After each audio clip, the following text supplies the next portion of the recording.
Girl, don't do it. It's not worth it. I'm not gonna do it, girl. I was just thinking about it. I'm not gonna do it.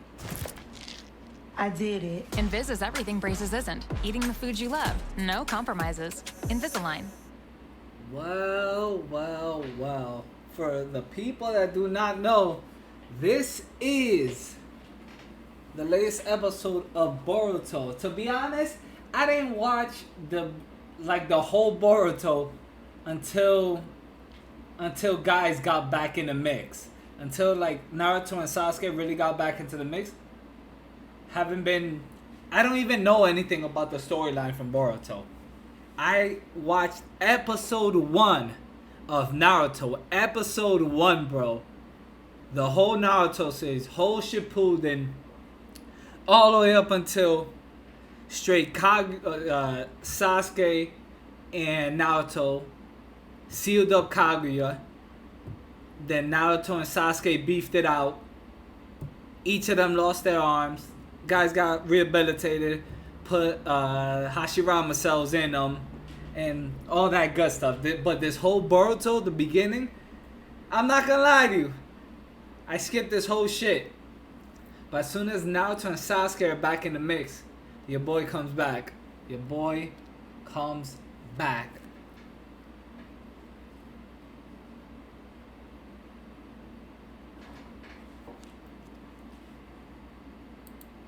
The graphics are getting up there too.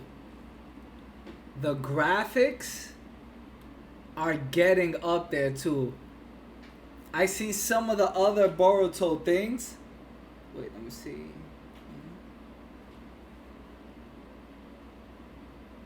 Some of the other Boruto ones, the graphics aren't up to par. The animation, not as good as the expectations. Not as good as not as good as these expectations, guys. Look. This. Morning already? Taco Bell's toasted breakfast burritos will get you out of bed. With fluffy eggs, crispy...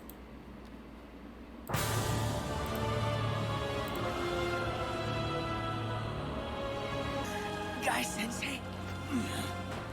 That was Guy's final move of her life. But that... Hey. No, it's okay. See graphics. Another level. What? Sasuke didn't he? No. No, I don't watch dubs. Hold on, wait. Alright, let me go. Let me see. So, it is another level. Yes. It is another level. So we got a little bit of a variety today. Like planned out. Did you finish Attack of the Titans? Yes, I did, Gro. Yes, I did. We got a little bit of variety. So, there's this dope video I have yet to see of the CSI joint that I heard is dope. And then there's this big video that people were telling me to watch. Some guy named Steven Cedar, H3 plugged him in to debate some guy, but the guy thought he was gonna debate H3H3, and H3 slid Cedar in there, and the whole shit blew out of proportion. So from what I heard, that's a good video. So, and then guys are still pending on GTA for the whitelist, but we're on the pending category. We're almost whitelisted. And then we're gonna jump in GTA RP, and then maybe little here, little there. So that's where we are at. That's where we are at. You got into No Pixel? Nice. How was it? Was it dope? What did you eat for breakfast? I'm not gonna even lie. What did I eat today? I need to start eating, guys. I literally ate like chips, a a bagel with cream cheese. I didn't even eat eggs today, guys. I'm not gonna even lie to you. I didn't even eat eggs.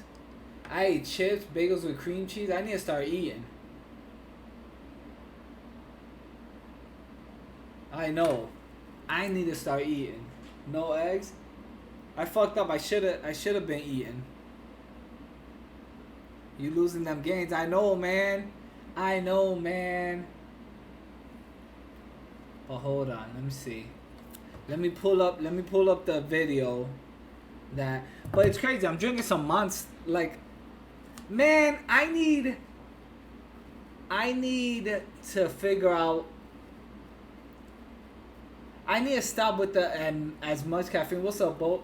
I need to stop with all the caffeine, bro. I drank pre-workout before I went to the gym. Then I had a venti iced coffee. Now I'm having this shit. Bro, I need to stop. I need to stop with all this caffeine. What's up, Jeff? I need to stop. No water, no eggs. That's just for today. Tomorrow I'll be back on my shit. Let me see the video. Let me get the video real quick for you guys. I'm gonna get the video real quick for you guys.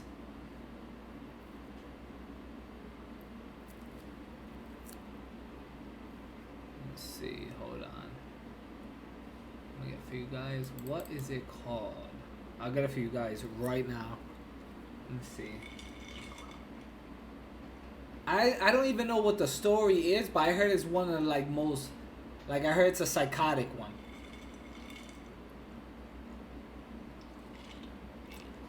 Exactly. I'll check it out, you in a little. I'll check it out. Let's see. Hold on, is this shit even opening? What's going on?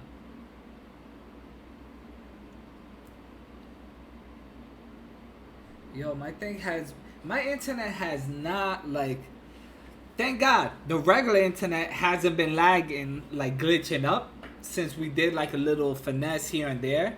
But since I'm hardwired in, I can't use the Wi-Fi, and for some reason the internet here, like in the back, is trash.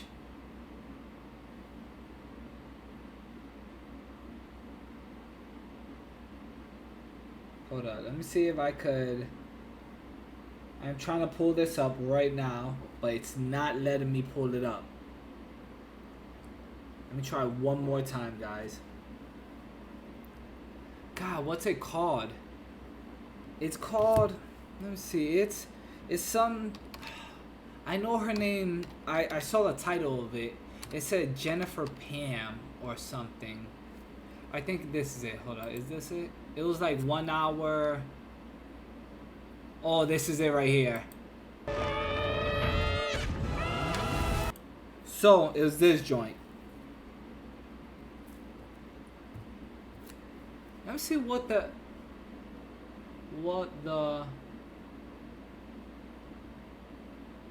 I don't want to read the comments because it's gonna ruin it for me.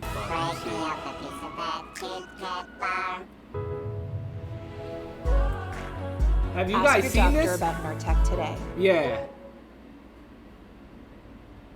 What makes the case of Jennifer Pan unique among others in the true crime genre is the overabundance of raw footage freely available in the public domain. There is over 11 hours of material that not only recounts her entire life in meticulous detail, but gives us considerable insight into her psychopathological state. Jennifer herself. Holy shit, psychopathological state. Did this fucking chick murder people too? Yo, what's up with all these psychopaths? Will narrate her own story in this video, which is the reason the following lead-ups. Yo, this pandemic done turned a lot of crazy people. Typical Twitch viewer, exactly. This is crazy. Segment will be condensed, as a brief outline is all that is needed before delving into the extraordinary mind of this individual. Jennifer was born in Markham, Ontario, where she was raised with her older brother in a middle-class household. Her parents, Beek and Han, were originally from Vietnam, and their method of parenting was strict. Very strict, what some might even class as authoritarian. Success and achievement from their children were seen as outright obligations, whether it be in academics or extracurricular activity. And some might argue these expectations took precedence over the well-being of the children themselves. See what happens when you want your Jennifer kids to be initially perfect? took the imposed pressure in her stride and put everything she had into figure skating. She had much exceptional pressure on your talent, and at kids to one be point was perfect? expected to compete in the Winter they're gonna Olympics. But operate she at a suffered a high serious level? knee injury at the age of 14 and was told she could no But you longer could drive compete. them crazy. Her dreams were cut short, but of more concern was that her parents' expectations now had to be met through the more traditional route of education. And the issue was that Jennifer wasn't anywhere near as academically gifted as she was athletic. She was averaging a C- when her parents wanted straight A's. So rather than communicate with them, student. she decided to meet their expectations under false pretenses and began faking her test results. This led to her faking her end-of-year When's report IRL? cards, which eventually led Very to her soon. faking a high school Oh, this diploma is- and then a university. Guys, after today's stream, we've officially completed a full week of streaming. Today's the 7th day. Today's the 7th, well, not the 7th day. Today's the 7th stream. So this marks, after today's stream, a full week of streaming. And a full week of You've Always Seen My Bed Made with the one pillow. The acceptance letter to study pharmacology. In the abstract world of her parents, Jennifer was on her way to a noble and well-paid career in medical health care, when in reality, she was a high school dropout living with her drug dealer boyfriend, whom she had been dating in. Bro, chicks always mess up when they go for the dope boys. But this dude was selling drugs? What kind of drugs do you think he was selling? In secret for almost 8 years. She was eventually found out in 2010 when her parents discovered she had been living a double life, and was then given an ultimatum. At 24 years old, she had to choose between one of two options. Option one was that she had to live at home under a strict regime, cease all contact with her boyfriend, and only leave the house to go back to school and pursue an education. Option two was that she could do whatever she wanted, but she would then be disowned from her family. She could never return home, and all financial support would cease immediately. Jennifer evidently decided neither option would suffice, so she created option number 3. She had her boyfriend arrange a mock home invasion, where 3 of his acquaintances would enter the Pan household and stage a robbery gone wrong. The 2 instructions were to first ransack the home. Holy shit. This dude looks like my boy from back home. Holy shit. I don't think it's him. But back in the day, I knew some dude that looked just like this. I knew some dude that looked just like this. I don't think his name was David, though. I hope it wasn't David. Home and then murder the parents. The planned date was Monday the 8th of November, with the scheduled time being roughly 11 p.m. Jennifer would unlock the front door, and 3 figures were caught on a neighbor's surveillance camera entering the home at 11:05. They were then seen running out just under 18 minutes later. It was at that exact time 911 received a call from the same household.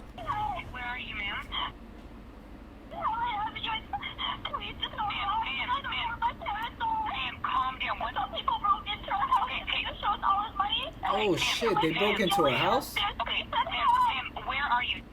What? Avenue. Avenue Road. Yeah. Can you spell the street name for me, please? Dad? Ma'am. Hello? Holy shit. Hello?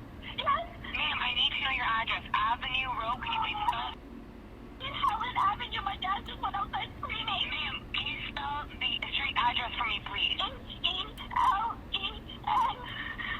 So broken and I heard shots like pop. Oh shit, they broke into her. She's the victim! Beak Pan was shot twice, She's once the in the victim, neck and alright, once in the she head. didn't do the She killing. was killed immediately. The father, Han, was also shot twice, once in the Yeah, they shoulder killed and the once in the mom? face. He astonishingly survived and was put into an induced coma once he arrived at the hospital. Jennifer was taken to the same hospital as a precaution, but was soon cleared of injury. She sat by her father's bedside for roughly 3 hours before she was taken to the Markham police I'm paying station to give a attention. statement as a witness.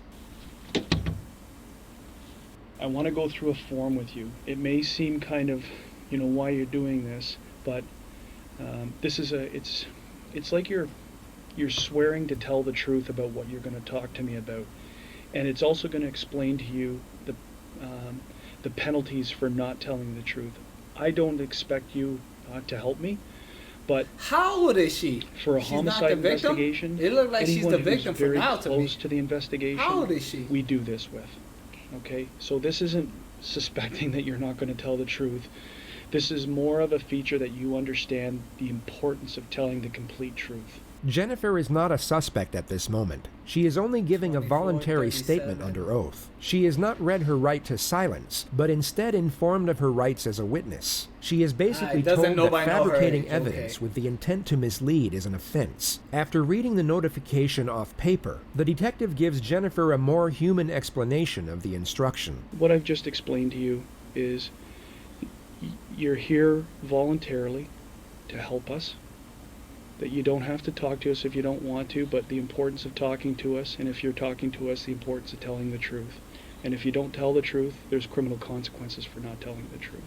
That's all that stuff had to deal with. Okay? The investigator then leaves to get the Commissioner of If I Oaths, start which is for the balding, I'll purpose of just cut all swearing my in the hair off. witness, but he first brings in a I box used to of be bald, Kleenex. guys.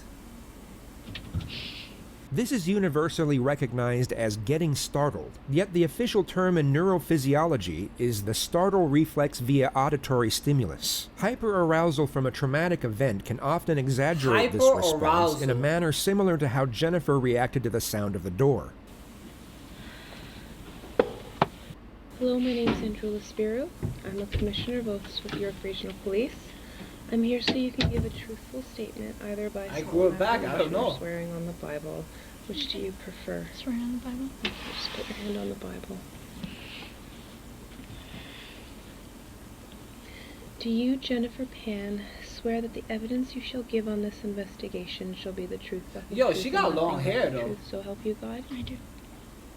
Once Jennifer is sworn She's in, the swearing lead on the investigator Bible, guys. returns to collect She the is statement. swearing on the Now I Bible. want you to sort of take yourself back to earlier on today, yesterday, meaning the 8th of November, and tell me about your day. My bad, Thunder, I You'll can't. start at any point in time, Hurry, just wherever you feel comfortable.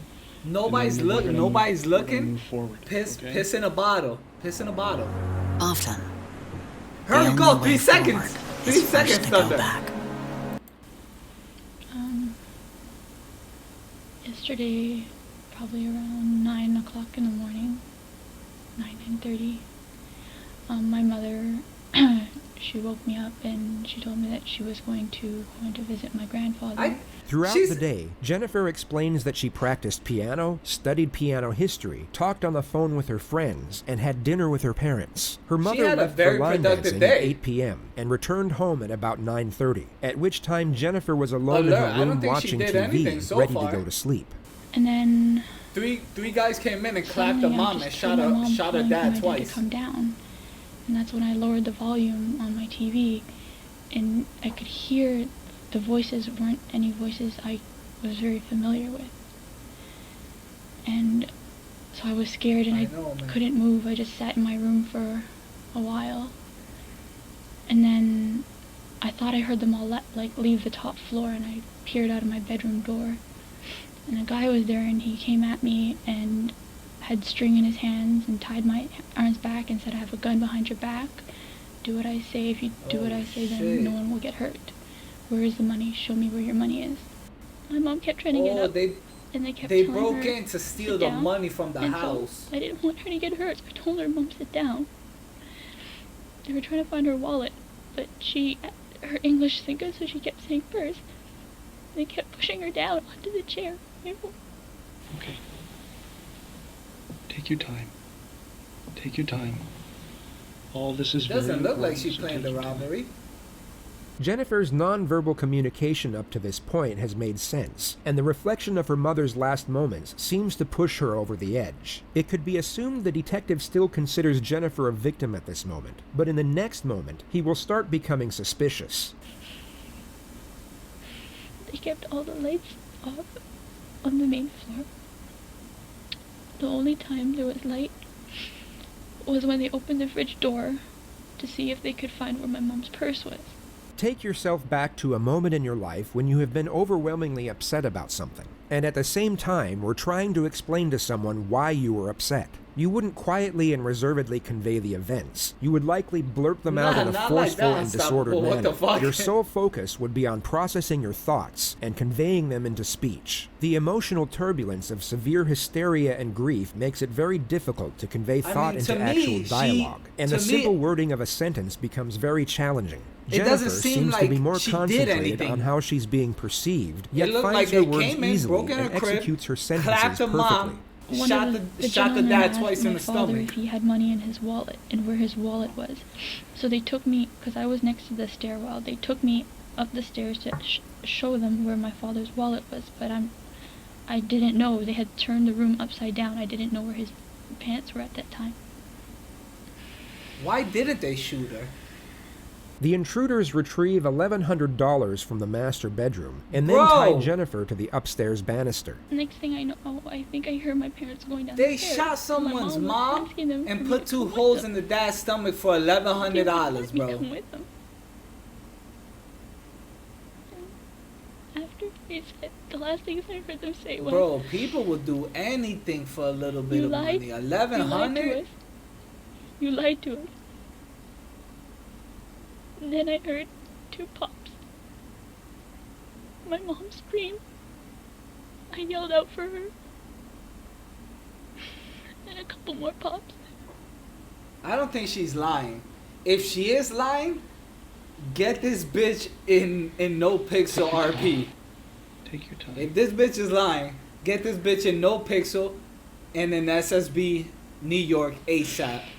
And I think I heard my mom say or moan or something, and then they did one more before they left, and then one of the guys said, "We have to go now, it's been too long." And then they ran out the door, and I think once they were out the door, if she's lying, give this bitch an Oscar. I heard my dad go up the stairs, and at that point, Jennifer has clearly gotten her story straight beforehand, yet in the next moment appears to realize how unusual it is that she was able to make a phone call when her hands were tied behind her back to a banister. She hesitates, stutters, and even looks to the detective for approval twice before she quickly moves on. I had my phone on me, behind me, that I had hidden there that they didn't know about. So I had my phone. Yo, you think this interview is better than the other dude? Remember the other dude named Jim? That I had hidden there that they didn't know about. Whoa, so Tiger, let's not go too far. I thought let's not that go I too far, heard them Tiger. all leave, and my dad ran up the stairs. I whipped up the phone and I called 911. But I still hadn't heard anything from my mom, and all I could hear was my dad running on the street, just moaning and making sounds. The detective then breaks the event down into components and has Jennifer go through each moment in more detail. The first of which is the appearance of the intruders. Jennifer now describes the one who appeared to be in charge. The only thing I can remember was he had dreadlocks. He had dreadlocks. So can you describe his race to me? He was black. Was his head covered? Was his face covered? Do you remember anything about that? Just that his dreadlocks were kind of flopping all over the place. I couldn't really see his face, and they kept the lights dark as much as possible. This bitch better not say it was Kodak. Did you see the gun? I only saw the top part of the gun. What did it look like? Kind of, it was black. Yeah. Do you know where the other guys involved in this are? I know one stayed with my parents downstairs. Okay. The other one, I'm not, at that point in time, I was more focused on him, he was seeing me and he was coming after me. So you're saying there's 3 guys? for sure? Yeah. That's all So you those saw. A total of three three at one guys. time. You saw 3 people Yes. together. Yes, when I went downstairs, I Okay. saw 3 shadows. She details the appearances of the other 2 assailants, whom she She just said, yeah, those 3 guys. So you're sure he said, you sure those 3 guys? She's like, yes, I saw 3 shadows. asserts were also black males. The detective then brings her back to the one in charge. Now, the first guy who spoke to you, what kind of, did he have any accent? Was None it that clear? I could make out. Was it clear English? English. Unbroken? Unbroken. No accent? From the terms he used, I didn't get to pick up an accent, no. From the He used short terms he phrases. used, no He sounded accent. he sounded Canadian. I would say, yes, he was Yo. born here. He was born here. She asserts that the second intruder didn't speak, while the third had a Caribbean don't accent. think she's she then goes on to say she was guilty. taken downstairs for a brief moment and saw her parents under Because- guard in the living room. Her father was asked where his wallet was, and he told them Bro, it was they in the just master killed their bedroom. mom Jennifer and was shot then her taken dad back twice in the upstairs alone stomach. with 2 of the assailants to help How? them You find can't it. function- They you don't find can't the wallet, answer but instead questions like retrieve that. a pile of cash from inside the nightstand. Jennifer was then tied to the upstairs banister and left alone as the intruders went back down. And the next thing I can hear are them telling my parents to move to the basement. Okay? And I'm asking them, why, where are you going? And my mom's yelling to me, I want my daughter. Why can't my daughter come too? I want my daughter. This is a turning point for us as Asians in this country and around the world. Because our histories and struggles in this country. Jennifer then hears one of the intruders yell, "You lied to us." Who do you hear yelling, "You lied to us," or to that Number extent? 3. Number 3. I'm assuming it's to my father. Because he was the one asking for the wallet. Now you hear this commotion downstairs. You said you heard 2 Bro, pops. so there's shit going And downstairs. you heard who scream? There's shit going upstairs, Your mom. and her mom's And what was downstairs. she screaming? Do you remember? Make it out. It No? was kind of like a cry yell, so it was just, Okay. they had made the first round, or pop, and Yo, low key, this shit look like Valkyrie a little. they had said, okay, that's enough. Let's go. Who said that? Whose voice is that? Number 1. Okay. And then I heard one more after that. And they were like, that's enough. Let's go. Okay. And again, that's number 1. Yes. So what do you hear next after you hear the scrambling? So they're number gone. 1 is the dude with the dreads. You're hearing no more. I gather that's how you assume they're gone, is because you don't hear it. Then you hear your dad. I reached for my phone at Okay. that point. And you call 911. Okay. When your father exits, you hear the door open. Because you hear your dog, and then you And then I see. can There's hear, no like, fucking the way. outside noises. Okay. Like the wind coming in, and I just hear my dad, I think he's...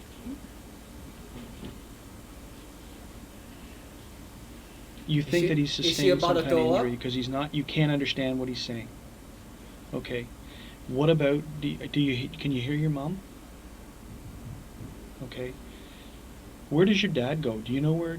You never see your dad again until when we're at the hospital. Nah, it could be think like that's what that you said, movie right? Swordfish. Remember? When he was on the Everybody ground. thought, oh, bad Is there person, any bad person. reason- No, Swordfish. To suspect or anything They that's win at happened that. in the recent weeks leading up that would have you guys be a target of some type of incident like this?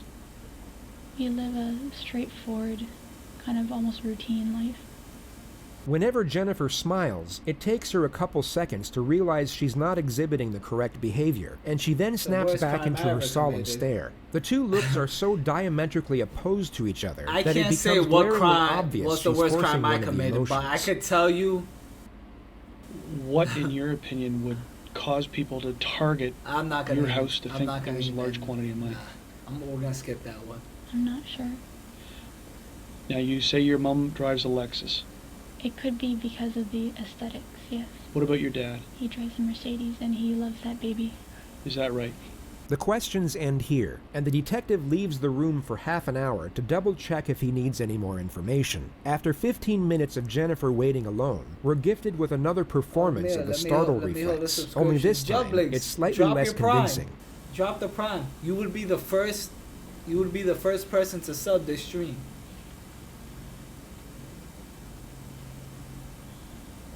If investigators were certain of Jennifer's innocence, this would have been the first and last time she would have been questioned in such a manner. Police are extremely careful in how they involve victims in investigations as to not cause further unnecessary trauma. But on this particular occasion, it would come as no surprise that Jennifer's psychological well-being was of less concern. You can't she was be of officially psychological still a victim well-being and witness, but unofficially a leading that suspect. day or she was that called month. back in to give another statement just 2 days later at 9 a.m. 2 She was days told later, the bro? reason was to collect more details, but you'll notice that the line of questioning and the answers they attain have little to no use for anything outside of Jennifer's culpability. The actual reason for this second statement is to collect further information to use against her at a later stage. In this interview alone, they already start the process Bro, of her cross-examination mom's dead, and they just start to collect catch her out in information and previous jam her up. lies. Jennifer is still a witness at this moment, and the exchange is void of any direct confrontation. Yet she is still put under a modest amount of pressure, and the holes in her story start to become ever more apparent.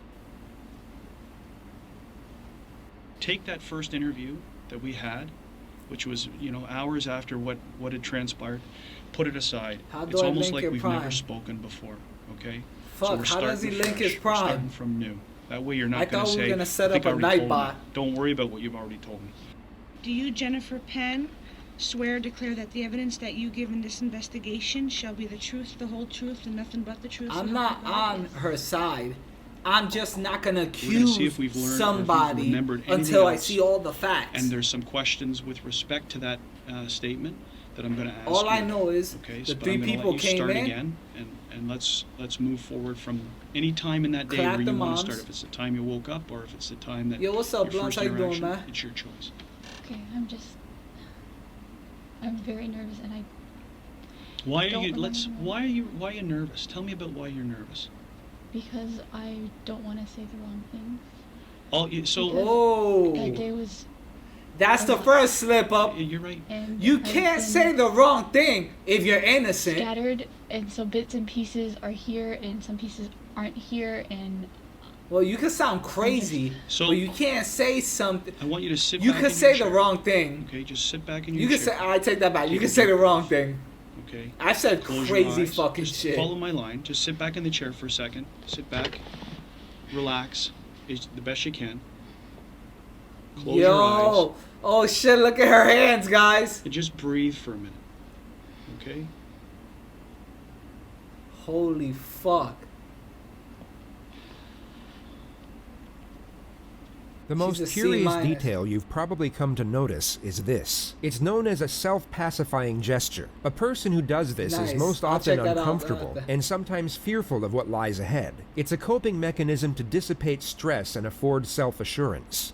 What I can remember is when I woke up, I had some breakfast.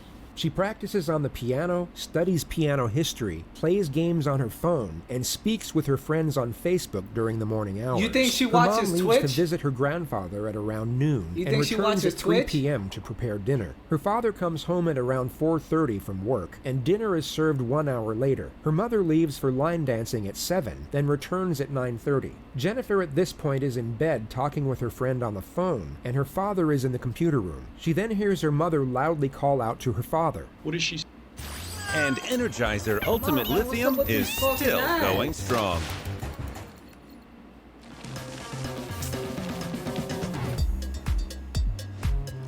Come on, man. Saying. She's calling him by his name and to come down. Okay, so give us verbatim. What do you hear her saying? In Vietnamese, she's like, Hanoi, someday. She's clearly aware that she has to appear mournful over the subject matter. What was that? Someday. She's clearly aware that she has to appear mournful over the Hanoi, someday. She's clearly aware that she has to appear mournful over the subject. Someday. She's clearly aware that What she is has that? to appear mournful over the subject matter and What is that? sensibly draws Someday? out this emotion at the correct moments. Did she Yet say what's Sunday? fascinating is how she's unable to maintain this emotion when inquired over the same happened moments. on In this Sunday? very moment, she appears completely grief-stricken, but when the investigator inquires further, this supposed grief rapidly dissipates. It's extremely difficult to convincingly act out an emotion while evaluating a question. It requires two completely It's different parts of the Vietnamese? brain, which is why most people can Chinese? only do one of these things at a time. This is exactly what you see in the next moment, and continuously throughout this interview. What does that translate to? That's my father's name, Han. Come down here. Does she say anything else associated with that? Oh with shit, that? now we know. Day is come down here, Dad. I can't hear clearly because like I was What's on up, the phone and the Cakes? TV was on, Sure. but that's what I heard. Is she yelling? Or is it normal? It's a loud, she's not yelling, but it's a loud tone. Okay. She then hangs up the phone with her friend once she hears the commotion. As I'm hanging up the phone with him, I hear footsteps going up the stairs. Okay. But they're heavier footsteps than what is to be expected from my parents. Okay. Jennifer hears love Christy unfamiliar Mack. voices, Christy so she Mack is a opens her fucking door legend. to investigate. She has spoken for 2 minutes up to this point without being interrupted, and once I'm again drinking a little bit manages of to build Monster. up her emotion to correlate with a supposedly terrifying event. Yet as soon as the detective interjects with a question, we once again see this emotion dissipate. I peered out, and there was a person in what would have been my brother's room. And where's your brother's room located? Just a little bit down I could see from my doorway to his doorway, just a little bit down the hall. She sounds a little bit like Pokimane. The first intruder then robs sounds a Jennifer little at bit like gunpoint Pokey. before taking her to the ground floor, where she then sees her parents sitting next to each other. From where I was standing, my father was sitting on the right, and my mother was sitting on the left. Sitting where? On a couch. You haven't missed that much, Jesus. Sitting on the couch. We're watching someone. Are they looking out towards you?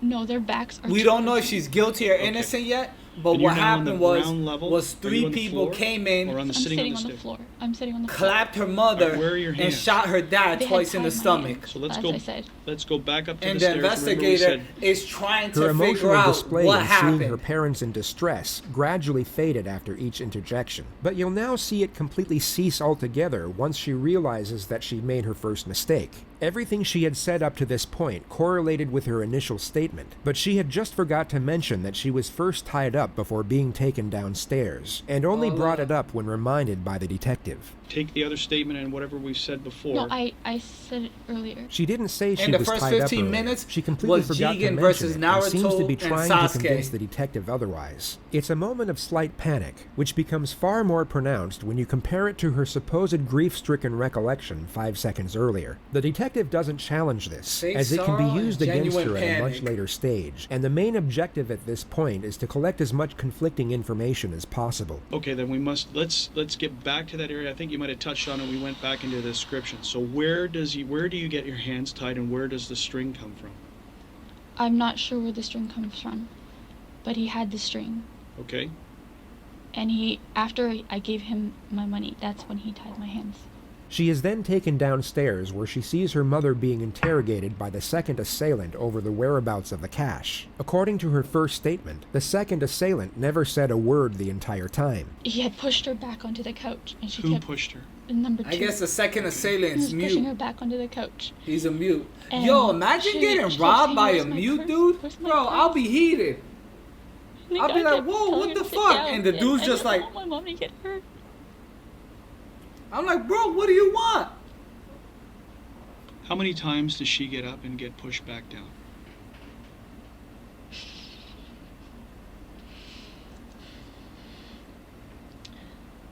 I'd say she got up twice. Has number 2 uttered a word at this point in time?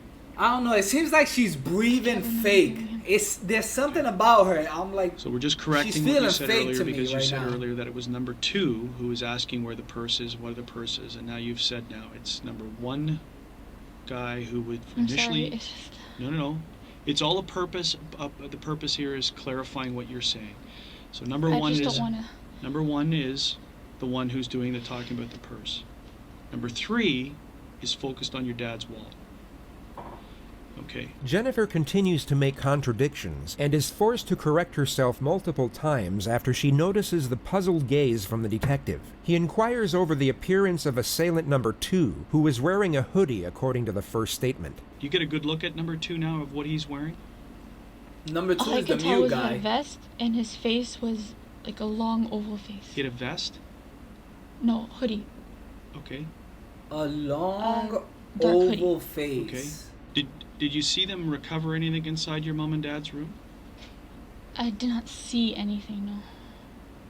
Yo, she sounds like Pokemon. Are you sure? Because when we spoke Does the last Pokemon time, have a there was cousin some or mention something? of some other money that went missing.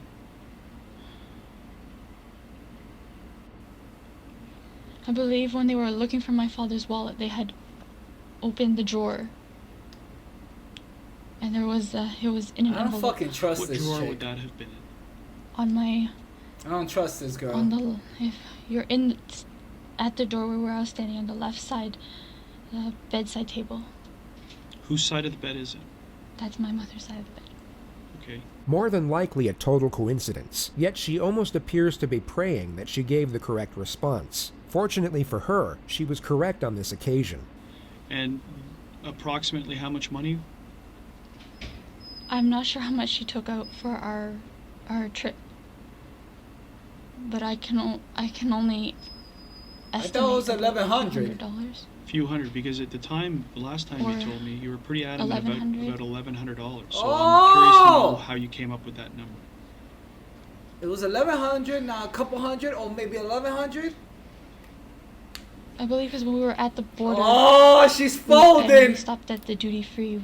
My mother was deciding whether to use her U.S. currency or her. It could be a little bit of the trauma. Her U.S. currency. Because they clapped the moms and shot her dad twice in the stomach. But so it was at that time you remember. What's going on, girl? What's going on, Jen? And that's what is that the inference you're saying is that because you're pretty solid, saying that it was $1,100 that went missing, that was taken, and that you saw it when we spoke.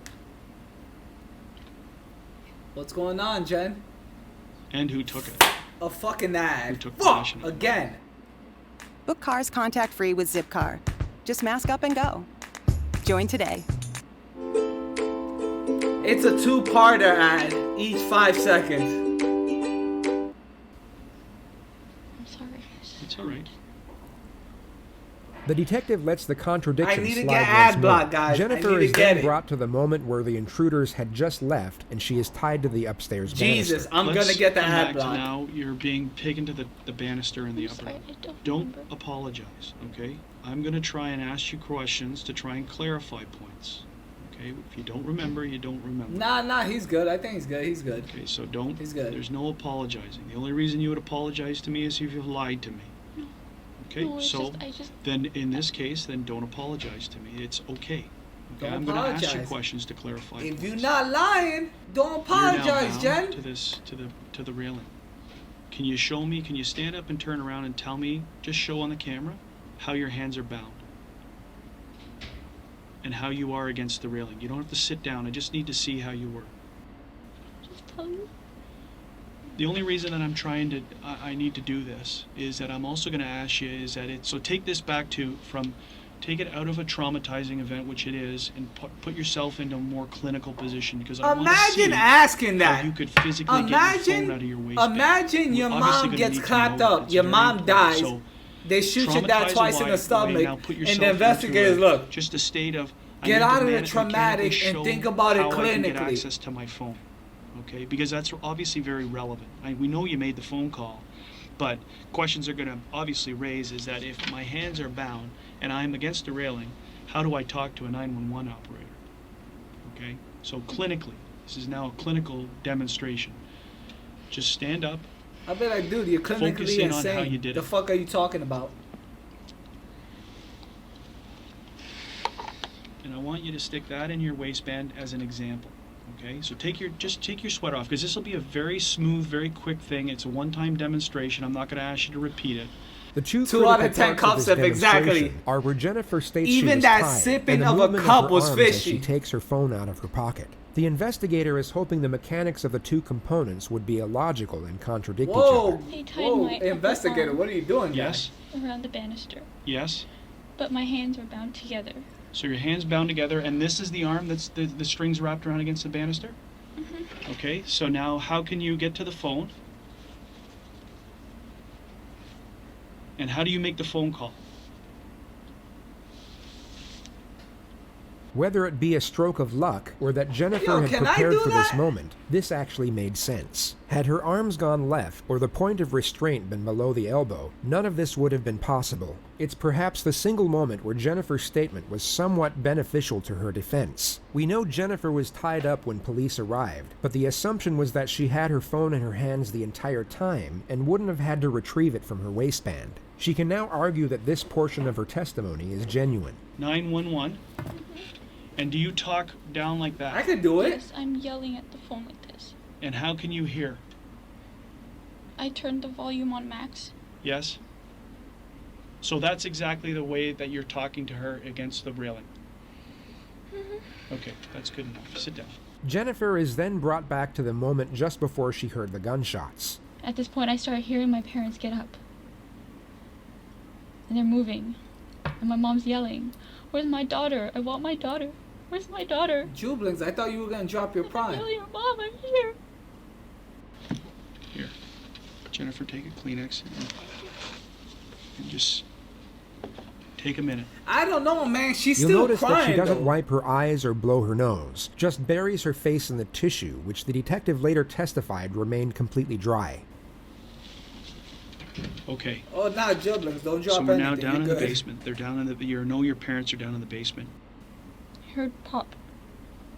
She is My crying. mom. I heard her squeal. How can you Multiple cry like pops that on occur cue? thereafter before she hears the intruders leave through the front door. Once the door closed, I heard my father. He ran up the stairs. Is she while I really could crying hear or him no? moaning. Yeah. Once I heard him starting to move, that's when I pulled out the phone and I was trying to call 911. This is untrue. I She don't only know if she's realized her father crying. was alive midway through the 911 call. And in that exact moment, you can actually hear genuine fear in her voice compared to her fabricated panic the moment before. Some people broke into our house and paid us all his money. Okay, ma'am, okay, ma'am, where are you? What? Avenue Road. Yeah. You spell the street name for me, please? Dad? Oh shit, the dad's The saying final help part though. of this statement is collecting information to set up the main strategy for Jennifer's interrogation that will take place 10 days later. They go through Jennifer's past and gather the dad intel to in lay on the this foundation too? for what's known as the how and why solution, which will be explained in further detail at a later stage. If What I the wanna do dad's now in is on I this, wanna go that into your means past, okay? did the dad shoot himself on And start purpose? talking about things that have been going on with you. The detective now morphs into a therapist, and what's fascinating is how Jennifer doesn't once question the new line of inquisition. Many argue that it was the first time Jennifer Who's was the even culprit asked here? about such matters, giving reason for her willingness the to open dad? up. Is This it may have been the Jennifer? first time in her life she Is was the able to mom even process her dead? frustrations and vent to someone who appeared to care. Is the the first mom even topic is dead? her parents and the expectations and pressures she was under to succeed, which led to her faking her grades and then her college degree as to not be a disappointment. How did you Hold feel up. about that? How did you feel about having a Oh, lot this of your bitch parents? is faking her I felt grades? guilty, but every time I tried to bring it up, Oh, that's fishy. Who the fuck fakes their there grades? was just so much expectation. Did you have any resentment towards them for this? She is, Zenz. She is. I chose what I chose, but in the end, I chose my family. She just referred to the ultimatum she was given by her father. The choice to live at home and go back to school, or be completely cut off by her parents and live with her boyfriend. Information gathering on Jennifer's past goes on for roughly 2 hours and 20 minutes. The detective then ends the exchange by putting her under some pressure. It's not a direct confrontation, but it's by far the most uncomfortable position she's been in up to this point. This The dude needs to detective get suddenly her switches her back dad to the in home here. invasion and how the intruders were able The to gain dad access may have without set breaking up in. Like you didn't hear Jennifer. You didn't hear a doorbell. You didn't hear a door knock. You didn't hear a door kicked in. You didn't. I said I was watching No, TV on the phone. but- I don't know how. Yeah, I know. We went over that back and forth. We don't know how. Fuck, another ad.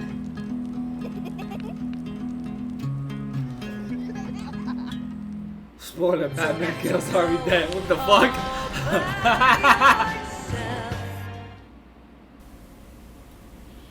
So somehow they got into your house. I'm gonna get ad block.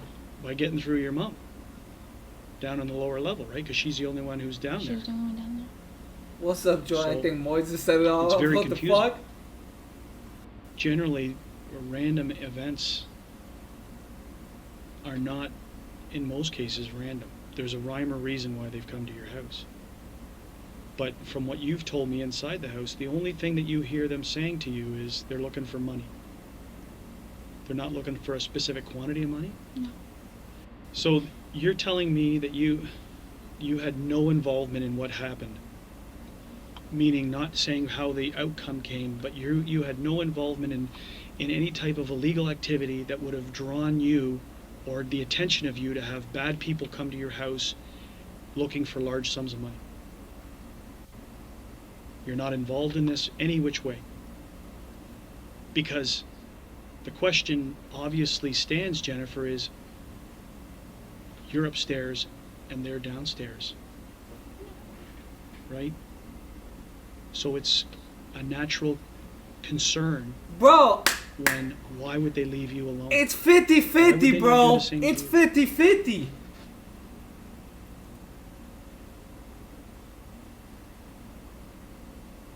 You can't answer that question? The mom's downstairs. She's Well, upstairs. I cooperated.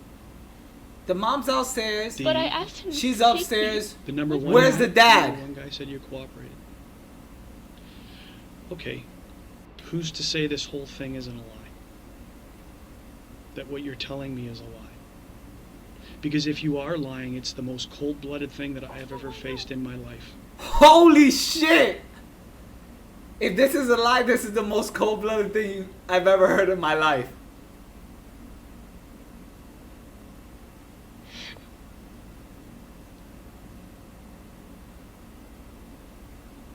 There is nothing that you've said to me today is a lie. Now, back to another very difficult question. But if I don't ask it, I'm going to be... It's an obvious one. Keep in mind, if she did this, bro, she set up to kill her mom, dad, for $1,100. There's no fucking way. Resentment that you may have had towards your parents for the interference in your relationship and your life and essentially locking you down in your house. At the end of the day, I love my parents and I chose to be with them. And if I wanted to, I could have just chose left, to but be I with didn't. your I wanted to parents? stay with them and take care of them. So this wasn't some evil plot that you thought up to... Oh my God, no. No interaction, no belief, you didn't have anything to do with this thing at all whatsoever. You don't engage in illegal I'll check it out in a little. Because you know that it'll be very easy. It will be a very easy thing to discredit you on, right? We're in the process of trying to add credibility to what you I saw tell a us, white and boy. that's through the process of asking people and doing whatever. Through that same process, it will be very easy to find the flaws in what you've said, which again then turns the focus back to you. Okay? It's a natural progress. It's a natural thing that investigators do. We eliminate people, or we draw our attention to them. It's a natural thing. It's not brain surgery. Okay? The detective leaves the room for 20 minutes to allow Jennifer to stew in her own thoughts before they end the statement. He comes back to add one last bit of psychological pressure that he carefully disguises as reassurance. Jennifer will leave terrified, look but how still she believe the moving police are around, on though. her side. Okay, we're done, essentially. Oh, they're done. How are you feeling? She's free to go. You really scared me. Did I? What did I scare you about? Sit down and take a load off. Tell me how you're feeling, and how I scared you. I don't want you walking away from here thinking I'm evil. I want you to walking around from here thinking that this guy is helping investigate my mom's murder, and he's going to turn over every stone possible to make sure that we catch the people who do that. That's what I want you feeling. So I don't want you walking away from here thinking that I scared you, or I'm a bad man. Sometimes we have to ask very, very difficult questions, but it's my job. Okay? You're our only link. You're it. Until your dad is back and being able to be spoken to, right now you're our only link to this case. Her father had bullet fragments lodged in his face that doctors couldn't remove, and a shattered neck. Who do you guys At the time think of this did interview, the crime? The consensus was that if he did Who regain do you guys consciousness, think did he the would crime? be useless as a witness due to The irreversible father, brain damage. So, Jennifer, we may rely on you Perp heavily 1, until we can speak to your father. the mute guy, which is Perp 2, Perp 3. Okay. So don't be afraid. If you've told the truth, the last thing you should be afraid of is anything. If you've told the truth and you've been truthful through this whole process, then you're helping. You're doing your part. Okay? The father definitely. And don't be afraid of me. I'm just afraid because, you know. Where's the father been in like, all of this? I know everything is just all pointing negatively right now, and I don't understand why. I feel that, like, the way you're speaking to me, it's kind of like, I know you said that you had to say those things, but it's here, and I've already said it to the special victims yesterday, but there's, like, ideas in my head. Oh shit, she talked to the special victims I'm unit? afraid to say it out loud. Oh shit, the dad got shot in the face? Ideas about speculation of what happened? Oh, it probably wasn't the dad. Unfortunately, because if I was gonna set something up, point the finger, I'm not gonna be like, alright, we gotta convince them. Shoot me in the fucking face. No. Okay, so it probably wasn't the dad then. It's only a question, and it's been answered. And if you've been truthful, the mom shot the dad. You have nothing to fear. Absolutely nothing. Okay. Police kept Jennifer under close observation from this point forward. A surveillance detail was assigned to track her every movement, and she was even monitored at her mother's funeral 3 days later. According to reports, she was emotionless the majority of the time, only showing what appeared to be feigned grief at certain moments. She never shed a single tear and kept her eyes to the floor or completely shut for the entirety of the service. Jennifer's father had in fact awoken from his induced coma the day prior and miraculously seemed to remember everything from the night of the incident. He would give an official statement in secret on November 16th, and multiple parts of his story contradicted what Jennifer had told police. The most significant detail was that she was never tied up, but instead walking around freely and talking with the intruders as if they were friends. He actually spoke with Jennifer over the phone, but was informed by investigators to act amnesic and not to confront her, only to ask her if she thought her ex-boyfriend was behind it. She stated that she was almost certain he wasn't.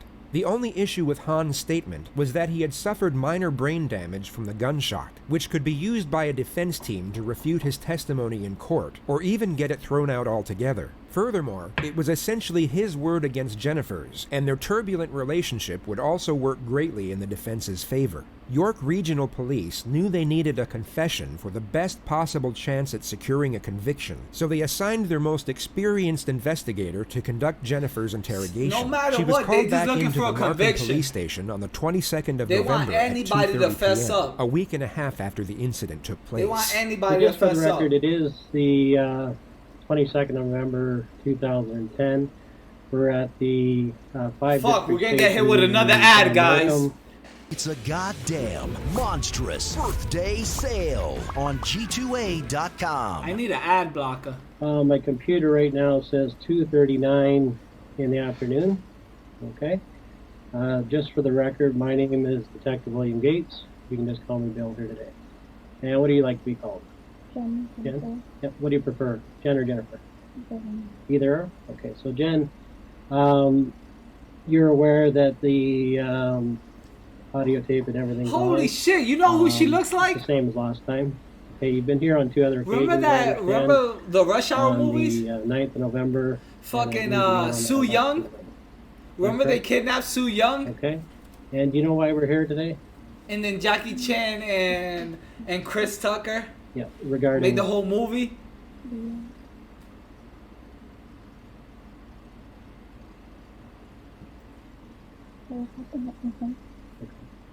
And as a result of that home invasion, your father and Pam was actually shot, and your mother, Vic, I can't wait till the next actually- Rush Hour movie, is that man. correct? Yeah, you'll have to speak up a little bit just so I can hear you. Sorry, yes. Okay.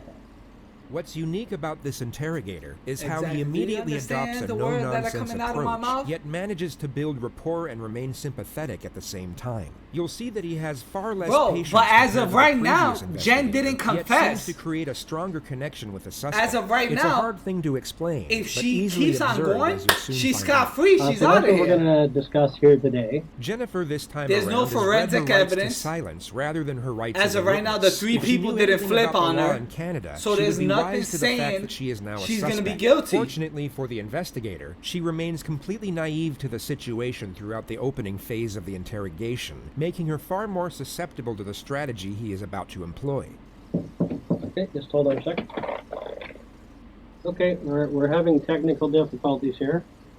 Okay, so that's why they interrupted me. What we're going to do is, if you don't mind holding tight there, I'm just going to move my equipment to the other room. Okay, and then I'll come over and we'll move over there next door, okay? Okay, I'm going to be right here though.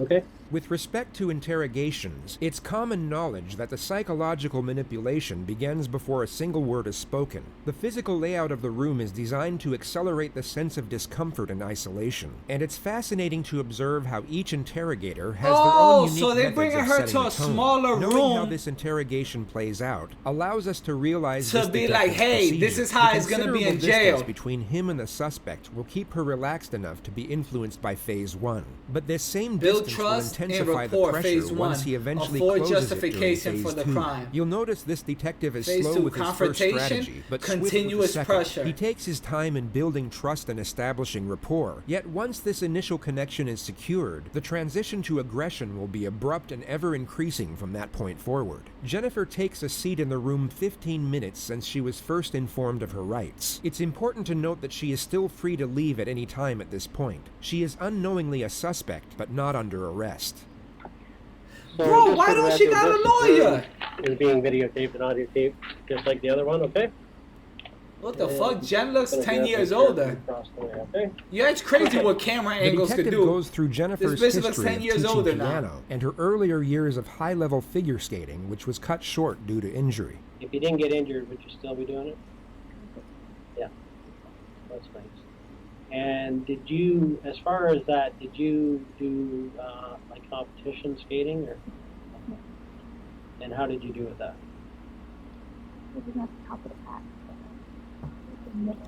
Yeah, sounds good. But you did actually enjoy it. It was more than just going for competition. You enjoyed actually. SSB interviews have started. Okay. All right. Do you have any students right now? Or? And why not? The students I would teach Okay. Too big for piano. Yeah, I took it in grade school too, but I think I went to grade 7 in it, I think. Like when I was in grade 7, I stopped taking it. I still remember Swans on the Lake. How to play that, that's about it. The detective then goes through Jennifer's work history as a server before touching on her future plans. Oh, she in was a education. server too? Jennifer mentions that she plans to go by her parents' wishes and pursue a career in healthcare, at which point the primary strategy is initiated. The how and why solution. The detective gradually begins to shift the blame away from the suspect and onto another set of circumstances that prompted the suspect to commit the crime. He starts developing a theme that will afford her a psychological I don't know if justification she's for guilty. doing it, and this theme will be further established as the interrogation progresses. It starts off subtle so that she remains oblivious to the agenda. Now, if you could pick any job yourself, I'm not talking about anybody else, but if you could pick for yourself, what would it be? I'm going to be a piano teacher. A piano teacher? Who wants a job as a piano teacher? Oh, this bitch is a killer. Work. That's not a regular job to want. Like 8 hours a day. And come home and teach piano.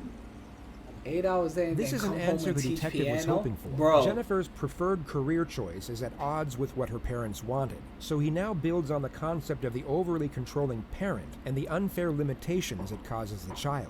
He then links this concept with the subject of Jennifer's boyfriend and how she was kept from seeing him. Now, eventually you were discussing Daniel. What's happened with that relationship? I hid it from my parents at first. they didn't agree with me having a boyfriend. Okay. And once they found out, they didn't like the fact that he was. She has not confessed or anything. Okay. And how did that make you feel?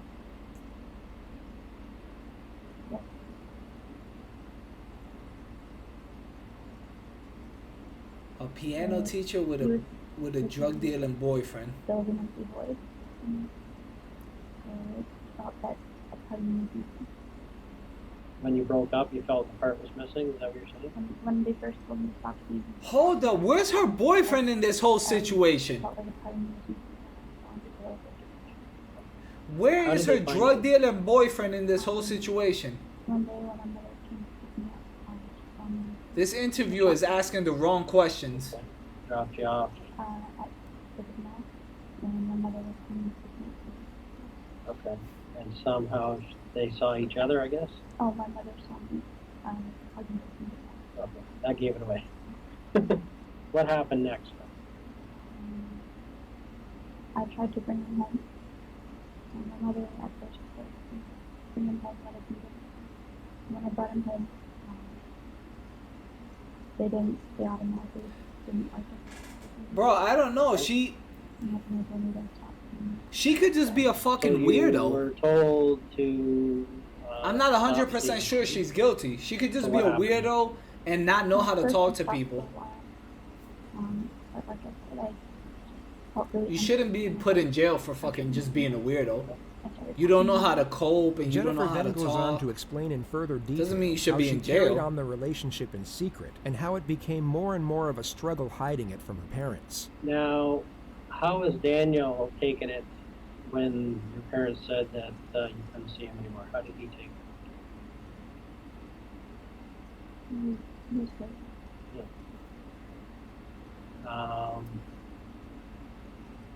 And how did you feel?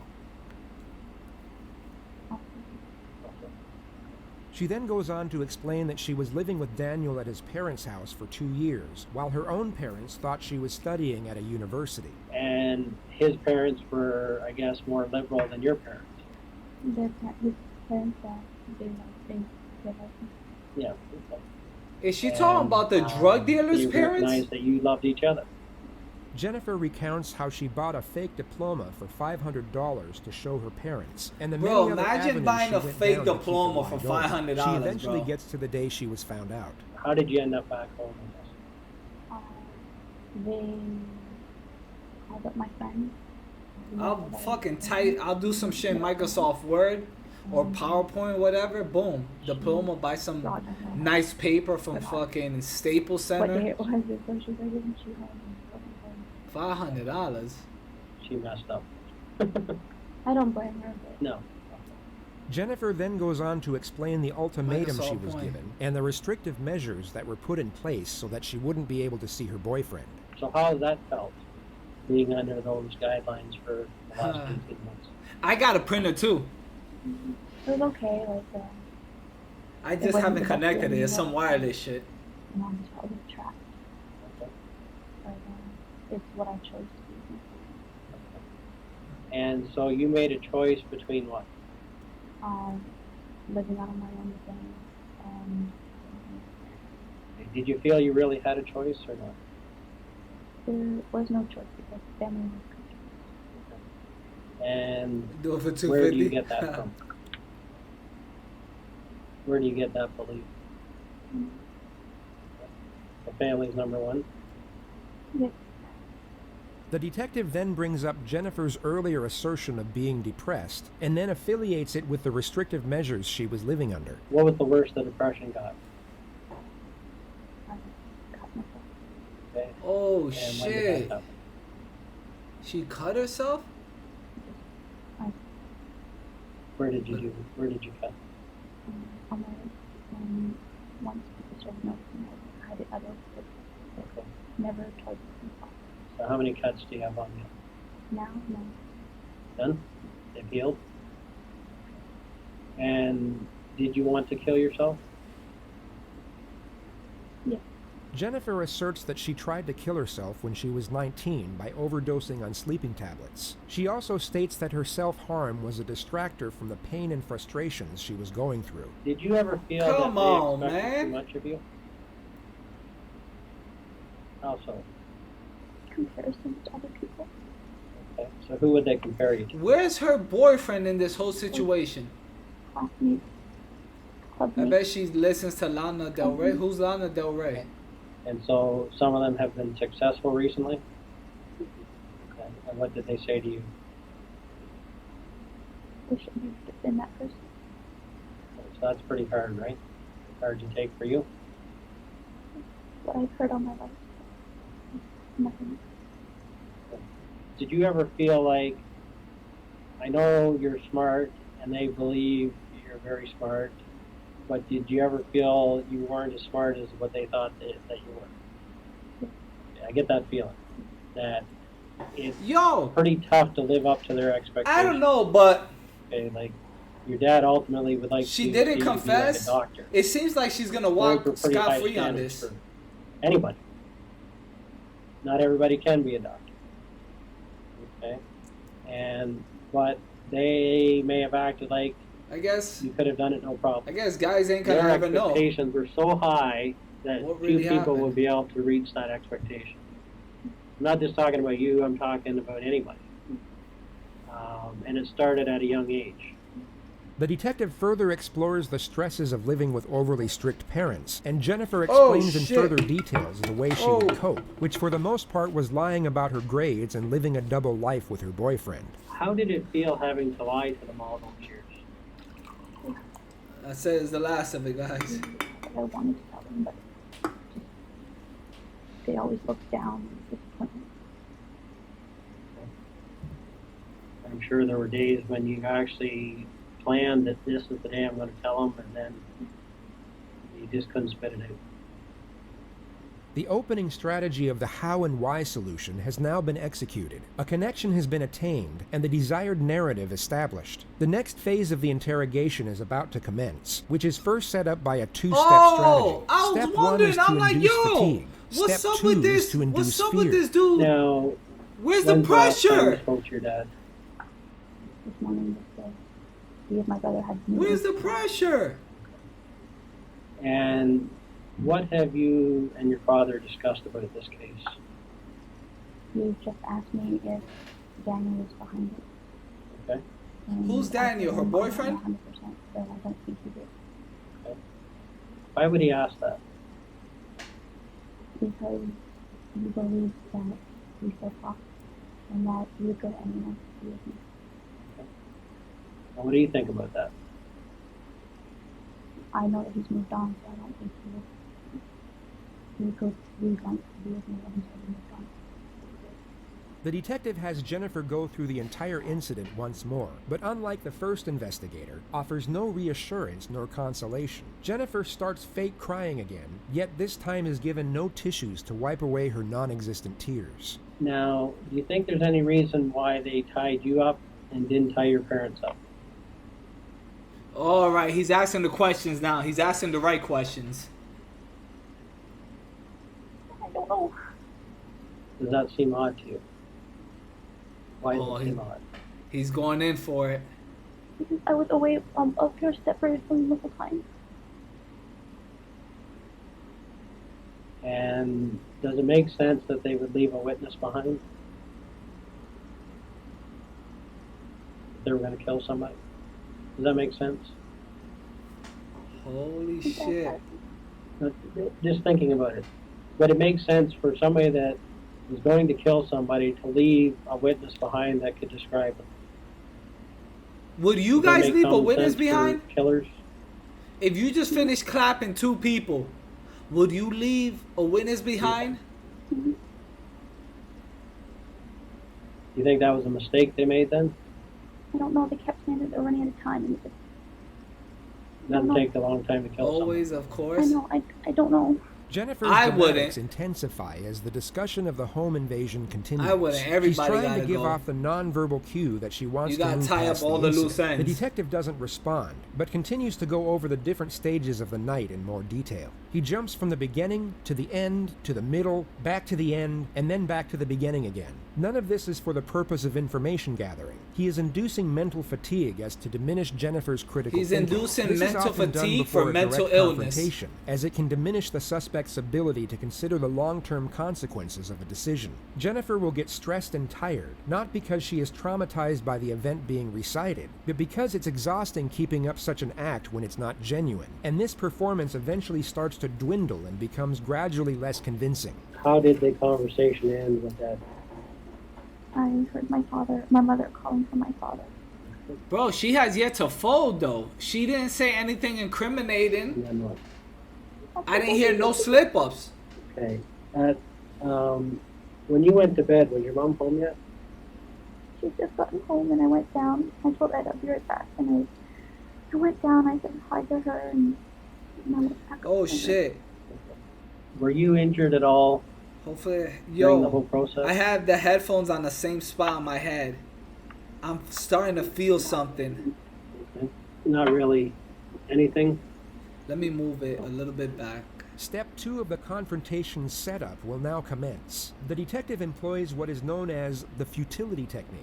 He will tell Jennifer that he has an abundance of resources at his disposal, and even fabricate much of what he asserts. He's indirectly telling the suspect it is useless to resist due to the overwhelming evidence against her. She's friends with the killers? Where's the evidence for that? I haven't heard anything about that. Is that I'm an expert, okay, in what we call truth verification. I talk to thousands of people, okay, and I basically know when somebody's not being straightforward with me, okay. I can tell by the language they use, how they answer the questions, their body language, how they treat the question, that something's wrong here. Okay, this doesn't make sense. The detective then gives Jennifer an 8-minute narrative on police tactics and forensic technology, some of which is embellished, but for the most part true. He then asserts that police are able to use infrared From all the satellite evidence imagery I've to see the heard, occupants inside a household. This is entirely false. For now, I'm pointing my finger if people are moving around at the house, at the drug dealing boyfriend it's like or an the effort, dad. Okay, and basically we're able to tell, you know, are those movements, are those actions, that number of people consistent with the story that we've been told? Are the people in the positions that the witnesses are telling us they were in? Or are they different? Okay, and if they're different, why are they different? But what our question becomes, right? And so at the end of the day, okay, there's so many resources available to me that at the end of the day, I'm going to know if a person's telling me the truth or not. The detective is now about She has to yet to initiate fold. the confrontation, but first brings the entire setup She full has yet to circle by fold. reestablishing the notions of reasoning and rationale. The suspect is fatigued and scared, but still needs to feel the detective is on her side. Now, I can tell you that nothing surprises me in this job, okay? I am well aware that anybody on this earth is capable of making a mistake. Okay? Her I dad don't survived care 2 who they are. I headshots? don't care, So the dad is still if alive. they're a priest. I don't care if they're a school teacher. I don't care what the situation is. Given a certain set of circumstances, everyone has the capability, Jennifer, of making a mistake, doing the wrong thing. Okay? The key, though, when I talk to people is when they made a mistake, okay, that's one thing, right? Where is the The dad? key is to not keep making the same mistake. And to get that information out and get it off your chest. Okay? You understand what I'm saying? He's in the So, hospital? at the end of the day, from this case, They and haven't I can said tell anything you I've about spent that. literally a week on this case, going over information after information, accessing all the sources, speaking to every other expert on the case.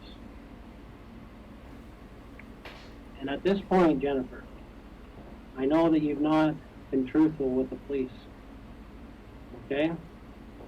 You've not told us everything that you know. Oh shit.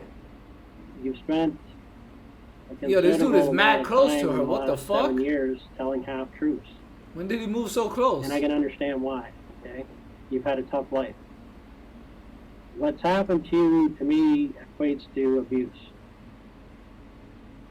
And all the stresses that you've had and forced to lie, I can understand why you did it. 6 feet, buddy. But you're in another situation. The pandemic's where you're not under over. Another tremendous Where the amount fuck of is stress. their mask? And it doesn't feel good inside, does it? It breaks down the person that you are. Yo, she's twirling her Because at the hair end a of the little day, too much. You're a good person. I know that. You've got a good heart. In this case, though, you've made mistakes. Okay? And you're involved in this. I know that. Okay? There's no question about it. Holy shit. The only question right now is, are you going to keep making mistakes? Are you going to go on the route that you've gone on over the years and try to pretend that things happen that never happened? If you had a hand in Are you this, gonna Jen, keep not your face fucking mouth reality? shut. We know that you're You involved. can walk away. We've Keep done your our mouth homework, shut if you okay? did anything. We have to resolve that now, here today. I need to know from you what really happened. And I know why this has happened. You have spent your whole life trying to live up to expectations that you can't meet, okay? And that stress the hell out of you. You're a 24-year-old. She's playing with her woman being hair too treated much. Like a 15-year-old, okay? You've never done anything that terrible in your life, but you're being treated like you have. You're not being treated like the adult that you are. Yes, you made some mistakes. Big deal.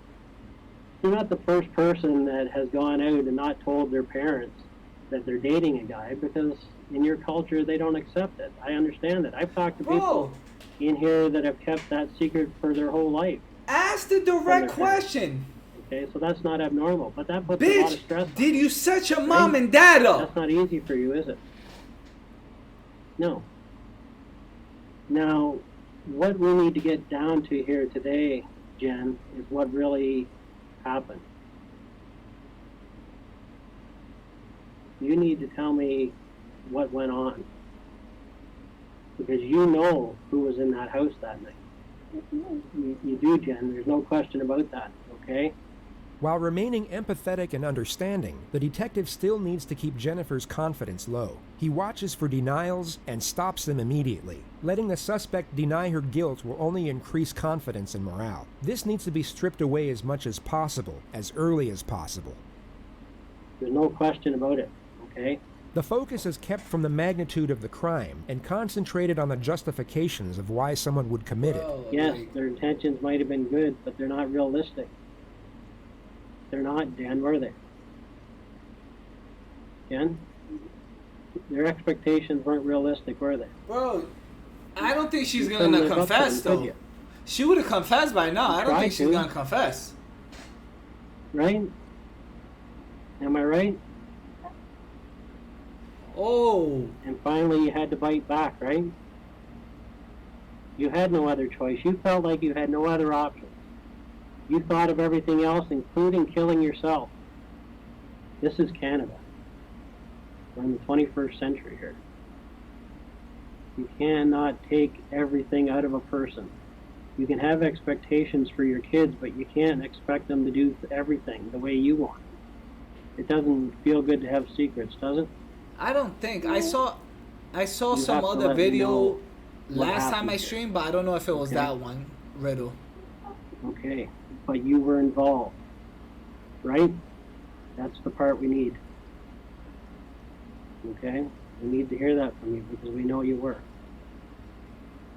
The detective appears to be getting nowhere, so he now lowers the gauge of admission. A confession to a lesser offense is far easier to attain, but once it is attained, can be used to build on the more damnatory elements of the case. You'll also notice that he uses broad terms that infer guilt, yet don't directly accuse Jennifer of murder. Bro, she hasn't You knew confessed to before anything. that night that this was going to happen.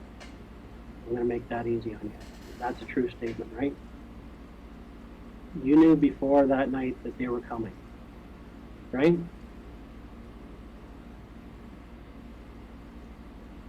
Ken? She didn't say It's not anything. worth it anymore. It's hurting you. She seems to be on the cusp of giving some form of admission, yet wants reassurance as to what it means for her own sake. She asks this question 9 times throughout this interrogation. It's one of the few things investigators can't actually lie about, as it's been used countless times in the past to get a case thrown out under misdirection. They can avoid the question, yet they can't afford any false promises with respect to sentencing. I need to know the details. I can't even say. But I can tell you one thing is that we already know, so you can't change that. I know you did. But it got too far ahead of you, right? What did you want to stop, You Jen? didn't see, you didn't think. What this did far you ahead, want did to you? stop, Jen? But once they started, once they came in, you couldn't stop it, could you? Could you?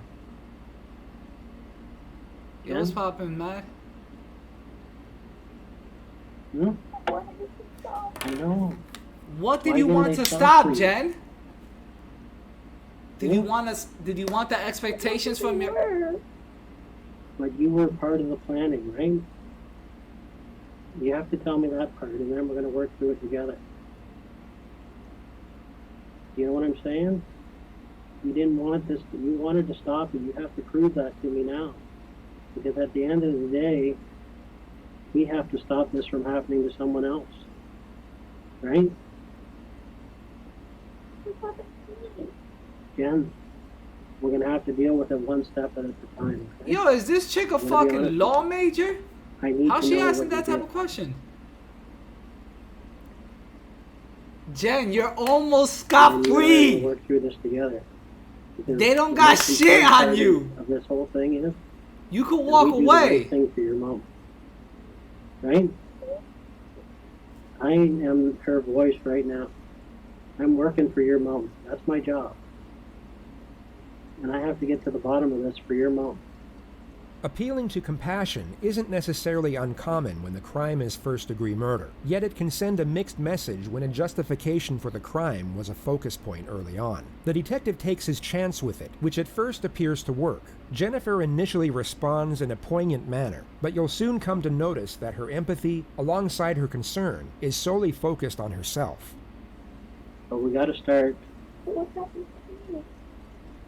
Well, I Yo, don't that's know like at the this 5th point. time she said it. Okay, because I don't know what you're going to tell me other than that you were involved, but I need to hear it.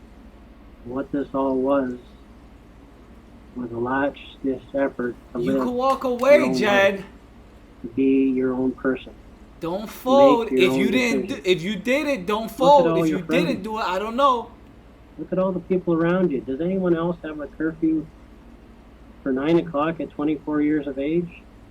You had no choice here, again, I know that. And anybody else in your situation would have done the exact same thing. I don't know. The only thing different is I would say that they'd have done it a lot earlier. I don't know. They would have looked for a way out. When did you first start planning?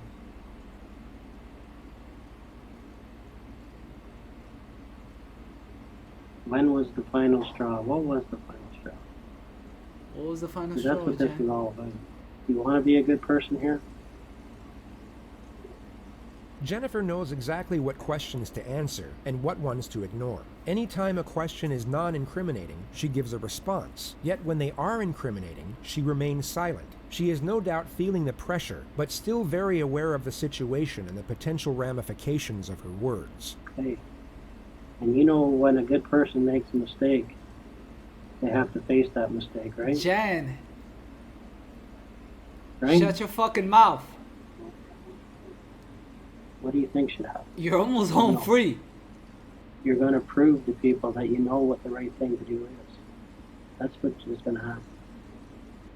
That's what your mom wants right now. I don't She's know. watching. I purposely She's didn't look at wondering the if Jen's left, gonna make the right but it looks decision. like she's about to like walk Jen, scot free. after all of this, going to come out on top doing the right thing. I'm here for you, Jen. I'm here for your mom. What happens to me? Why you keep on asking that? It's one of those situations, you know what? We know that what you did, okay? But you have to be able to explain to me what happened, okay? I can't tell you what's exactly going to happen to you. You just have to be brave here. Walk away, You have Jen. to be brave.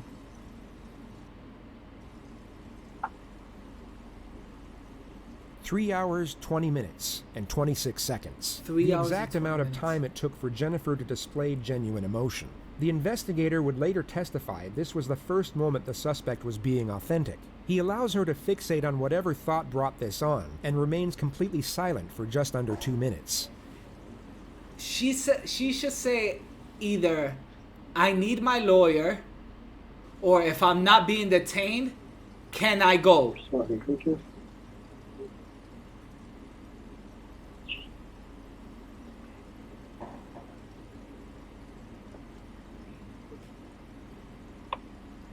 What? Speaking. What? Okay. Oh, did she say they were supposed to take me? What went wrong?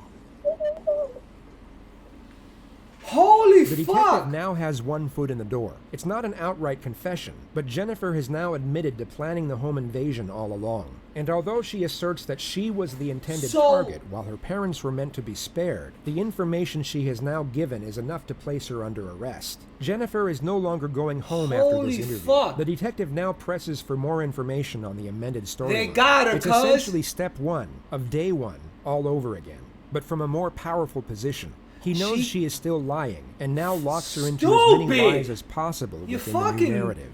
What happened? You're done, Jen. You're Why didn't almost you- out of there, Jen. Okay. What do you know? How come it was supposed to be you? You can get back out, Jen. Why not? Just say you blacked out Okay. in the last minute of talking because of the Nothing trauma. can be corrected. Why was it supposed to be you?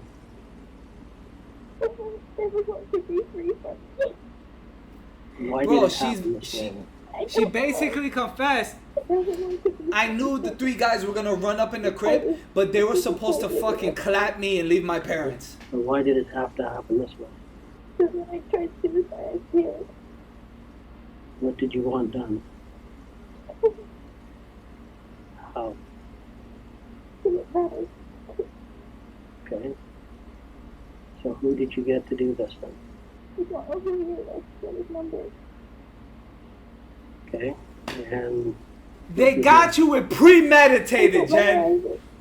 You're She fucking skirts around dumb, the Jen. questions surrounding her accomplices and gives multiple fake names. She stated that she got the number of the Now supposed they're just hitman now from an they're just acquaintance gonna named rack up Rick, the years and that on she you, took Jen. everything from there over the phone. It becomes apparent she doesn't want to give up or even mention her boyfriend. So for the time Now, being, how the many detective years allows can her we to get recount Jen to her amended serve? narrative in the manner This she is the pleases. interviewer's She gets game to now. the moment she instructed the hitman over the phone about her planned suicide.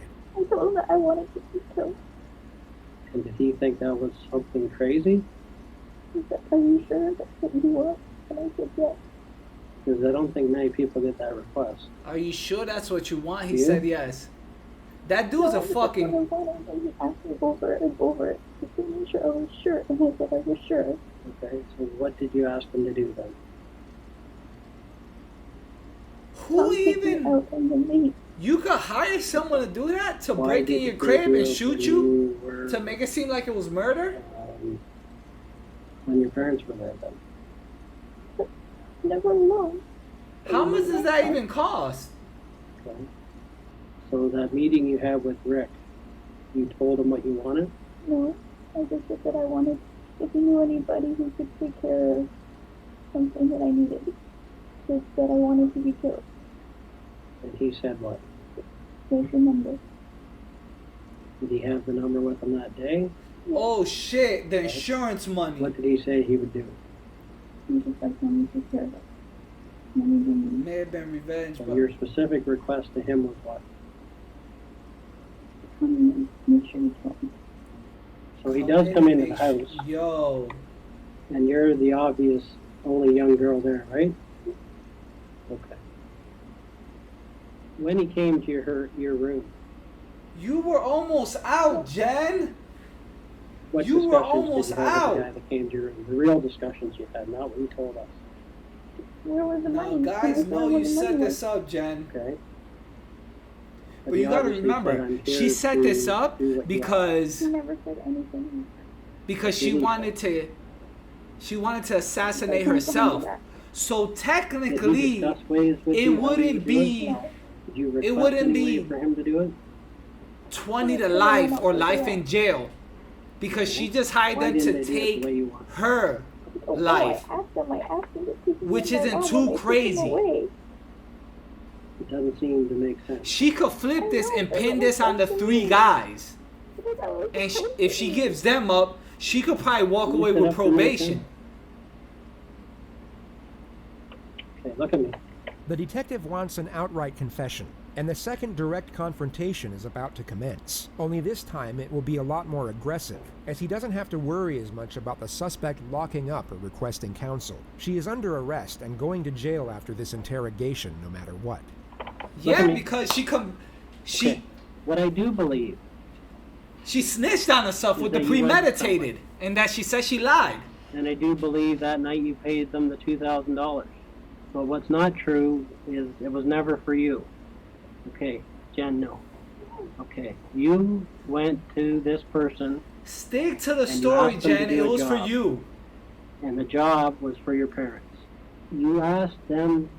You're going to jail for life Do this job if you say it was for your parents, Jen. Okay, let's be truthful. Okay, nobody's going to come there and get the wrong people. If you wanted to kill yourself, Jen, you're not going to pay somebody $2,000 to do it. I couldn't do it myself. Okay, but there's other ways. Okay, and if that was going to happen, bro, if she they could've gives taken up, you outside and done it anyway. It wouldn't matter, would it? If you really wanted to die, I'm not all they rooting for would've her. had to do I'm not rooting for pull her. up beside you in a car and shoot you. If You Jen did it, made a specific she request, deserves to burn. and the job was for your mom and But dad. if she Okay, hired nobody's gonna them come in there and do the wrong job. to take her out Okay? because she wasn't happy Nobody's in gonna life, do that. she's not going to jail for Anything life. You paid. She and they flips did on the what they were 3 supposed to dudes. do. And the plan. She'll probably get for your 5 parents. years. Okay. If it's her first offense, maybe You have 3 to be years. honest with me. This is the only thing Serves that can 1 protect year you. with good behavior. Okay? You made the mistake, okay? But if she Everybody says understands. if it was for her parents, Everybody in this she's police fucking department done. feels sorry for you. I can tell you that right now, okay? Because they've seen what you're going through. It's so obvious, okay? That all this tension you put out, basically this is like a volcano, all right? And at one point it was just too much and you erupted, okay? And you made a bad decision. Was this Okay. fucking interview a But philosopher? once you hired this Or guy, you're like a there's no turning back. volcano. It was too much. You In the erupted. original story, The you fuck said guy? that you hid your cell phone. Okay? If it was for you, you wouldn't have hid your cell phone. That would have never happened. So it's in conflict. It's not me. It's just I put it there naturally. Okay. It's what I naturally do. Okay, but you said on tape that you hid it there and that they didn't know about it. That's your language, not mine, Jeff. All they wanted was so much success out of you, they were not even looking at you as a person. They were looking for a success story. I think Instead of this just shit is saying, almost. whatever Jen wants is what's good for us. Whatever she's happy with. As long as she's happy in her life, I'm happy with it. If she wants to work at Eastside Mario's for the rest of her life, that's fine. If she wants to be a piano teacher, that's great. What's If up, she wants Jay? to continue figure skating, that's wonderful. Why would somebody shoot someone they didn't have to shoot? I don't know. I can't figure that out. And actually not shoot the person they're supposed to shoot? I don't know. I'm trying to figure it out. Okay, why didn't you tell us this that night? I was scared. Scared of what? Telling the truth? Yes. Bro. That I wanted to die. But Okay, instead, but listen, if you wanted to die, you would tell us everything because it wouldn't matter. Jen? If you really wanted She to could die, be you would lying tell and us just saying everything, she but it doesn't wanted really them matter. to kill her for a lower Right? sentence. It does matter because the wrong person got hurt. And my dad is suffering. So the dad is still alive. I appreciate that's what happened in the end, but that's Okay, the what plot was supposed thickens, to happen. guys. The plot Okay? thickens. The The good dad's thing still about this alive. is your dad did live, and that went against the plan. If you could make this decision over, you would change it. Okay? You would change it. Right? Of course. If I knew he was going to get hurt, of course I would. Jen, you knew who was going to get hurt. That's the whole issue here. Okay, that's the whole issue here. What a You crap. gave them the plan for your parents, right? That's all I need to hear. No, Jen, you did. no. And this is not going to go anywhere because I wanted them to kill me. Tell me what happened. Oh, Jen's sticking to her story now. All of it. Okay. All you have to do is tell me right now. Bill, yes, I made a mistake. So, yes, I made a mistake. This plan was for my parents. The detective gets no further admission from this point forward, so he leaves Jennifer alone for 3 minutes to play with her hair before he comes back and charges her with first-degree murder. Okay. Holy shit. I need you to listen close to me, okay, Jen? At this point in the investigation, okay, I'm going to be arresting you for murder. Holy fuck! Also attempted murder and conspiracy to commit murder. Oh, You understand Jen. that? Just have to tell me if you understand those charges. Just Holy say yes or no. fuck. Yes. Okay. So what we're going to do right now is, do you have your own lawyer? Oh, No? Oh, now do you have your own lawyer? Do you have a lawyer you would like to speak to that you know of? no. Okay. Would you like to speak to duty counsel? After they got the confession. Yo, these feds don't play, man. That was the most dirtiest, crookedest shit I've seen, bro. Do you have a lawyer after the confession? So do you have a lawyer? You said that you were on my side. And I was Okay, I am on your side, Jen. What would you like You to do? said you were on my side. Are you fucking stupid, Jen? Did you not see his fangs at the You want me to call beginning? duty counsel for you? Thought you were on my side. Okay. Or is there any other Jesus. lawyer that you would like? Okay. So at this point, you wish to speak to duty counsel then? Okay. So what I'm going to have to get you to do is actually empty all your pockets on the table here. I'm going to make sure that they're making a call to duty counsel, and we'll line that up, and you can speak to the duty counsel in private, okay?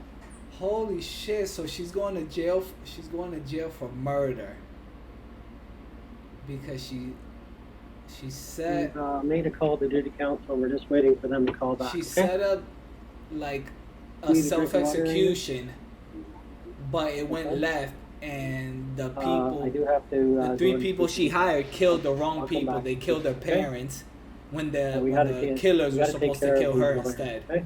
That's the priority right now. Okay?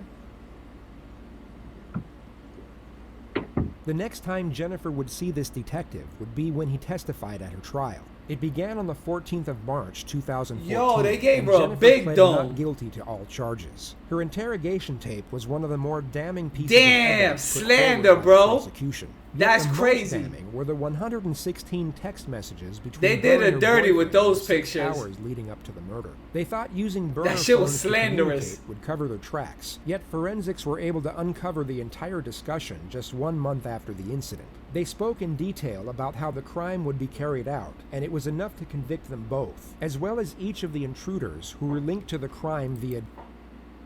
So these are 3 guys she hired. These are the 3 guys she hired to kill her, but instead they fucked up and killed her parents. So she's doing the bid. But where are these guys? Are these guys scot-free? And where the fuck is this dude at in this whole equation? There's a lot of questions that have not been answered yet. DNA evidence, and witness testimony. They were all found guilty of first-degree murder and given a life sentence without the possibility of parole for Holy 25 shit! years. Jennifer Pan is now 34 years of age. She is currently They serving got her him. sentence at the Grand Valley Institution for Women in Kitchener, Ontario. She will be first eligible for parole in November of 2035. 35? Oh shit, that's like another 15 years. What about your dad? He drives a Mercedes and he loves that baby. Is that right?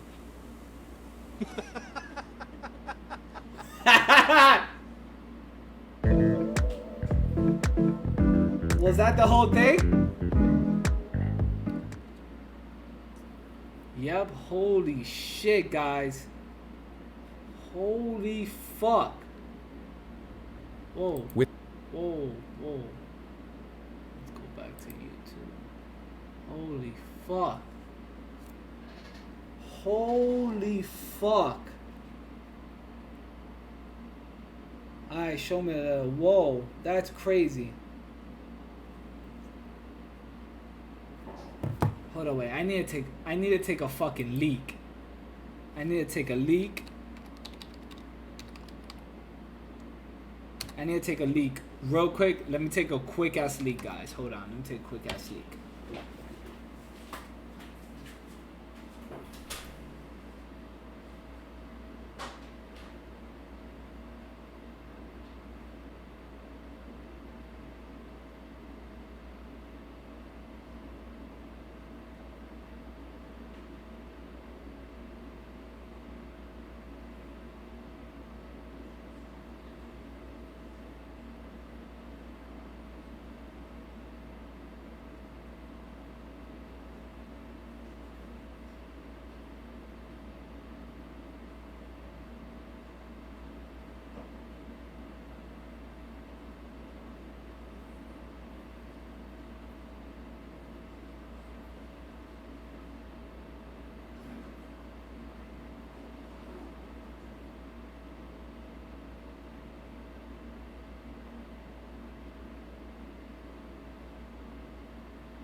Hold on.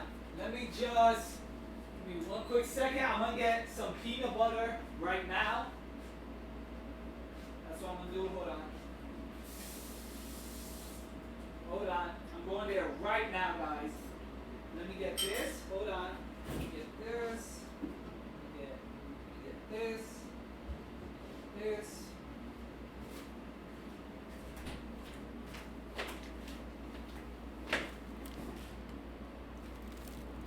Hold on.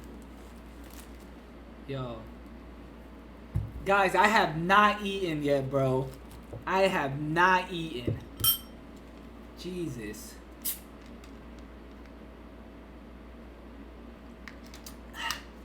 When's that peanut butter sponsorship coming? It is coming soon because I am starving right now, so I need to do that tree stream. I hear everybody always say it, always. Even Gary too. Do they be taxing on the tree stream or not? Do they be taxing or no? Bear with me. Just give me like 5 seconds. Let me get. I haven't eaten, so I'm just doing this real quick. Yo, have you guys heard of somebody named Steven Cedar? Or his name's Sam Cedar. Steven Cedar, Sam Cedar, and Ethan Klein. Ethan Klein is a YouTuber. And Steven or Sam Cedar is, they said, a debater, left-wing debater. None of you heard about him? They say he's really big.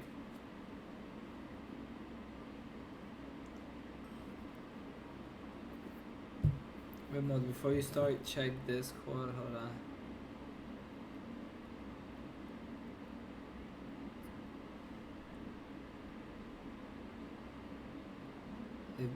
If Casey paid you enough for the big RV job, nah. I can't. That's wild. Hold up, my internet's acting funny. Hold up, my Discord, it's not loading up right now. Discord is not loading up. Give it one quick second. Ethan's a clown. Well, let me see.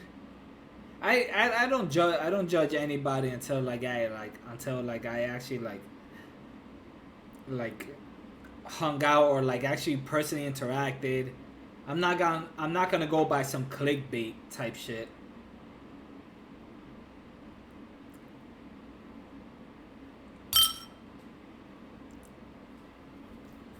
My Discord is not loading up. Hold on, wait. I think I got Discord on the PC. Hold on. Let me go to full cam real quick.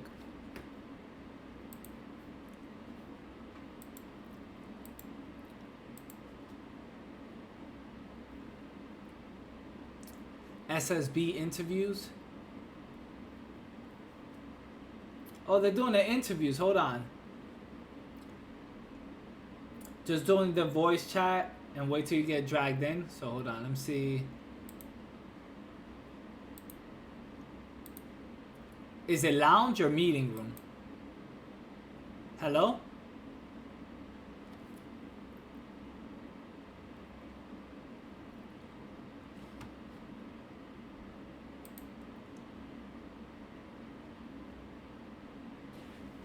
Alright. Is it this one? Is it this one, guys?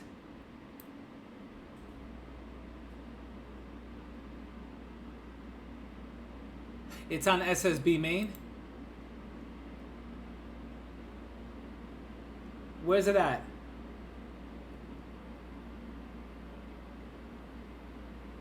Is it right here? Awaiting verbal.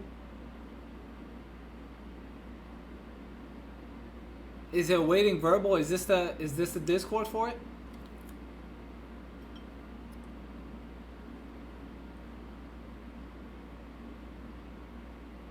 Alright, so you don't have to speak. It says I can't speak.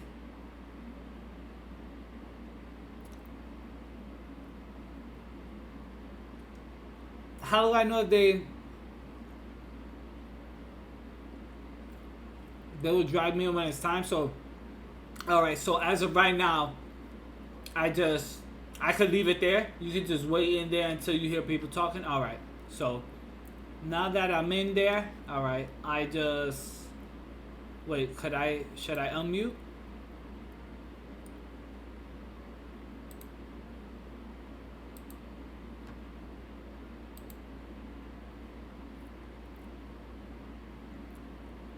Type in general. Alright,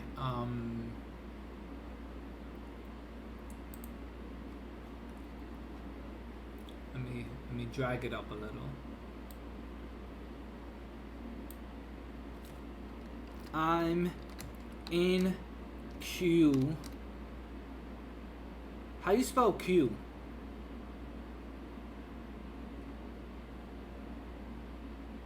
Alright, I'm in queue.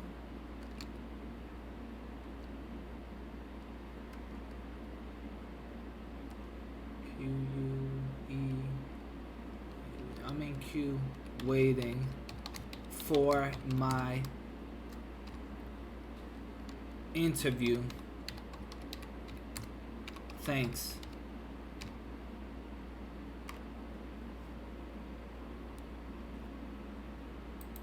Alright, I said I'm in an interview waiting and we are here.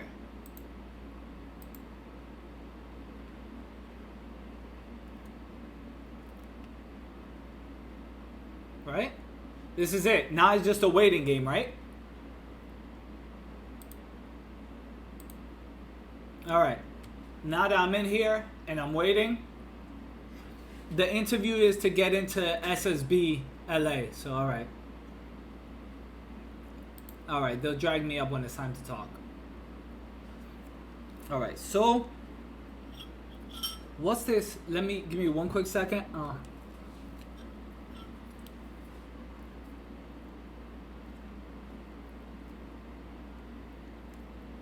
What's the Ethan Klein? What's the title of that Ethan Klein and Sam Cedar? No.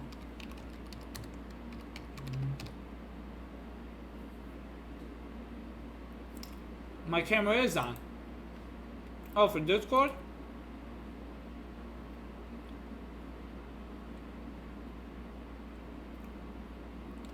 This button right here? Oh yeah, it's on.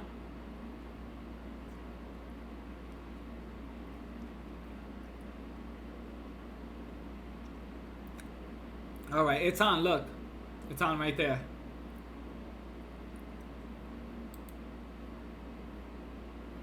Alright. Steven Crowder.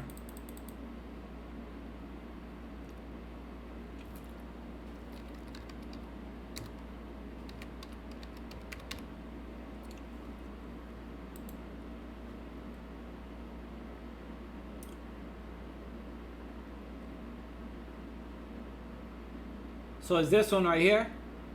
The greatest cell phone. H3H3 wrecks himself. Brags about it.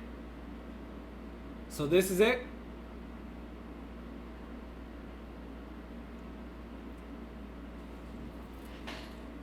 Can I get a little context though? So.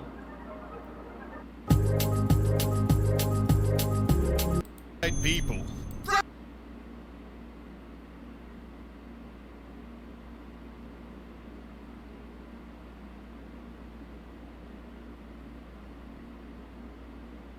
So what? Before I click, hold up. Before I click on it and hear it out, what? Who is Steven Crowder? First of all, he seems like he has his own podcast, Joe Rogan. Ethan Klein has Teddy Fresh merch. He's a YouTuber. Steven Crowder is a conservative guy? Okay. So he's like a debater. Alright, he's a comedian that talks about politics. Okay.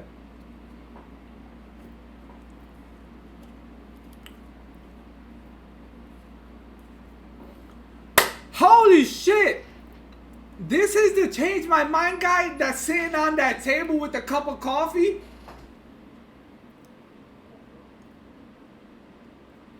Holy shit, bro. This is this guy.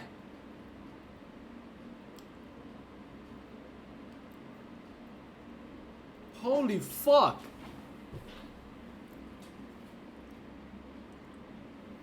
Let me see. Too. I know you guys are Thank you. in the same process. It's a whole thing. Yeah. They switch Can you and turn they breach. down a little bit? Oh, sorry. Am I too loud for you?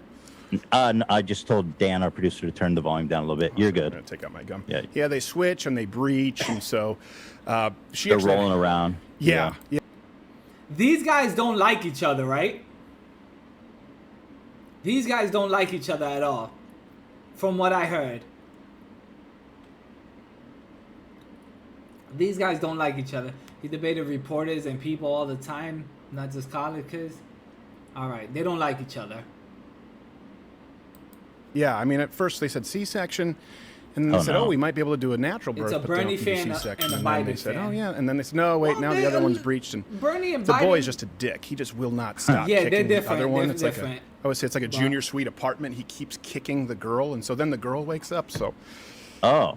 Yeah. So how far in is she? She's due late July, early August. Oh wow, that's coming right up. they're being cordial and I've at got the a big beginning. surgery They're July being 1st, cordial. so I'm trying to get everything done in a hurry. Is that your first?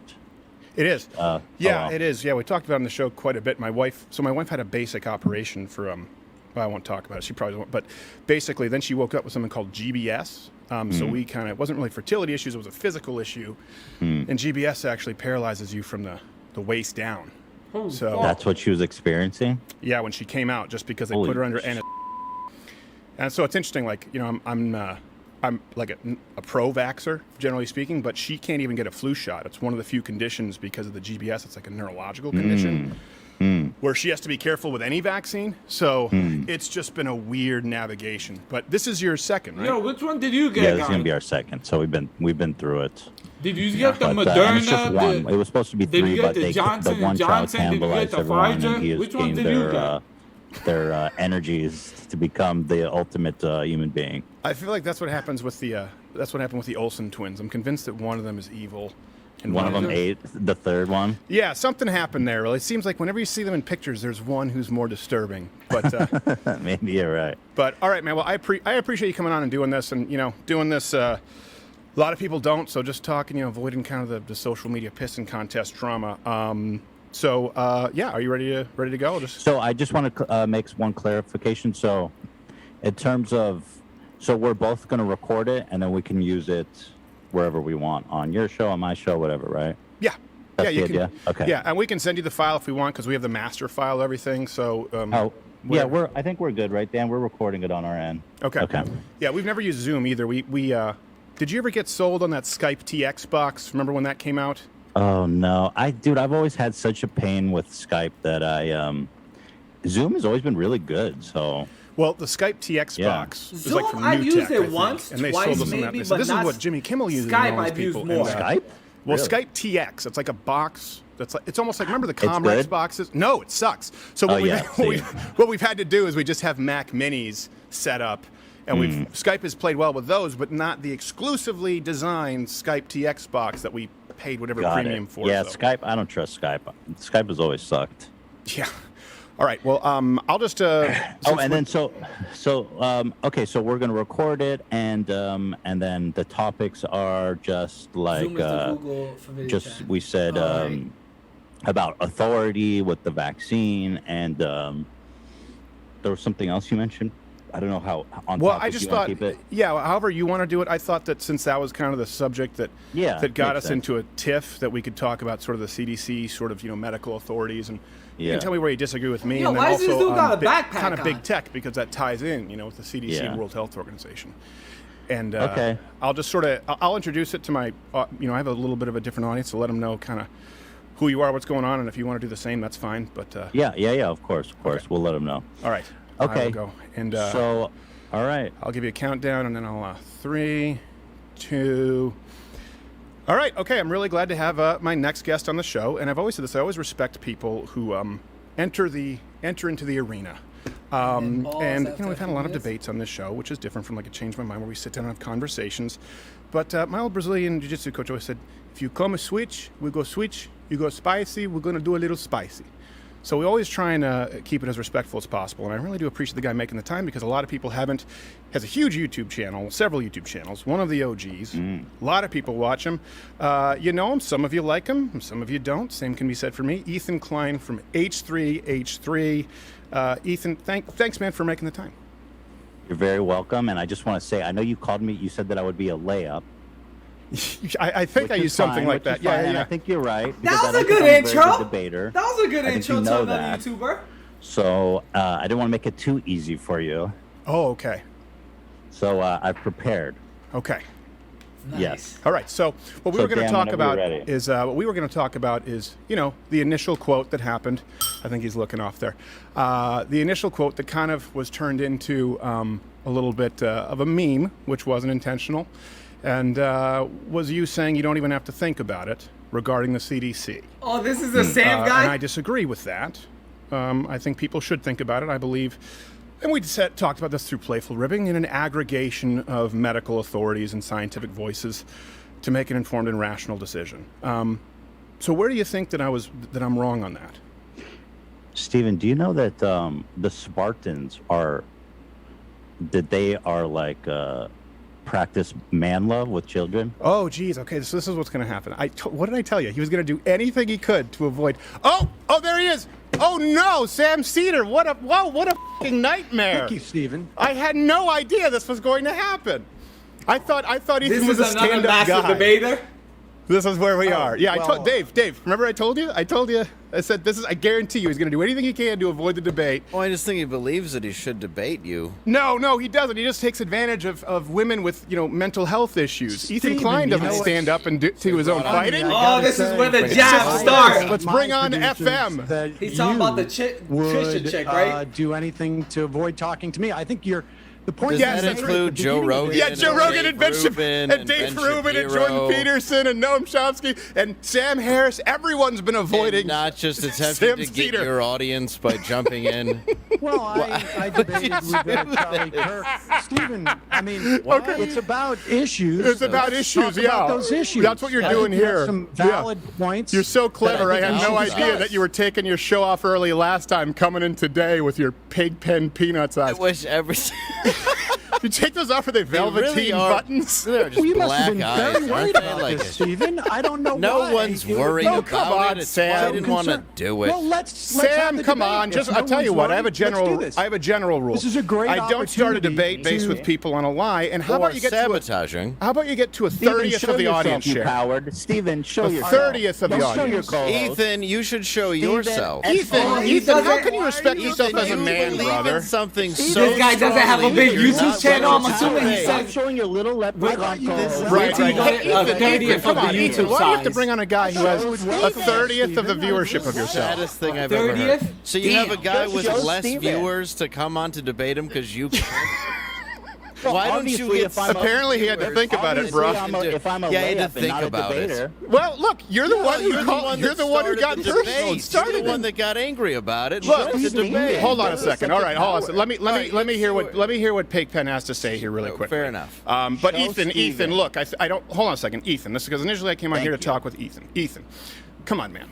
Look, the same reason that I haven't ever had a conversation with Sam Cedars, the same reason that Joe Rogan, Sam Harris, Brett Weinstein, Dave Rubin, Ben Shapiro don't owe him anything. It's based on a lie, Ethan. Just like you What's the claiming lie? you claiming my booker What's the reached lie, out to you, Stephen? Ethan, when you know that's Stephen, not what's true. the lie? There's no one ducking What's the you, lie? Sam. Why I've are you never. so afraid? Sam. I can call out Mike Tyson. It doesn't mean that I'm ducking him. You are so worried about Why do you feel that? this. Why do you feel that I honestly anyone, Sam? Why do you feel that anyone owes you airtime when you have a 40th of the audience and you've been doing the show I don't think for 10 times anybody as owes long? me airtime.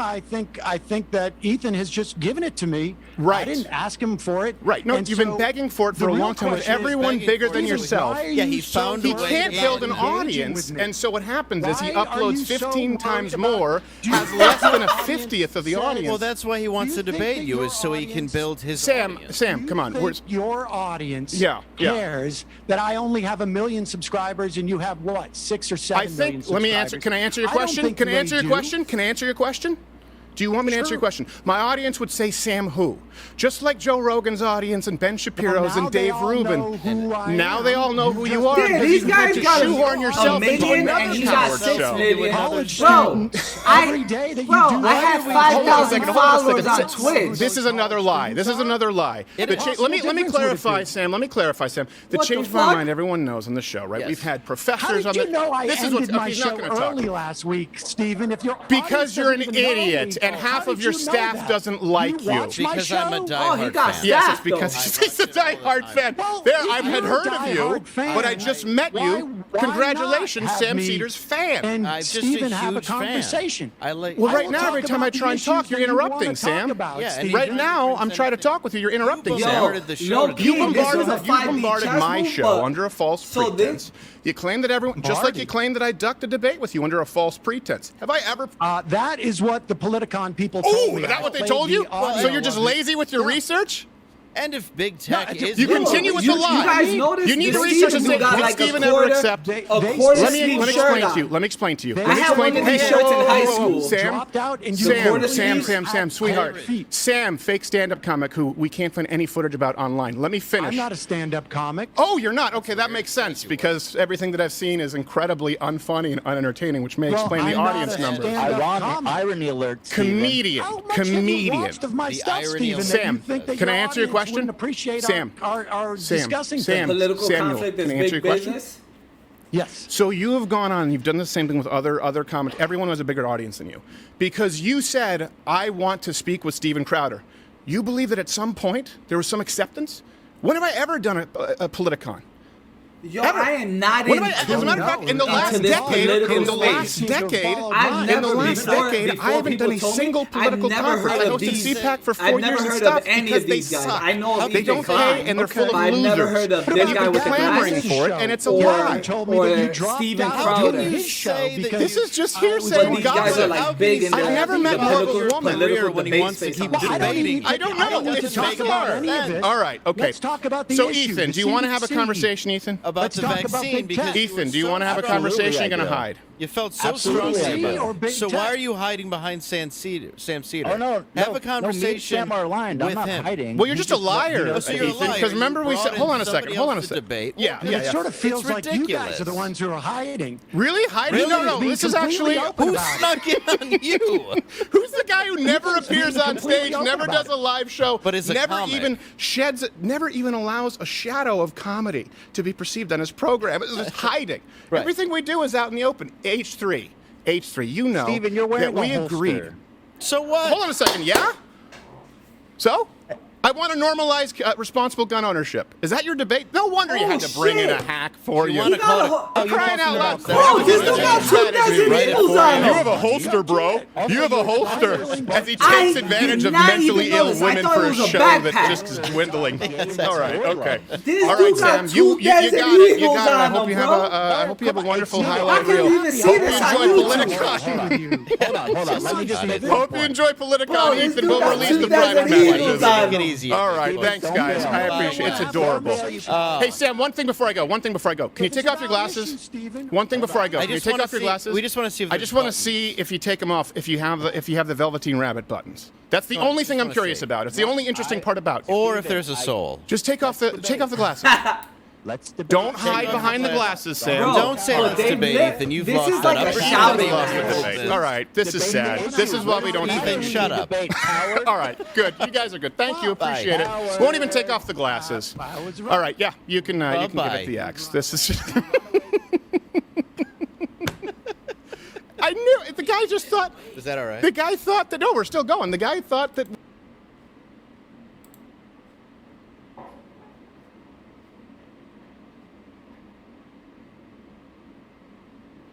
Hello? Hello?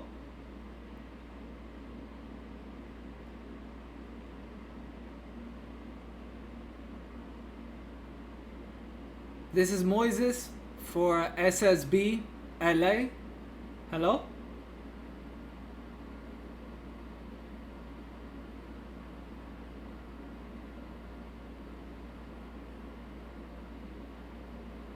What was that?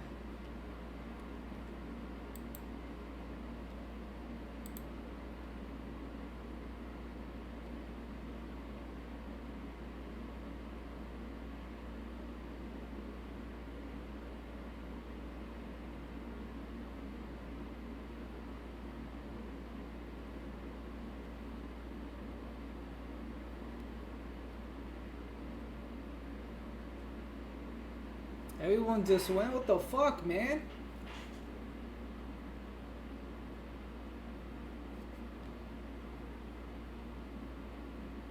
So that was the whole thing? That was the whole thing that was going crazy? That was the whole thing, guys? That's where everybody was going bananas? Let's see.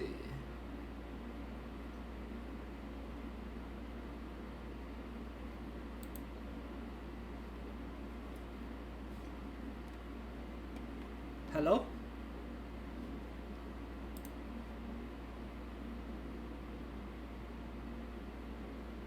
Moises?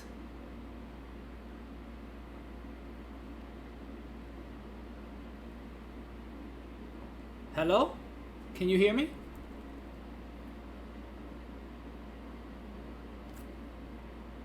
Yo!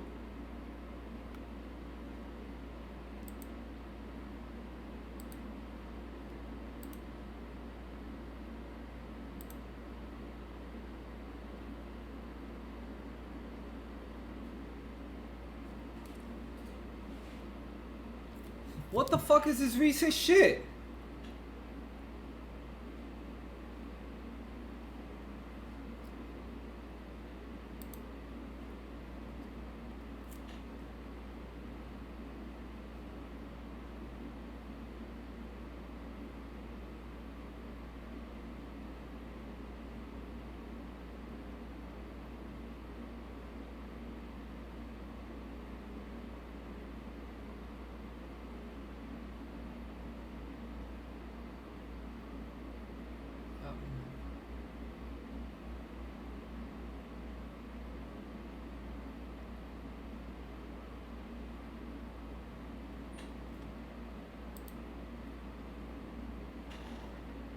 Yo.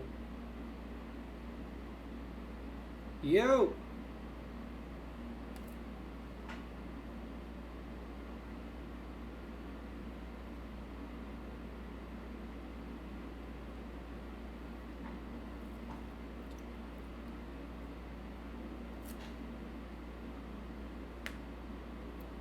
I think they're gonna drag me in. Hold on.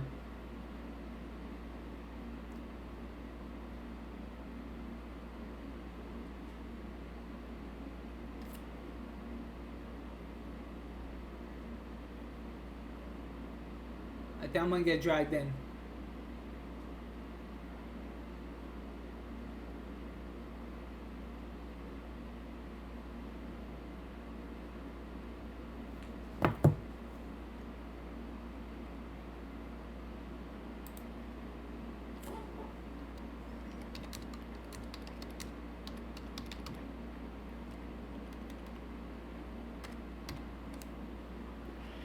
Come on, man. You don't hear nobody? How do I hear? How are you able to hear the Discord? I hear them talking. You don't hear them talking?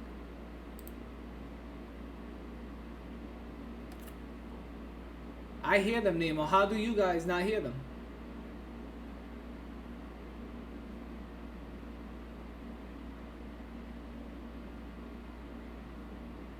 You can't hear them? I can hear.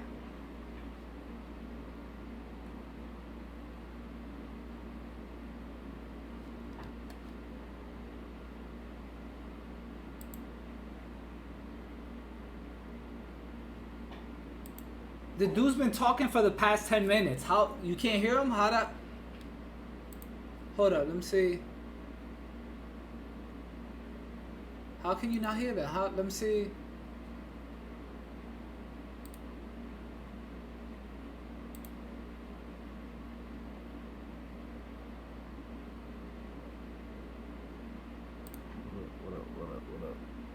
Hold on, I'm hear about now? to go join this shit and see where the fuck he at. Hold on. Can you hear?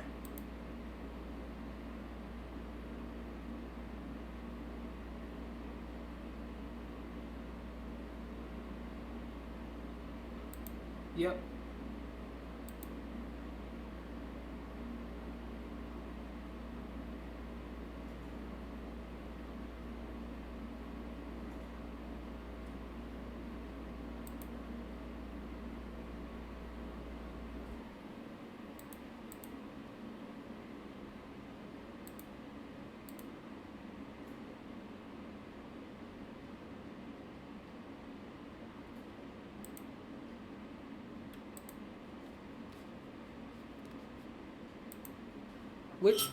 What settings? Help me out with the settings, guys. Can you hear? What do I put for input and output so you guys can hear?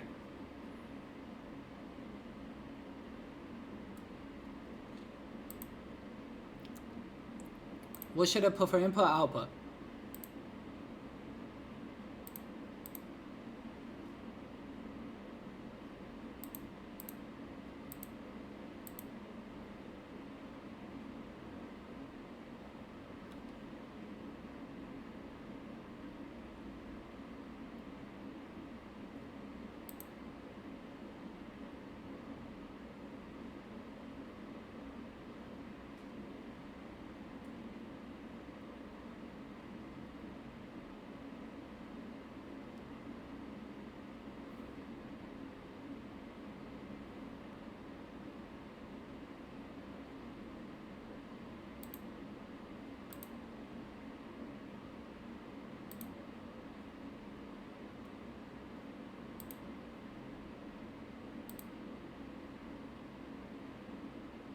Yo.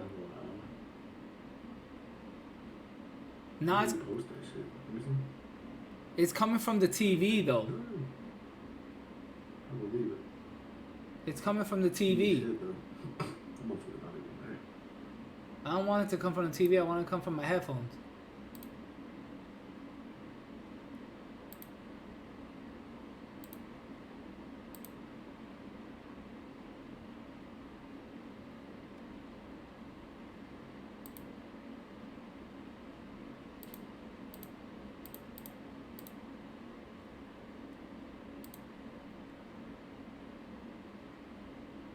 Fuck, guys, we fucked it up.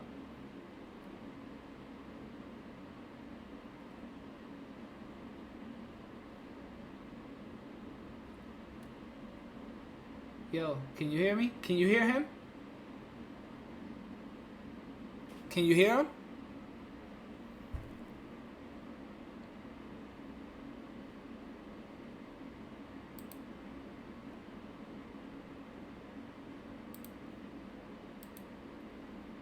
Fuck, I'll put it from the TV, but... I'll put it from the TV.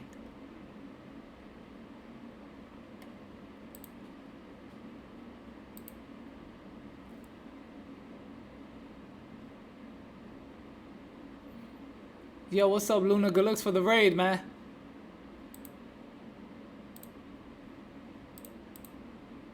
Good looks for the raid.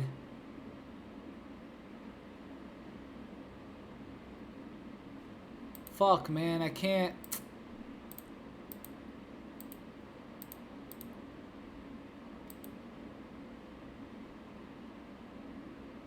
Put default. What do you mean default on mic? Input or output?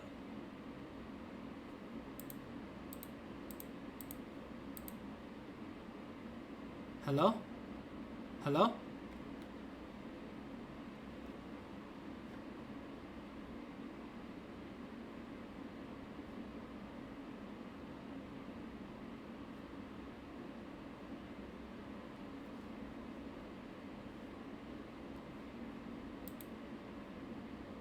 Hello, hello?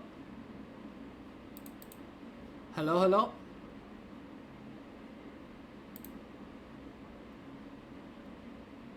Hello, hello? Hello? Hello?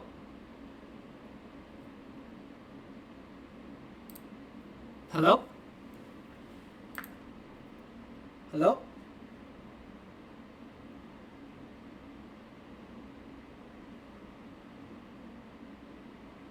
Hello? It's working, right? Can you guys hear? Hello? Hey?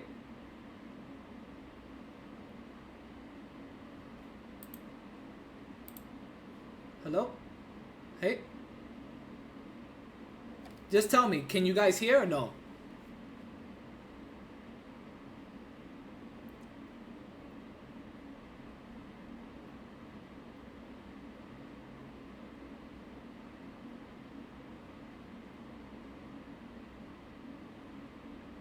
Nah, no one's talking. I'm about to just say forget this interview. I don't think these guys are gonna ever do this interview.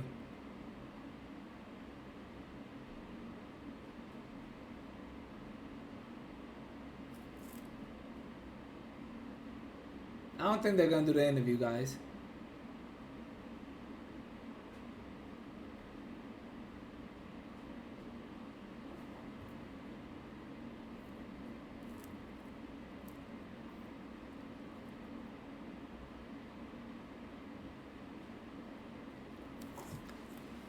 Alright, I'm just gonna leave it just like that.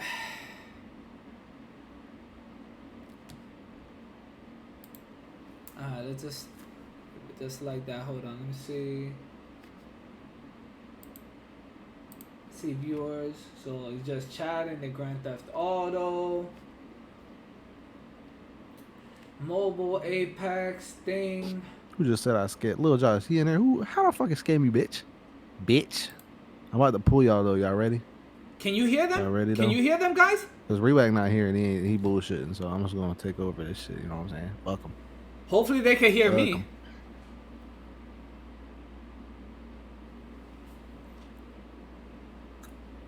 Yes sir. Yes sir. All right, Yes, bet. sir. We'll put Austin in there.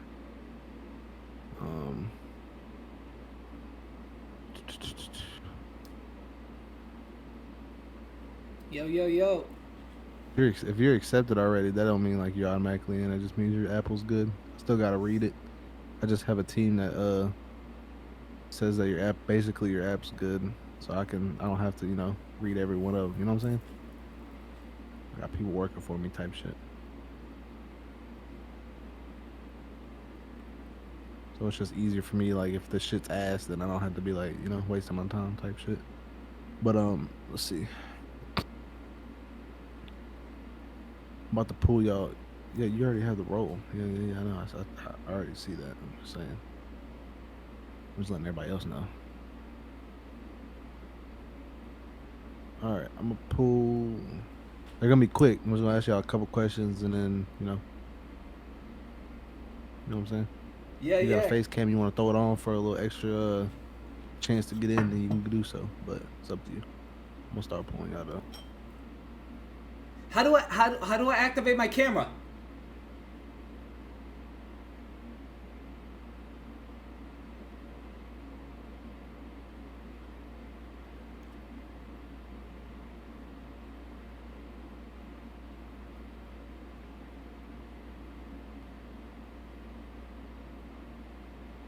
This one?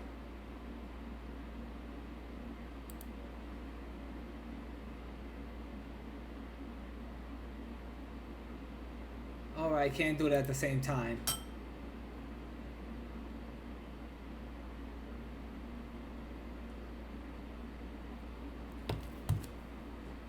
Let me into the server, Playboy!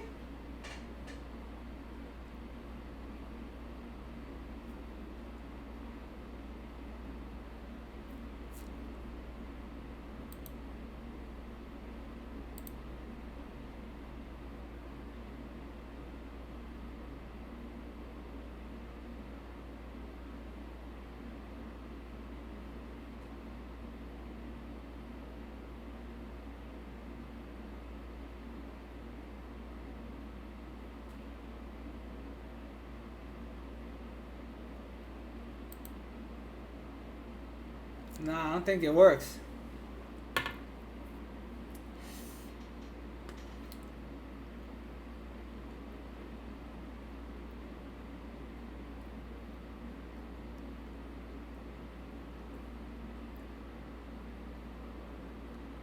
True.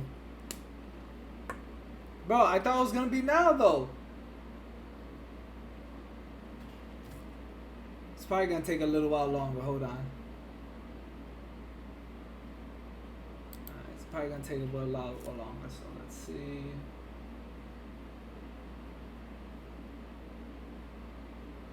They're taking one at a time, I think. Let's see. Let's see if homegirl. Yes!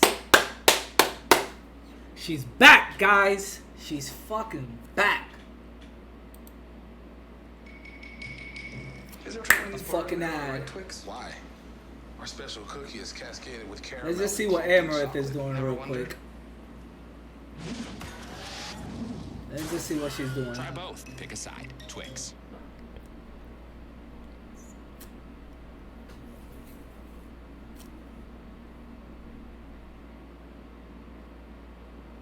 Bro, $50 to write on her arm? $150 for a follow back on IG or Twitter. Holy shit, you pay $150. Oh my god, $250 and she wears a pigeon mask. The game's all fucked up, guys. Holy shit.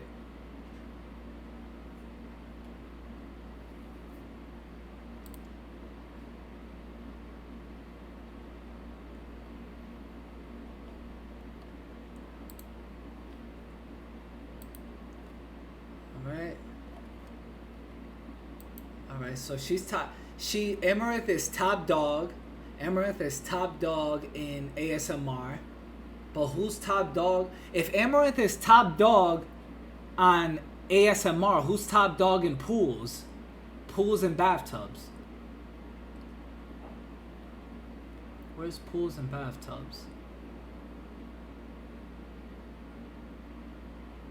Oh shit, did they take out pools and bathtubs? Yo, what's up, Nimi? Yo, they took out pools and bathtubs. Damn. Damn.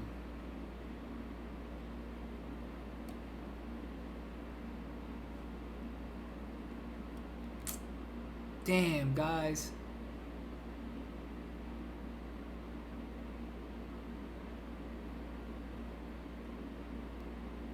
It's still there. Where is it?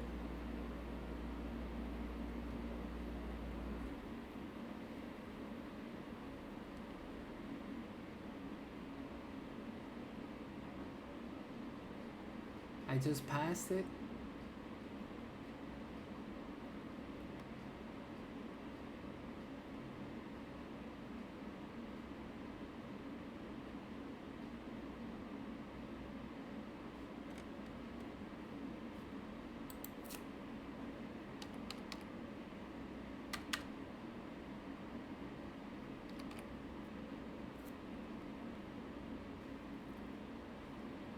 There's a second no pixel public server.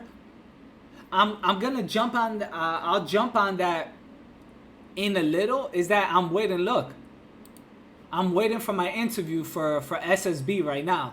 I can't just jump in. I can't just jump in GTA RP right now when I got the interview set. I got an interview set up for SSB LA right now.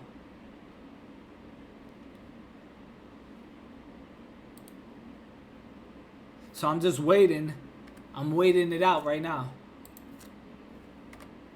Bro, you can't even filter.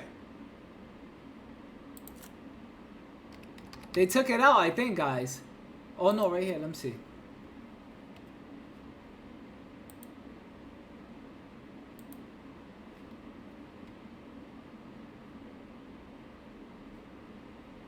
So top dog is some chick named Spoopy Kid.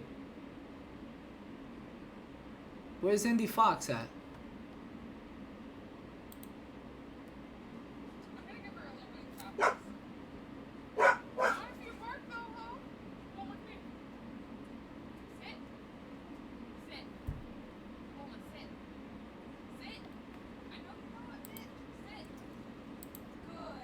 It's not the same. Where's Indy Fox?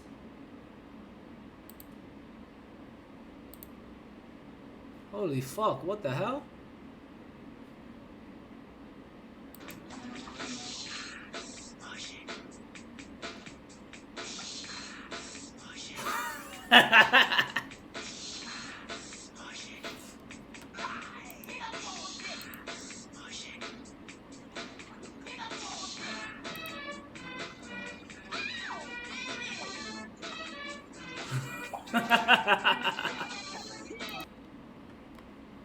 Okay. Jesus Christ. Cara, eu não gosto do atendimento pelo WhatsApp, porque eles demoram 40 minutos pra te responder, mas se você demorar 10 minutos pra te responder... The thumbnail's looking kind of crazy.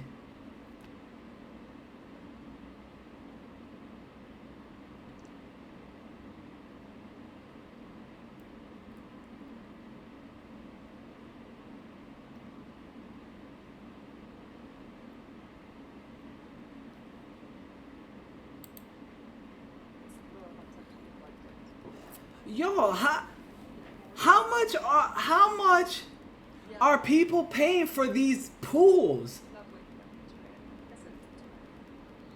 How much do you think that pool cost her, guys? Nah, this is crazy, guys. Look at this. Hold up. I don't know if you saw it. Hold up. Look at this. Guys. Guys. Hold up. She's been streaming. Guys, she's been streaming for 11 hours. And nobody has donated $1 to her goal, guys. That's crazy. She's been live for 11 hours. Not $1, bro. Nah, that's crazy. That's crazy. To be honest, I'm not that far behind. How long have I been live? Click exclamation point uptime on my stream right now. How long have I been live for? How long have I been live for?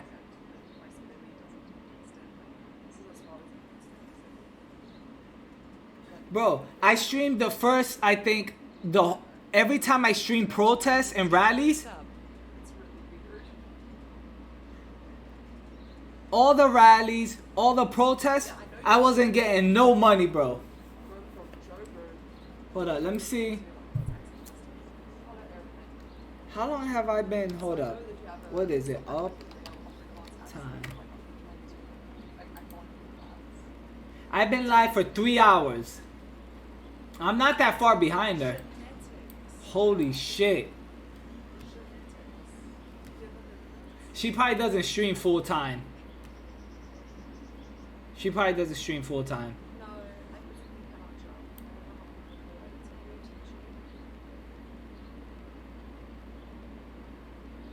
Is EBZ banned or no?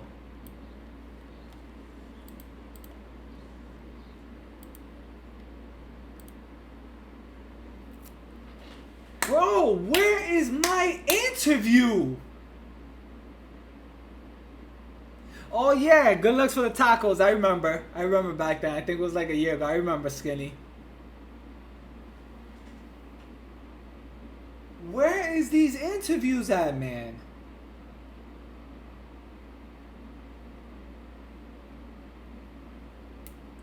This is crazy. I feel they want people to exit out the Discord. I feel they want people to exit out the Discord. I don't got a tree stream, shut up.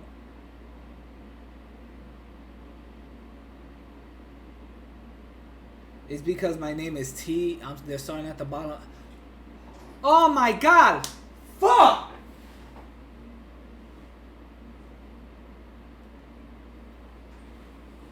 I started my name with T. I'm at the bottom of the list.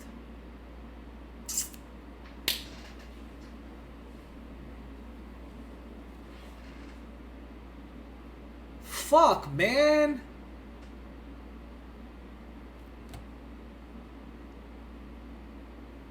I don't want to change my name so quick.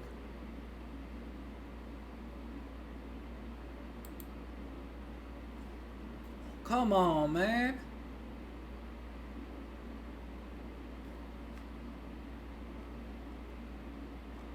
Who else is down here? Is this Nicole? Hey, internet users. It's your gig. 30-second ad, yeah, right. What the fuck? Mess with that real quick. Be Real Moises T. Skinny. That should have been my name.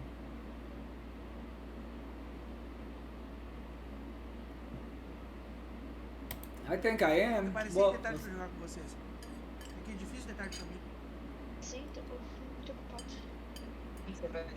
holy shit, guys.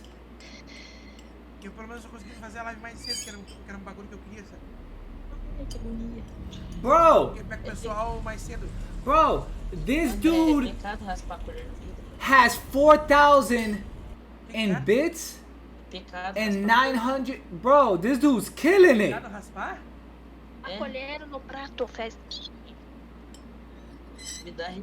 Bro, one sub is his name on the bottom. This dude is killing it. Yo, I got some markers. Should I do that? Nah, fuck that. That's crazy. Gordo puto tetão. To write? What the fuck? What was so funny, guy? Holy shit. Aí, Amanda. Por que tirou? Oh shit, he could probably get skin Yo, why is everybody writing on themselves? Whoa, whoa, whoa, whoa, whoa, whoa,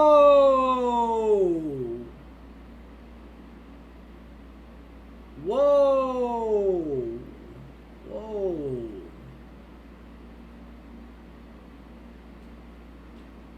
Whoa, what in the fuck? Whoa, let me get out this section. Fuck is this section's on some other shit. Like what the fuck? Whoa. Holy shit.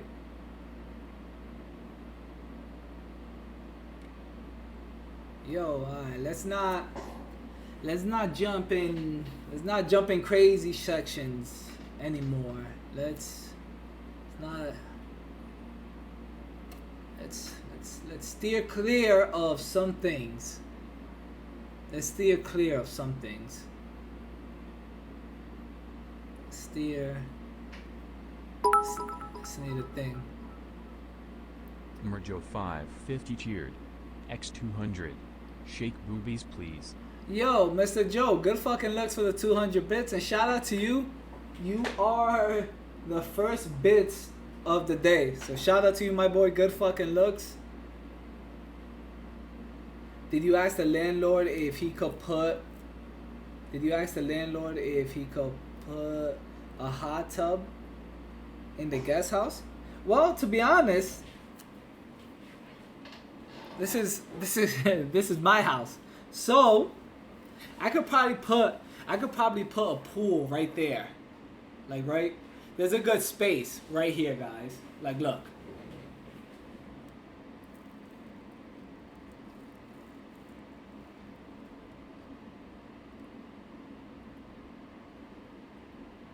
I could put a thing right there. So hold up. Get centered. Boom, we got 14 people. Are we there?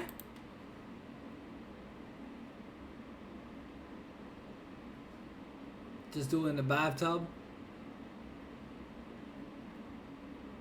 Mini pool, exactly. Oh yeah, it has to be a small pool. It has to be a small pool. Bro, I thought these interviews were gonna be quick. I thought these were gonna be quick, man. Why is it taking so long? Yo, to be honest, I am the worst. Well, I'm not the worst at interviews, but I fucking hate interviews, bro. I dislike interviews a lot. I don't like... It started at 22, now it's at 14? Oh, okay. Oh, it's going down. Tell us the interview. Oh, shit. Oh, it's coming down, guys. It's coming down. Hold up, wait. Let me... Fuck, man. Let me write some notes. What should I say? What should I say? Oh shit! I'm almost up, guys. What's something I could shit.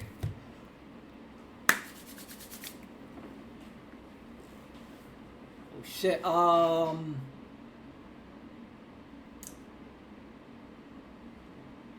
What's your name? What sign am I? I don't even know what fucking sign am I.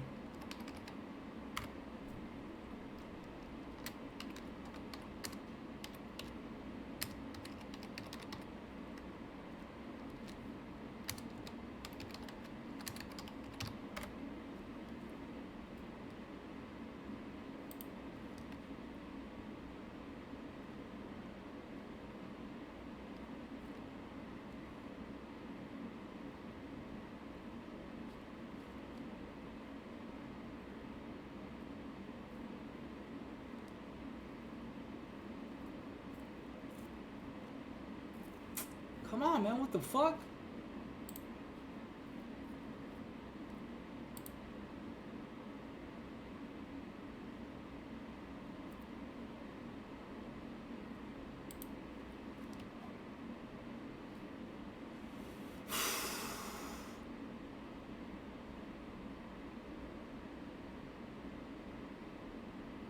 Where's 89, guys? Where's 89? Where's 89?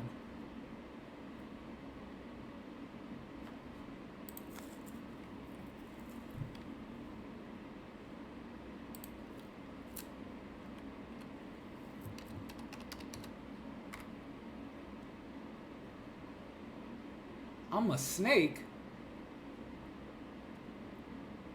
Nah, y'all got me fucked up.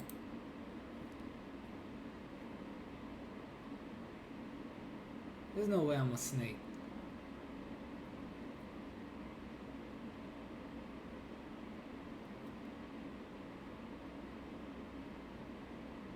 Hell the fuck no, I'm not a snake.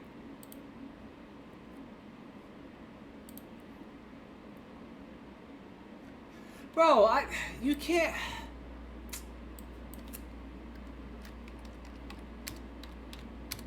I thought the zodiac sign was easy to find.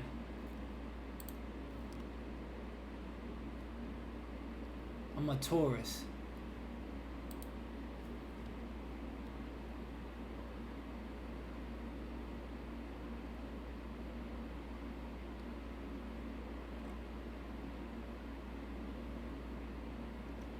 Oh, yo, you remember this old school thing? You remember this? Look at this. Remember this shit in high school?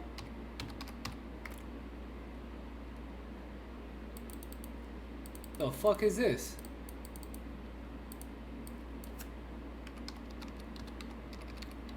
You remember this in high school, guys? Loveconnection.com?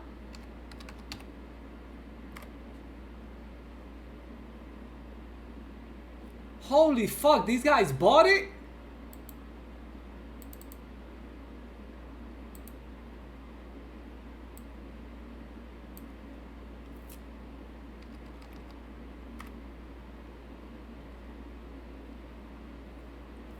Remember that app where you plugged in names? Name.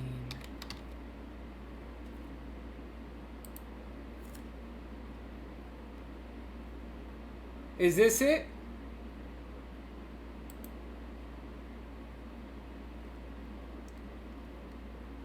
Is this it?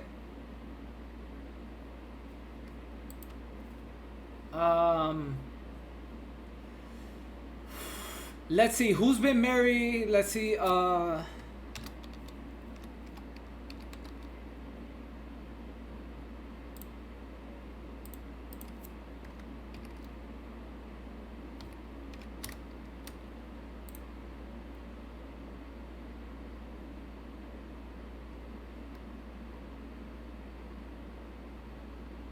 shit.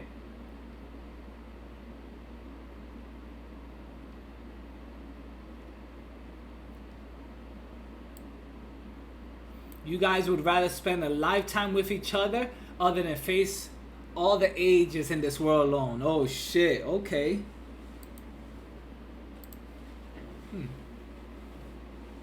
Who's people I let's see Gary. And let's see Vanessa.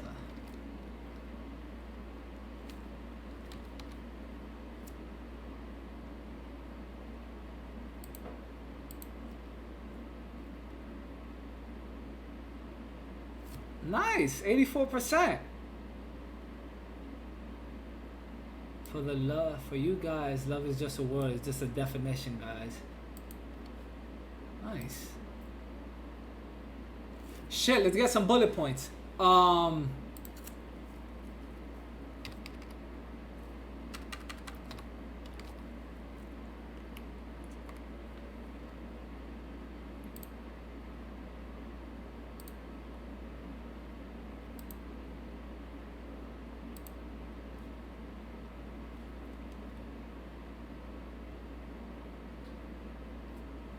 Hold on, wait.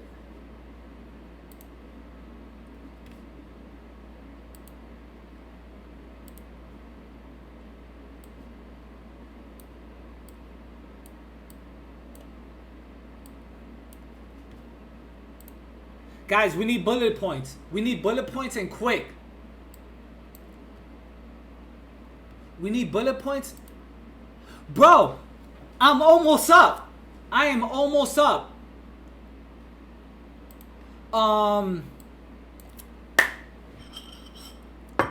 They asked me, yo, Moise, what you about? Oh, fuck. Holy fuck. I can't even answer that. I froze up, guys. Oh, shit. My heart is beating. Whew. Calm down, Moshishito. Calm down. Calm down, Moshishito. Calm down. You got this. Calm down, Moshishito.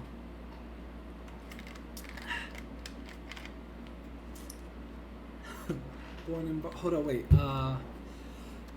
My name's Moises. From the Bronx. Really from Rhode Island. Hold up.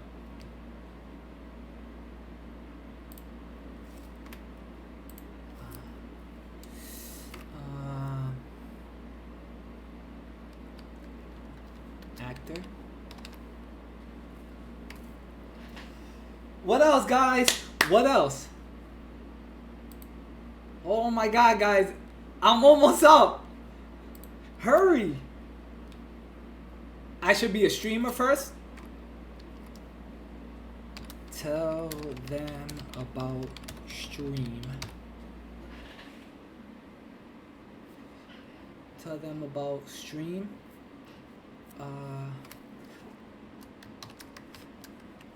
Yo, my hands are shaking, guys. Twitch partner. Wait. Only Twitch partner ever to get partnered with just a cell phone. Alright, what else? Tell them what else. Tell them I watch JCS. I don't know about that. Instagram influencer? I don't know about that, bro. I don't know if I want to say that. Oh, man. I'm a secret informant, but I cannot talk about that much. Come on, guys. I need some reliable, hard-hitting ones. My name's Moises. I'm from the Bronx. Really from Rhode Island, though. Tell them I'm streaming right now. So they know. Tell them I'm backpacking. Because we gotta use the lingo. I'm backpacking right now. Backpacking is streaming. Backpacking is streaming, but that's the GTA lingo. Oh shit, come on, man. Backpacking means streaming inside the GTA RP world. Tell them you can't put your cam on because you're body camming, not backpacking. It's not backpacking, it's body camming. Body cam. Tell them body cam. Tell them you can't put your cam. Alright.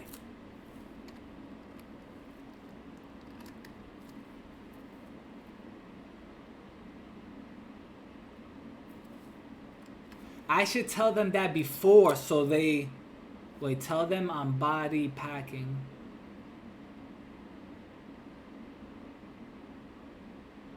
Body camming. Body camming. Body camming. Body camming. Stream right now. So I can't show my face. I would love... What? I would definitely do it otherwise.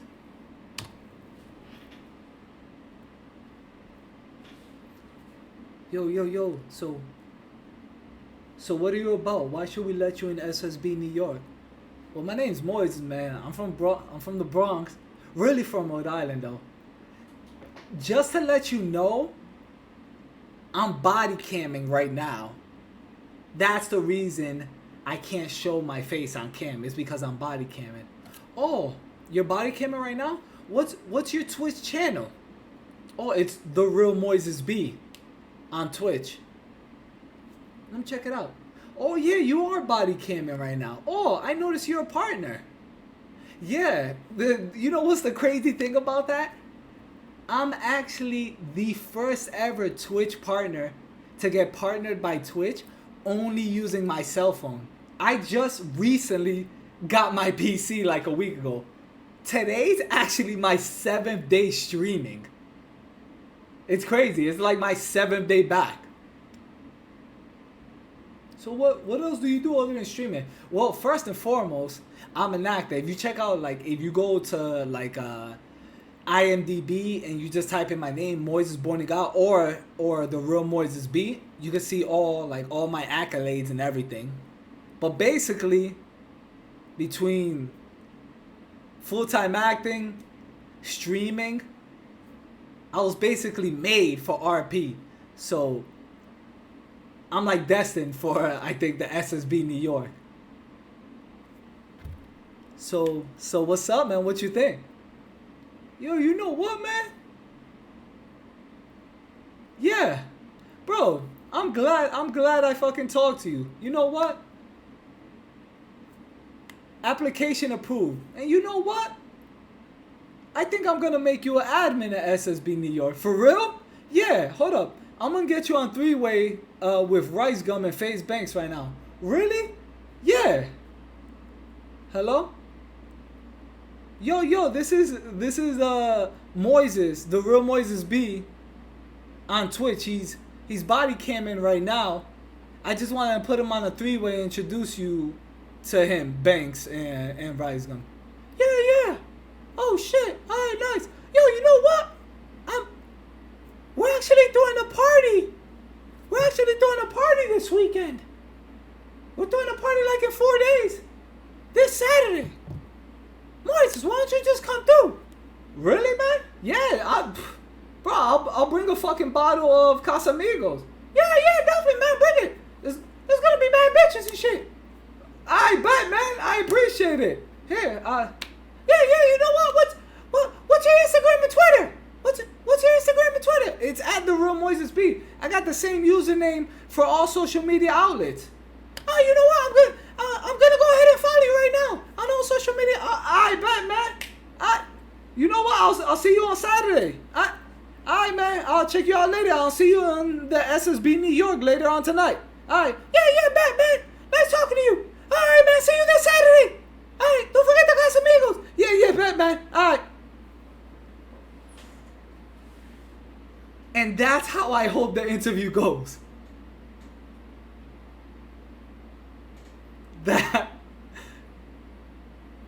Guys, clip that whole part and send it to me. But that's how I want the interview to go. Clip that whole thing and send it to me. DM it to me on Instagram, Twitch, whatever. I don't know, anywhere you can. But that's how I'm hoping the interview goes. All right, guys, we are almost here.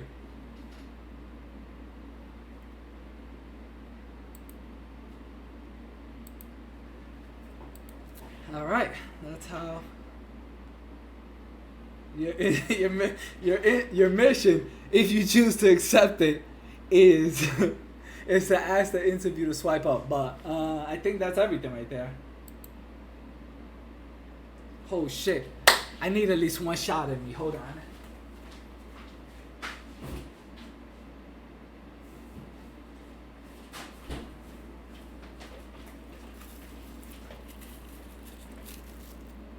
Just one shot of Belvedere, just to calm the mention, just to calm it.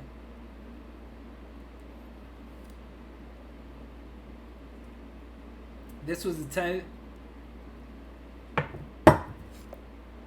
someone added me. What do you mean?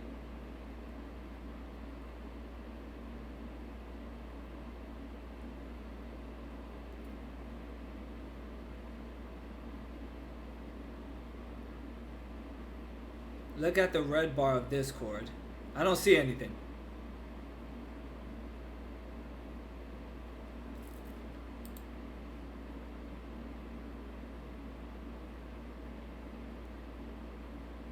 I don't see nothing.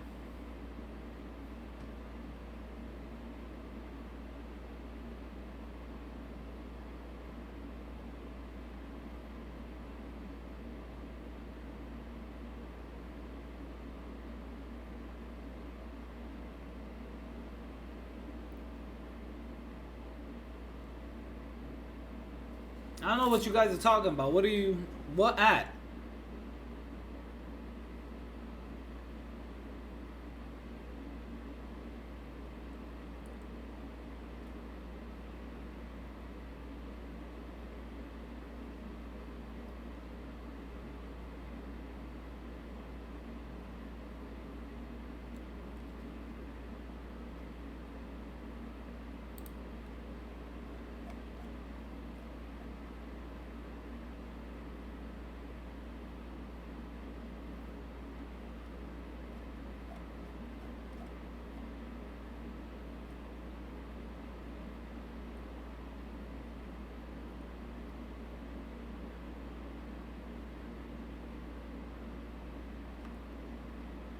I don't know what you guys is talking about, man.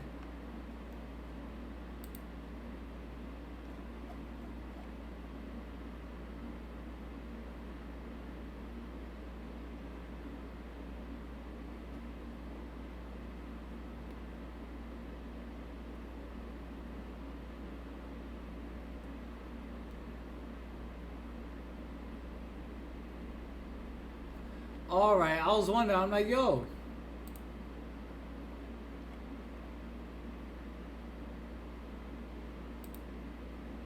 Oh shit, guys. We're almost there. Alright,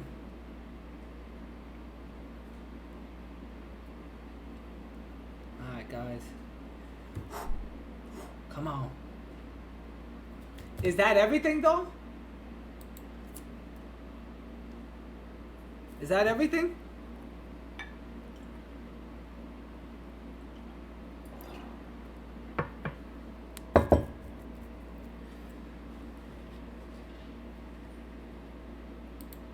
Come on, man. My name's Moises. I'm from the Bronx. Really from Rhode Island, though. Tell them I'm body camming, streaming right now. So I can't show. I can't. So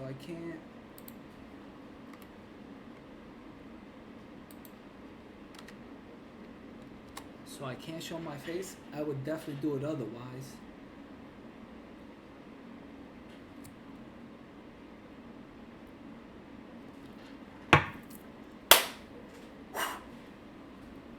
Come on, man. Let me in, cousin. Come on, man. Come on, man. Come on, man.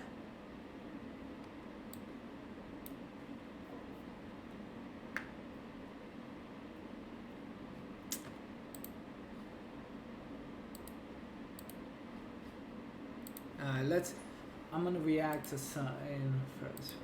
Let's see.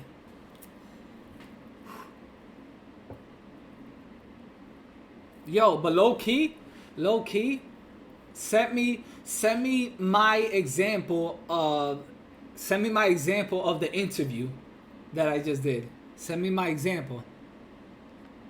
That's how ideally I want my interview to go. Ideally. Yo, low-key, it was sounding like Mickey Mouse. Like, oh yeah, we'll definitely invite you. Bro, when I get money, bro, I'm gonna be up top with the zebra mask, fucking with Mickey Mouse. All the Disney parties getting knocked off.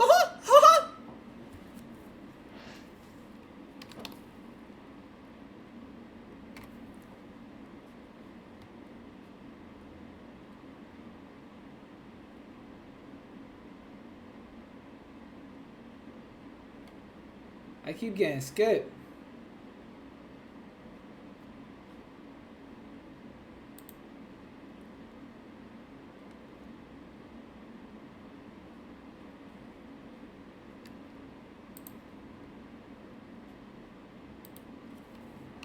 I keep getting skipped in queue.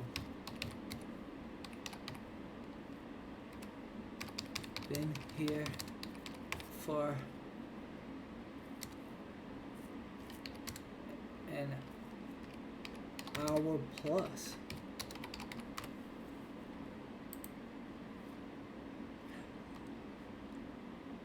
Alright, cool. I let him know.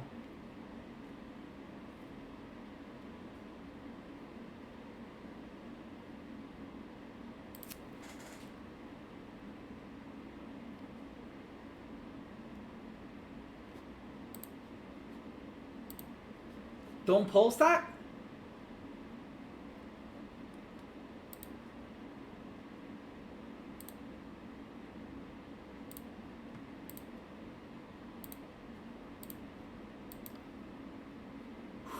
Alright, we're good, guys. We're good. We're good. Alright, don't worry. I deleted it. Hopefully they didn't see it. I deleted it, guys. Don't worry. That was my character talking exactly.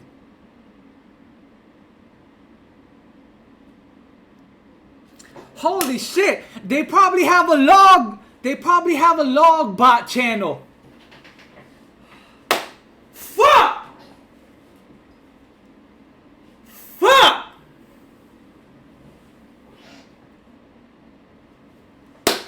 It shows that I read it.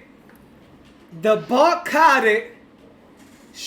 I deleted it, and the bot shows that I deleted it. Fuck!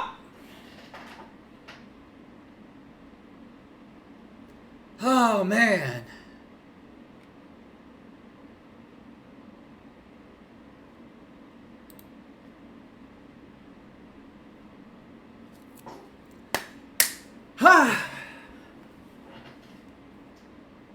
Okay. Okay. Okay. Well, that shows. Oh fuck! There's a camera delay. Hold on.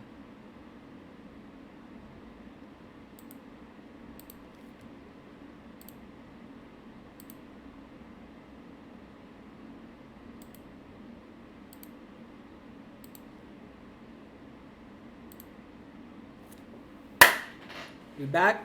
We back in action. All right. So it shows that I'm not resourceful, remorseful. It shows that I'm remorseful. I wrote the message. And I'm like, hey Moises, I gotta be the one to tell you. You sound like a little bitch right now. Really? Let me read the message. Hey, I've been in queue for an hour and a half. What's going on? Okay, I am sounding like a little bitch. Let me delete that. Minor lapse in judgment. Delete. See, if you can't make a mistake, that's life. You make a mistake. You analyze it like, yo, what are you doing? You're fucking up here. You fix it. And that's how the game goes. So that's how the game goes. Alright, I'm just gonna wait it out. I can hear them. Once they start talking, I can hear them. So let's see.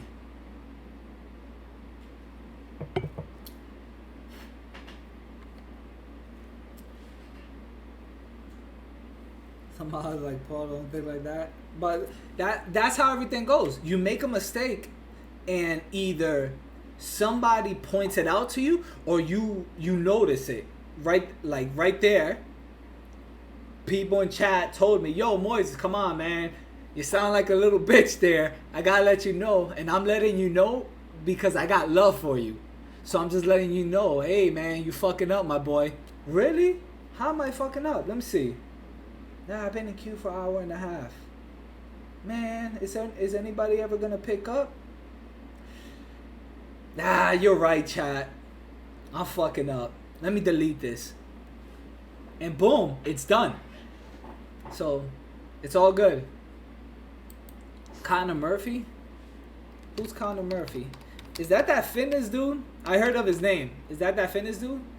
What the fuck? First thing that pops up is Connor Murphy breakdown.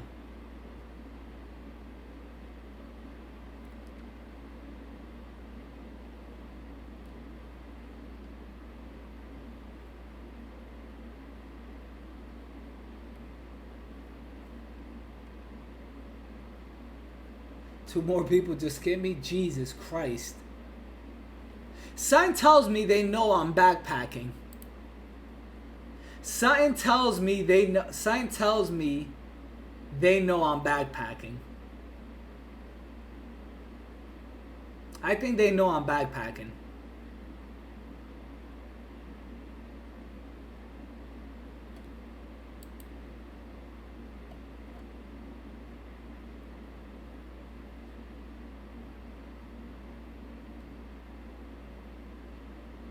Watch Houdini in the City of Fallen Rappers. What's this? Hold on. Hey guys, YouTube?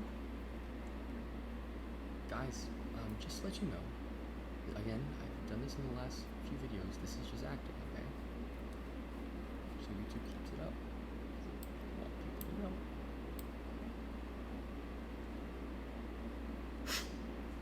What's happening? I've gone literally mentally fucking insane over the past few days. I don't understand. I think my mental break. Why is he sad for? I used to be so happy when I was a kid. Why is he sad for? The world seemed endless, the world seemed infinite. It was like I could actually be happy. I had dreams, I had aspirations. It was amazing. And I accomplished it all. Look at my life. I fuck 3 fucking girls a day. 3 girls a day. Do you believe that? Fuck yeah, you do. Look at my YouTube channel. I'm popular. I'm famous. And this doesn't come from ego. Damn, 3 bitches a day? Because I'm unhappy. Nothing that truly matters. My parents have sucked away every ounce of happiness in my body. I've done everything just to please them, just to make them proud, just to make them happy, and it didn't work. I started YouTube so they could be proud of me, so I could be successful and rich. Show them that I could have a fun life, but they don't get it. They can't understand happiness, they just don't understand it. I visit them 5 times a year. I offer to fly them out to LA. I do everything for them. He lives in LA? Everything I can to make them happy. Oh shit, you see the Arnold thing in the back? It's not just me, they fucking ruined my sister. Bro, why is this dude having a breakdown? He instills horrible unhappiness into her. I got that he does YouTube videos. And then her unhappiness feed it into me. I can't watch sad stuff like this. I feel bad. I can't watch sad stuff like this.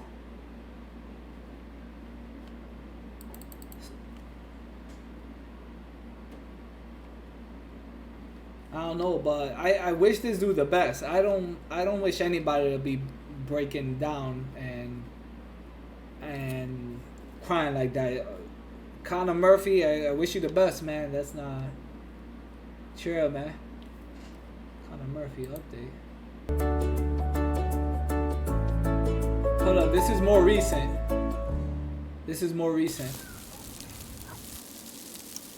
This was last month. Let's see if he's doing better.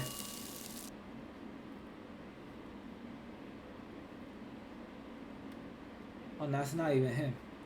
Let me see. Let's go to his page.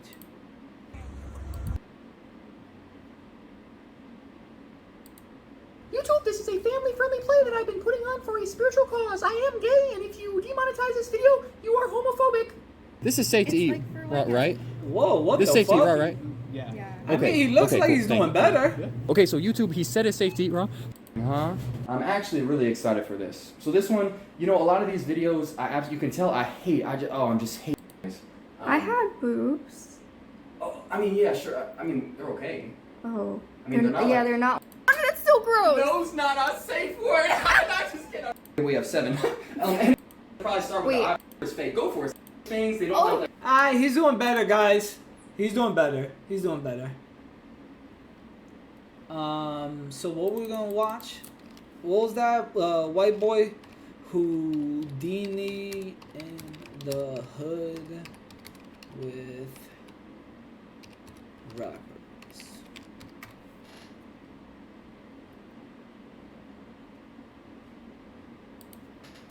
You become a target. Well, not only you a target, you're rapping about these people. Your house is 10 times the size of their house. That would make me dislike me if I was on the other side.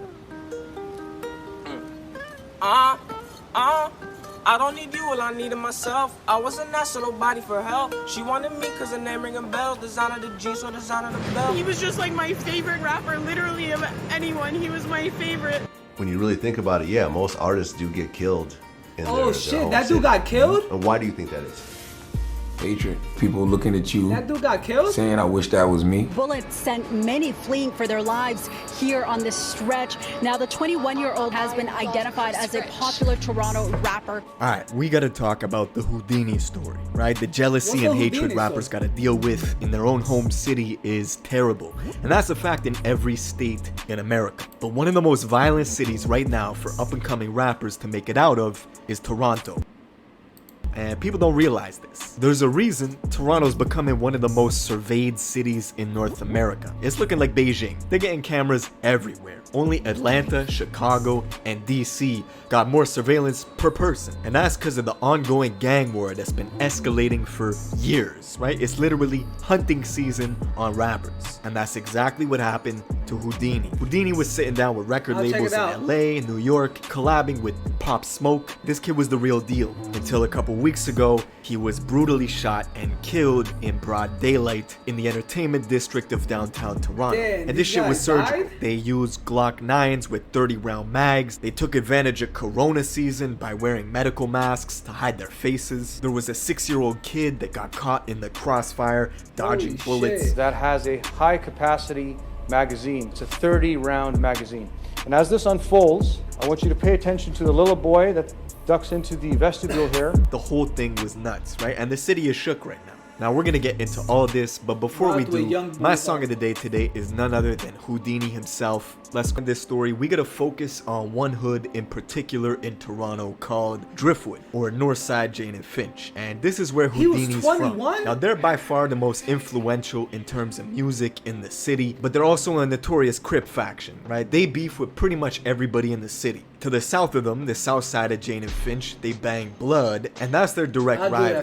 The lowest income neighborhood in the city called Regent also has tension with Driftwood, stemming from rap beefs and rap killings. And another area called Rexdale has been Driftwood's rival for damn near a decade now. So they beef with everybody. Now in 2015, Driftwood kids kinda instilled the Chirac music vibe up in the north, in Canada. They were putting disses to rivals in their tracks and talking about the stuff they were doing in the streets in their lyrics. If you diss my niggas, then you know we pulling triggers. Late nights with them killers, we kidnapping drug dealers. Now that song is Robin Banks featuring Pressa. Pressa is one of the few who actually crossed over to the mainstream American scene, and he's actually living in Cali right now in a nice mansion. His rap career popped off for him, but before all that, he was involved in a case where he allegedly kidnapped 2 drug dealers, moving them around from location to location, holding them for ransom, until eventually forcing them to give each other head in front of everybody.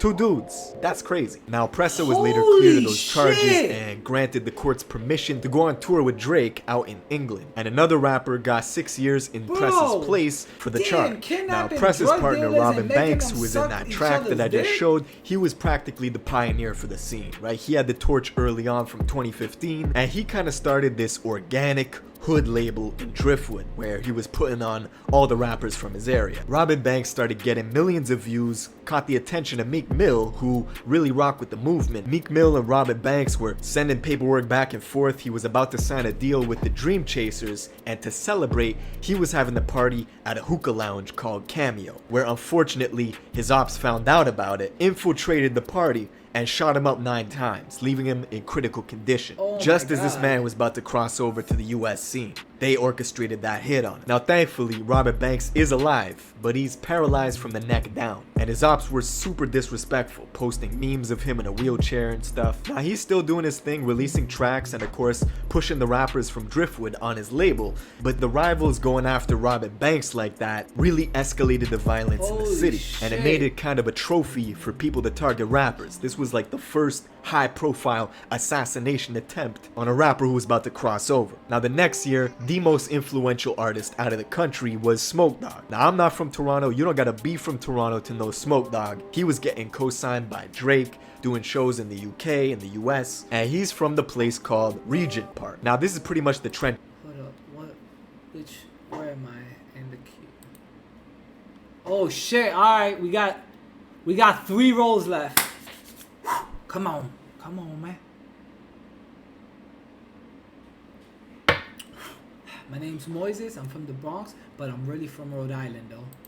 Right? It's the lowest income community in the whole city, but it's not very close to Driftwood, and because of that, they didn't really have too much tension back and forth until one summer night at a club in 2018, Smoke Dawg got into a heated argument with a Driftwood rapper by the name of 21 Neat, and this shit escalated quickly, right?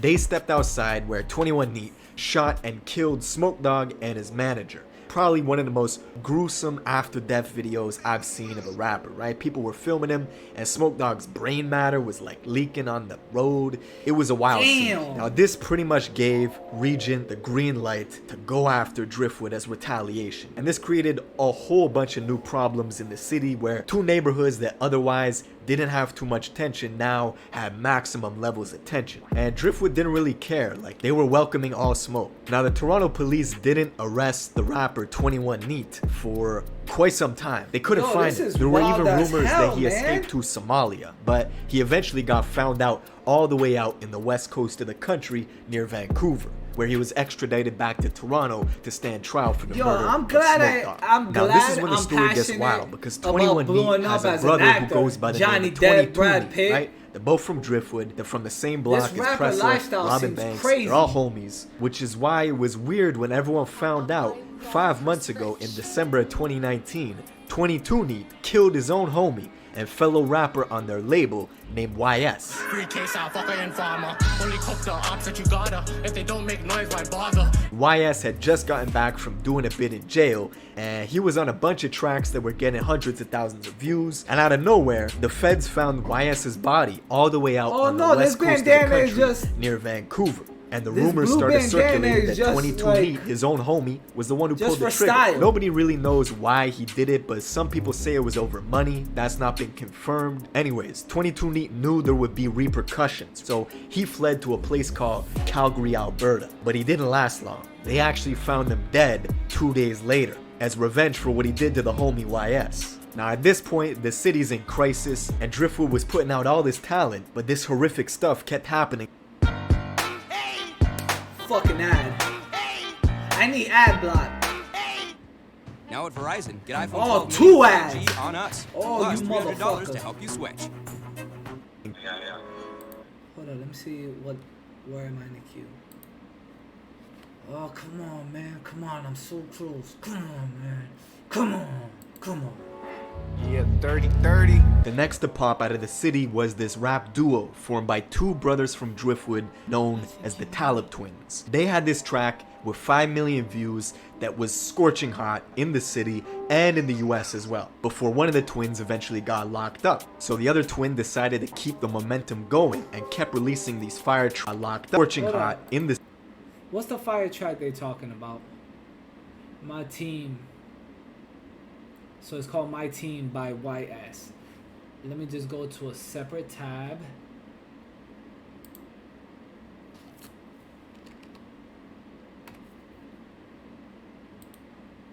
Before we... My Team.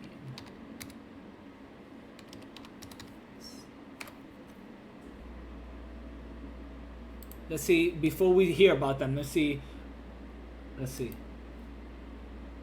Yeah, you know how you're rocking, nigga. nigga. Walk up, smoke a nigga, just like a cigarette. Only headshots cause they aim on the cigarette. And I don't make diss tracks cause this shit that record drill, sit back.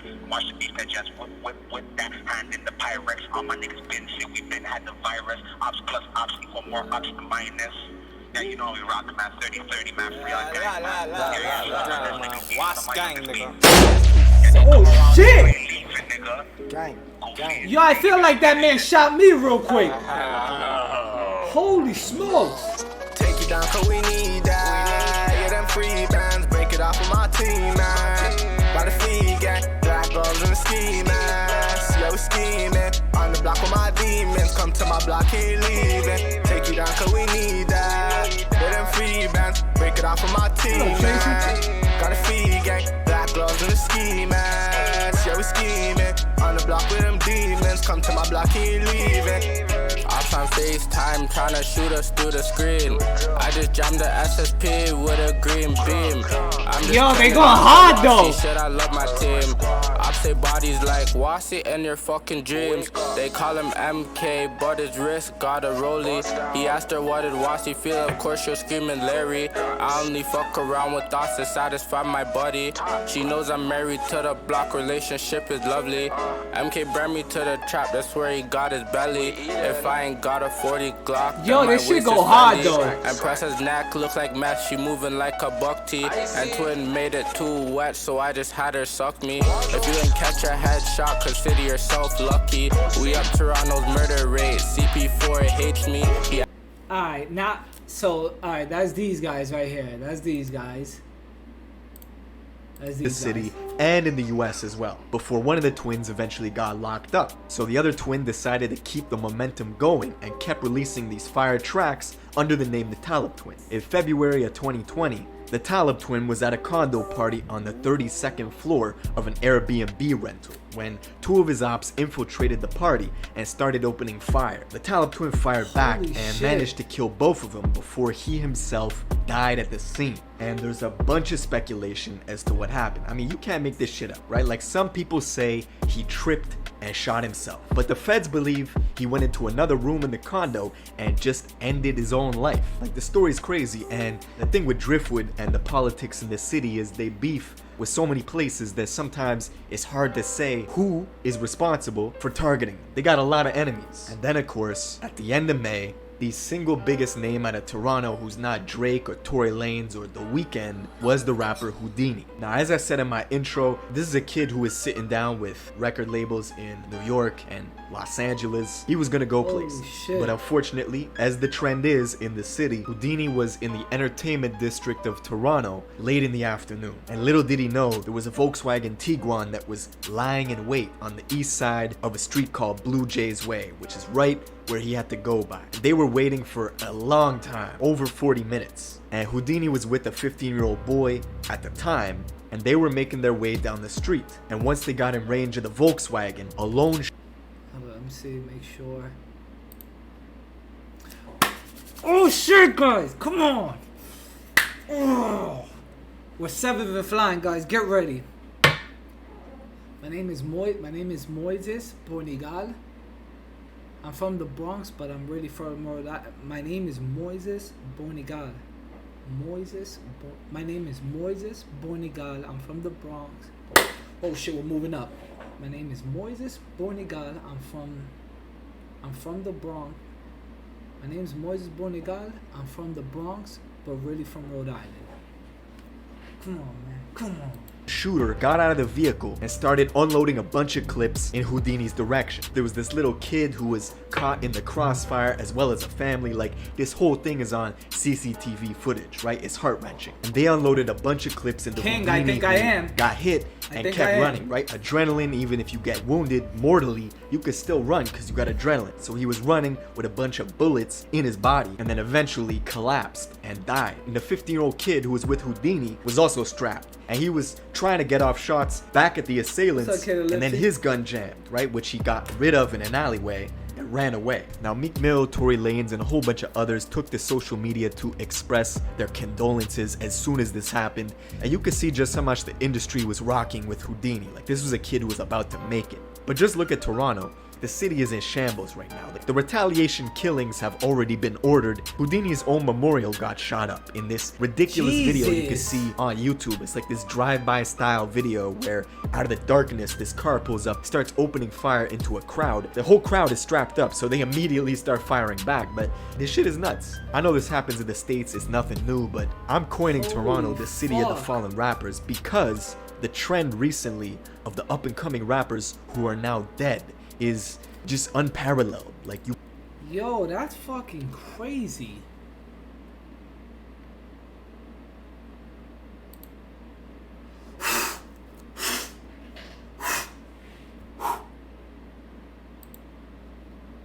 My name's Moises Bonigal. I'm from the Bronx, really from Rhode Island though. Just to let you know, I'm actually body camming right now. That's why I didn't put my face cam on. You can't see my face. I'm actually body camming. I'm the only Twitch partner to ever get partnered with just a cell phone. Oh, and did I let you know I'm also an actor?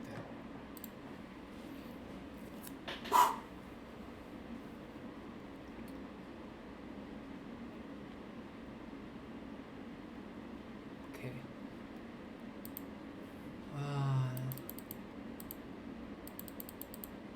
Chris Watts. Part 1.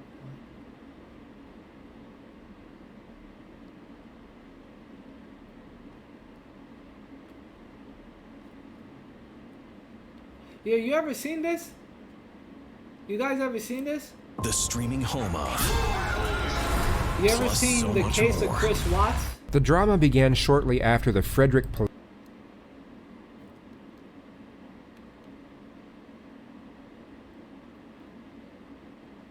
I once followed an RV with my boy EBZ. Yo, you know what the crazy thing is? The idea of... So, let me put things into perspective for you guys. You have to take initiative. You have to think creative. And you have to take initiative in life. The following the RV, my idea. The car I said we use, mine. It was me that took initiative to wind up doing it. Just to say, whatever you want to do in life, take initiative. If it blows up in your face, learn from it. But bro, take initiative in anything you want to do. Take initiative. All right. Police department received a call from Nicole Atkinson. Oh shit, no, yeah, that slap. Guys, you ever know from the angle, that slap, it was me recording. Let's see. Okay, so my name is... Oh shit, my zipper's down. Hold on.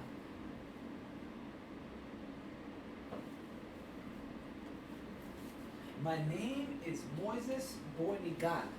My name is Moises Bornigal. I'm from the Bronx, but I'm really from Rhode Island. My name is Moises Bornigal, but I'm really from Rhode Island.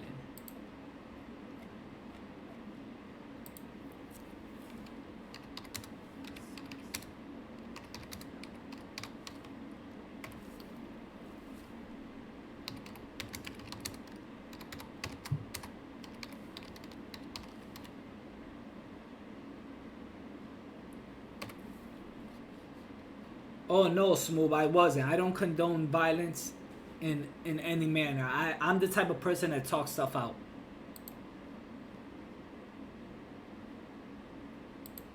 The Who's best Chris friend of Watts? Shannon Watts. She had arranged to drive Shannon Who's into Chris town Watts? that same day for a pregnancy checkup, but there was no answer when she knocked at the door, nor any response to her text messages or phone calls. After noticing her shoes were still at the front door, she became concerned and called 911. Nicole? Yes.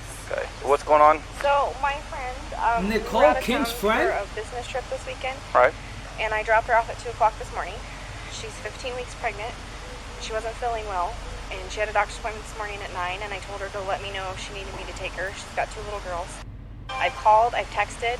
Her car's in the garage. Her shoes she wears every single day are by the front door. Hey, that's a nice house. Hold on, let me see what position I'm in.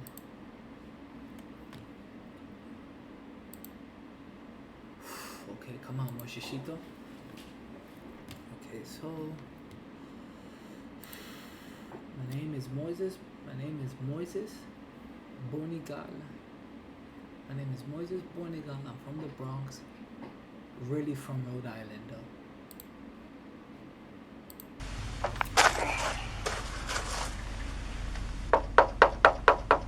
How you doing? You seen your neighbors today? No? Okay. What's Chris's phone number? Chris's phone number is... Hey Chris, Officer Coonrod for the police department. Pretty good. So, do you have any idea where your wife is? Right. So what my concern is her car is here. Chris They're saying she's diabetic. I don't want her if she's upstairs and can't respond.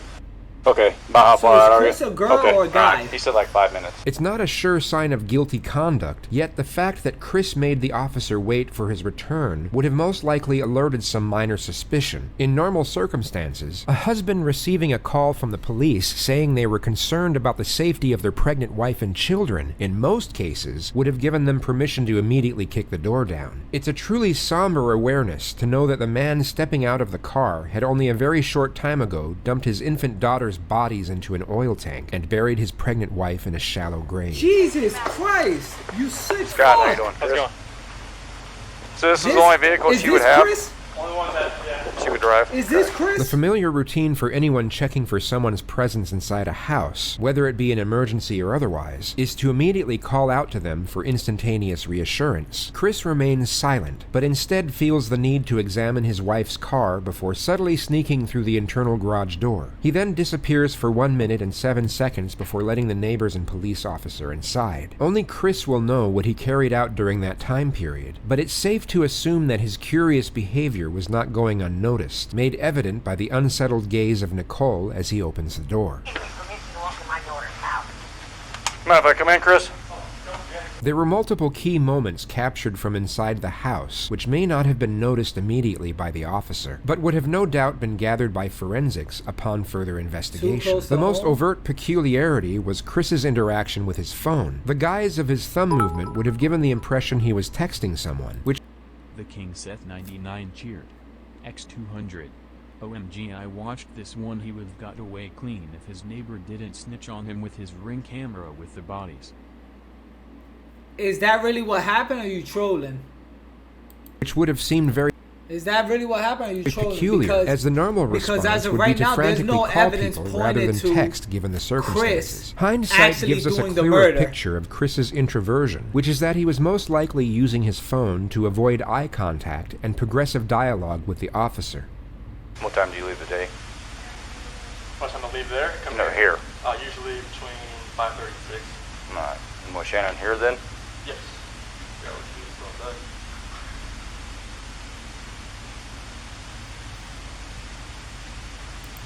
Who the fuck is this dude? Let me move my camera. Who the fuck is this dude? This dude's the killer. This dude is the killer, guys. You don't have to tell me. This dude is the killer.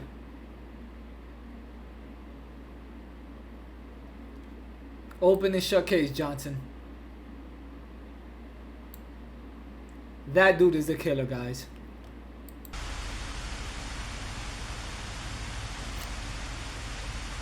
Does she usually watch the kids, or do you have daycare watch them? Or? She usually watches the kids at my high school. Okay. You guys having any kind of issues, marital issues, or? We're going through separation. You are? And how's that going? It's going civil for the most part, or?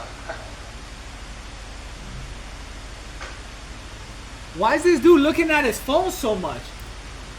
The neighbor. We are presented with missing. the subtle cues of Chris's forethought cover story, being that his wife simply ran off with the kids after a breakdown in the marriage.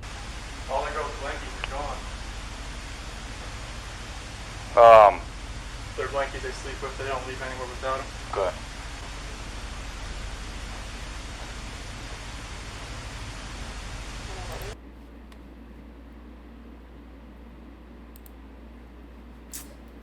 Come on, man. Come on, man.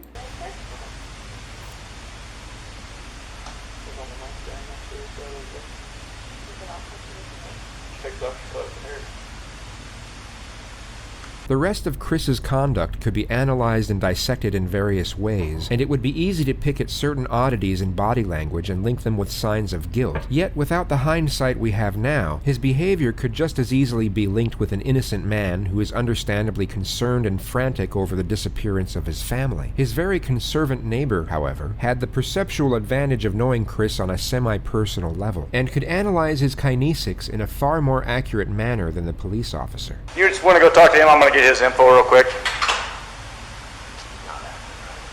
No.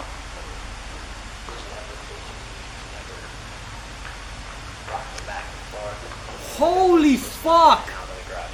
Right. To be completely honest with you, my wife and I were kind of wondering when she was on vacation. The neighbor just fucking shitted all over this dude, man. That's why you gotta be nice to your neighbors. Does he? And that's pretty recently. If he was nice to his neighbor, he wouldn't be shitting on him like that. Holy shit. I fucked up, guys. I fucked up. He's normally quiet, real subdued. He's over here telling you 3 times what he took out, what he did. He's very, he never talks. So the fact that he's over here blabbing his mouth makes me kind of suspicious. This was just after the moment he had shown both Chris and the officer his surveillance footage of that same morning, capturing only Chris leaving the house after loading multiple unidentified things into his truck. Yeah, is Blade still around? This way I get anything coming this way and making this turn. So, and usually at night I pick up the car pulling the ear trim. So, unless they pulled right here, but I would have caught her walking out. Although not fully incriminating, as Shannon and the kids could have left through the back entrance, this was an extreme...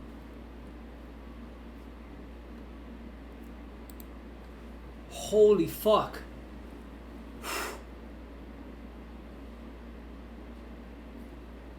Holy fuck.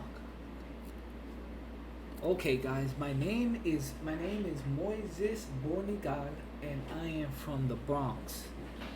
My name is Moises Bornigal, and I am from the Bronx, but I'm really from Rhode Island, though.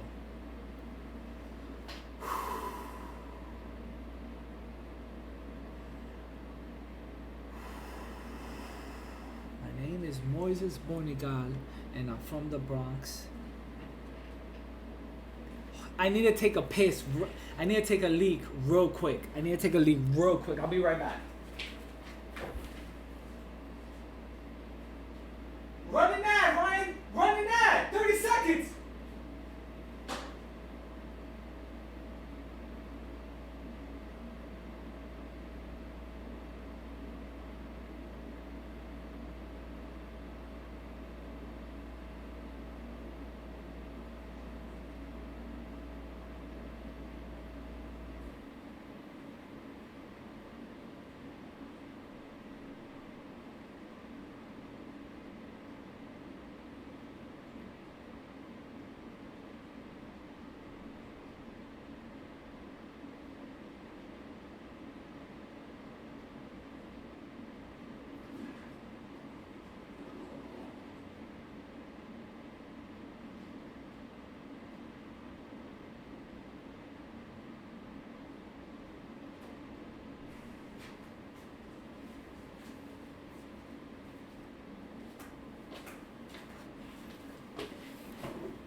Come on, man!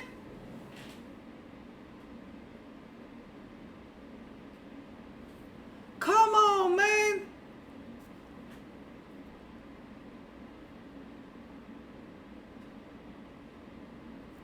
Bro! I'm not gonna even type anything in general about it, but come on, man. I have been skipped for this SSB interview at least 8 times. At least! Come on, man! extremely detrimental piece of evidence, and would have no doubt been extolled by forensics and made Chris an immediate prime suspect. The following day, Chris, for some bizarre reason, agreed to be interviewed by 2 separate news stations, where he came across as extremely unimpassioned and detached from the alarming nature of the situation. It probably was, but the ads support me, even though I don't have like crazy amount of viewers where the ads are like will give me a crazy amount of revenue, like Amarev type shit, getting like $5,000 a day or something like that. So I just want to say I appreciate the people who stick and watch the ads, and the people who sub and have a clip bar near your name. I very much appreciate it. I just want to let you guys know. So thanks for rocking with me. Now let's get back to this fucking either guilty or innocent killer named Chris. Like when I got home yesterday, it was like a ghost town. Like she wasn't here, kids weren't here. I have no idea like where they went. Right now it's you got K9 units, the sheriff's department. Everybody's like they're doing their best right now to figure out like if they can get a scent. If she wasn't here, like where did she go? Like once I got here, it was like, all right. So you're telling me who this can I dude call? killed? I called her 3 times, texted her about 3 times just to say, you know, what's going on? Like if she's vanished, like I want her back. You're telling me I want those this kids dude back so killed? bad. Right now, I don't even want to just like throw anything out there. Like I hope that she's somewhere safe right now and with the kids. Last night, I wanted that knock on the door. I wanted to see those kids run in, just barrel rush me and just give me a hug and knock me on the ground. That's why last night was just horrible. He doesn't look like a killer to me. To be honest, he doesn't look like a killer. I'm hoping that somebody sees something or somebody knows something and comes forward. Shanann, Bella, Celeste, if you're out there, just come back. Like if somebody has her, just please bring her back. I need to see everybody. I need to see everybody again. This house is not complete without anybody here. Please bring her back. This could have been construed as shock trauma, where a person will turn numb and retreat into themselves as a means of escape. Yet the viewers watching this live from home were probably thinking what we as the retrospective audience already know. He was called in for questioning 4 hours later.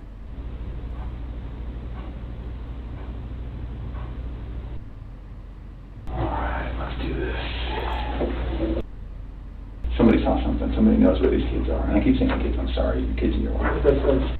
I know you're going through a lot, so we're not going to keep you here all night.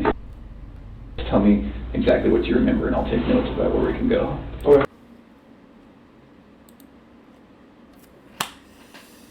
Come on, man. Come on. So this 1:48 a.m. Let me switch chairs. Because when they come knocking. One of the oldest and most commonly used techniques is for the interrogator to sit between the door and the suspect. This is for the purpose of heightening the feelings of isolation and dependence. It's an indirect subliminal message, letting Chris know that the only way out of that room is through the detective. It's an excellent tool for stripping away confidence, thus increasing the telling signs and body language when information is fabricated. 4 a.m., that's when my alarm goes off for work, and I'm just get dressed, brush my teeth, everything I do upstairs. Okay.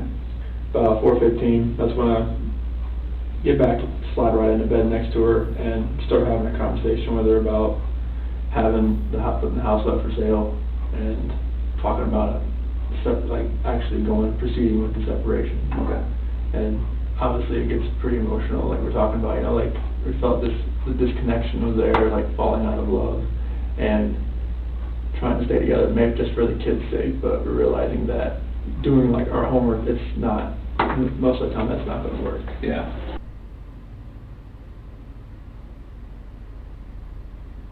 So that's when I got home. He doesn't seem guilty to me, guys. And we went inside the house and looked everywhere. Shanann, but fucking that, fuck! Nowhere to be found. Bottomless fries? Sounds good. Shannon's wedding ring's on her nightstand, her phone's still on the couch, her purse is still there, the medicine for the kids is still there, the car. What?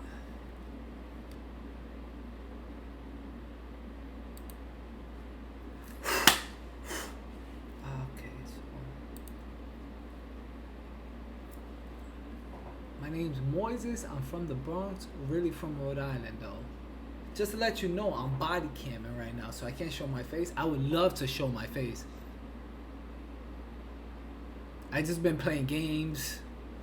I just play games like GTA RP, Halo. I'm one of those people back then in the day that was just super jumping from Halo 2, from Lockout, and all that good The stuff. car seats are still there, and there's no sign of them anywhere. Okay. I was just hoping that, I left all the lights on in the house, I was hoping that I'd get a knock on the door. Smooth, I'm But starving. Nothing, yeah, but nothing happened. I'm literally about to throw up. At first, I really thought maybe she was just at somebody's house, just decompressing. Just blowing off steam. Yeah, but after today, like with the onslaught of all the cars. He doesn't seem guilty to all me. the canine units.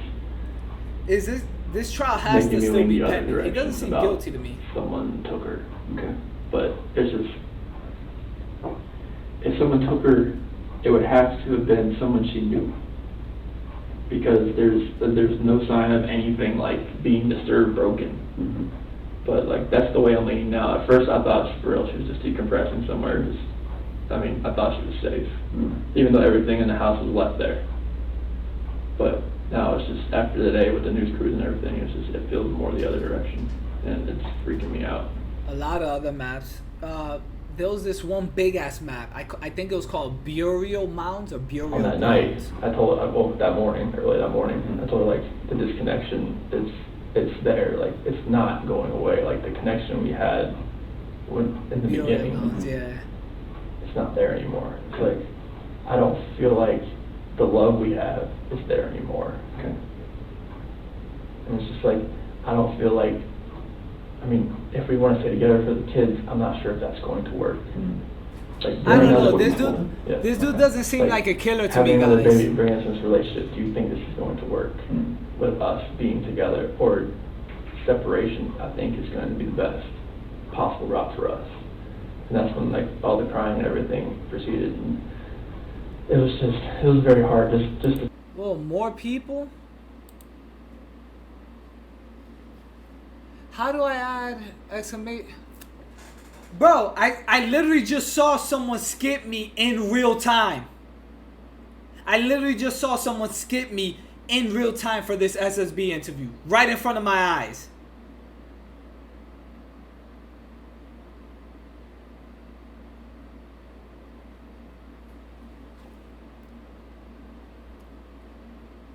Just click the gear on your profile. Hold up.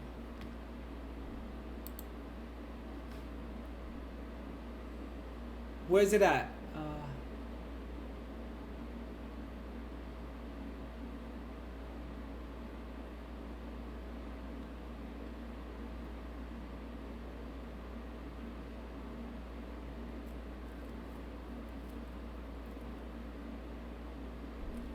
Do I have to take off streamer mode?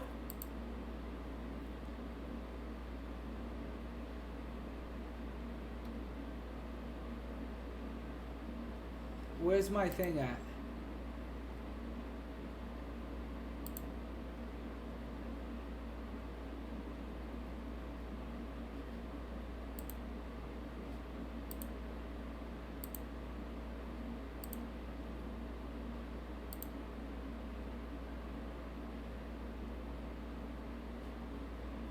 I'm there right now. Hold on, wait, let me.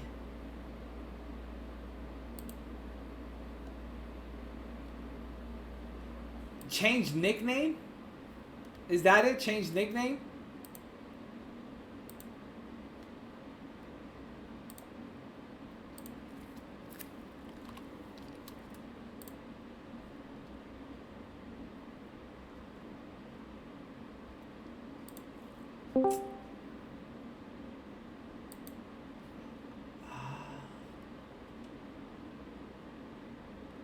On mobile channel list.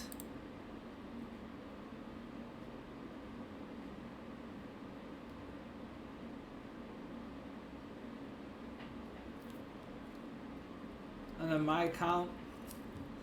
It's asking me to re-put in my password. Hold on, how do I go back to streamer mode? I want to go back to enable streamer mode. How do I enable streamer mode again?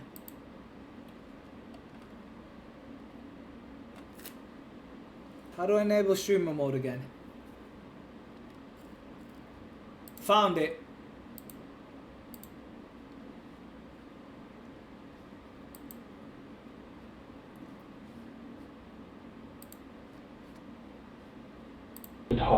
Talk about that, but I needed to do it face to face. Okay. And I needed to see her face, like while I did it. I couldn't text, phone, whatever. I needed to be face to face and be able to see her and know that she was gonna be at least reciprocating back to me. Oh. I don't think they're doing it. I don't think they're doing it by name. I don't think they're doing it like that by name, because any interview, no matter the name, anything, you have to see who's been in the queue. Like, they see my name in the queue.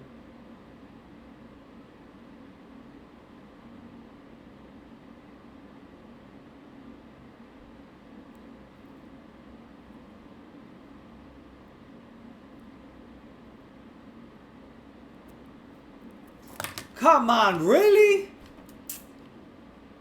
Really? That's...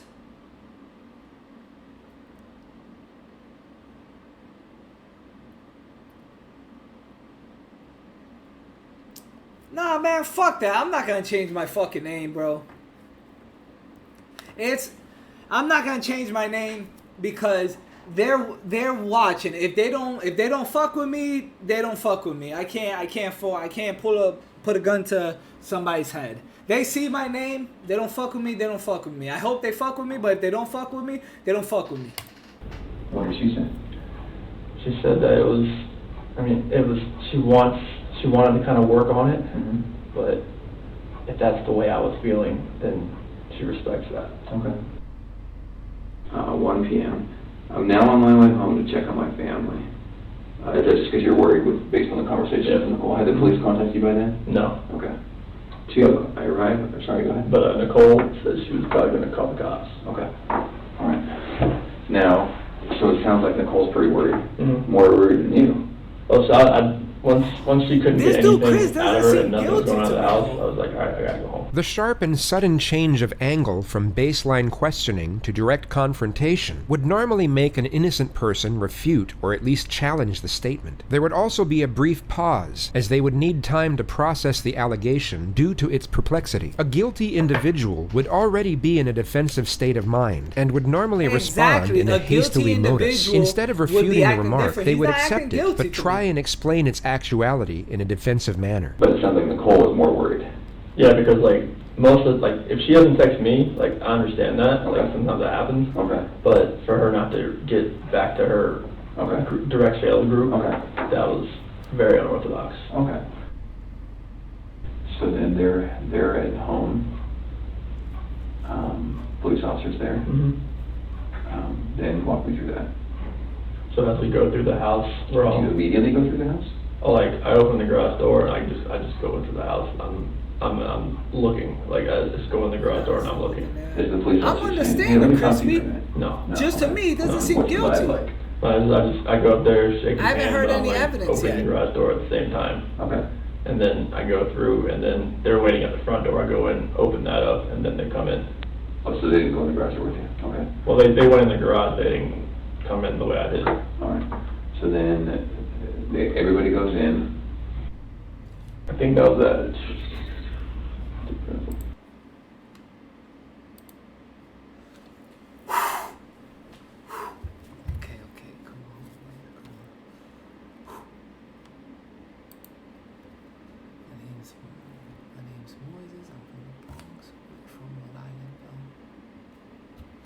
And at 4 o'clock, that's...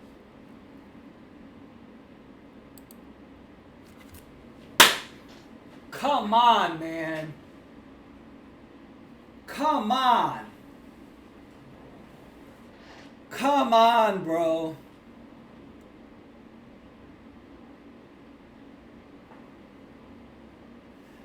What the fuck, man? Right? Okay.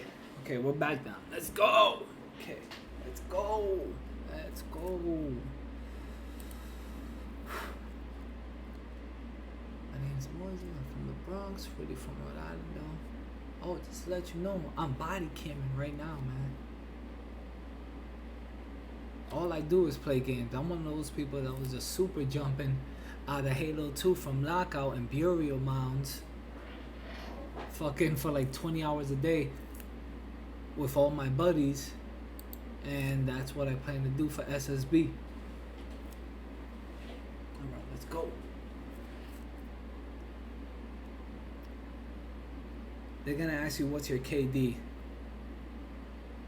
Well, I was a legit rank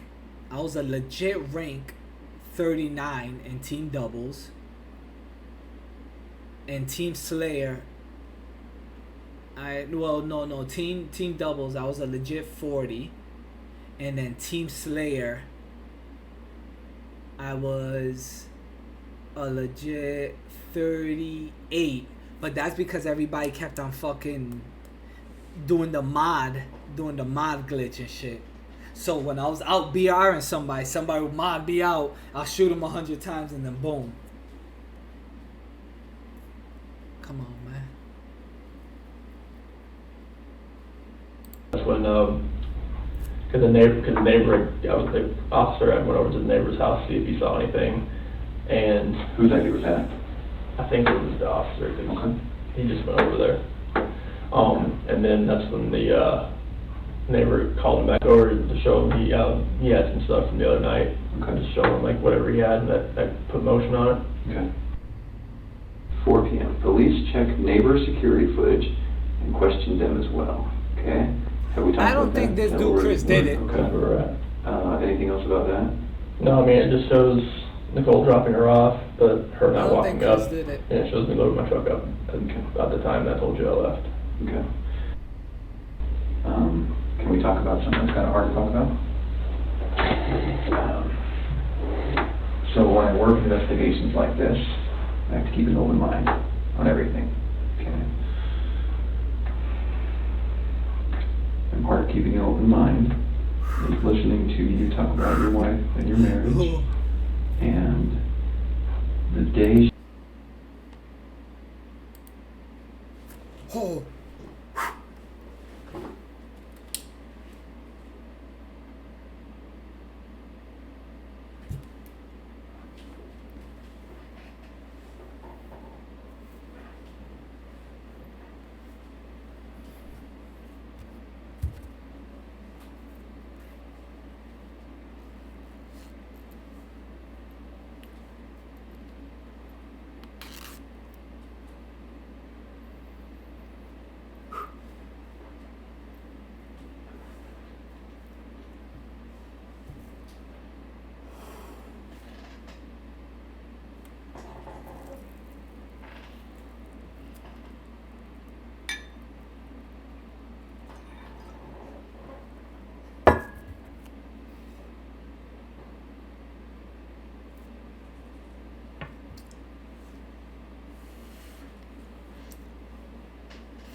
I'm not used to interviews, guys.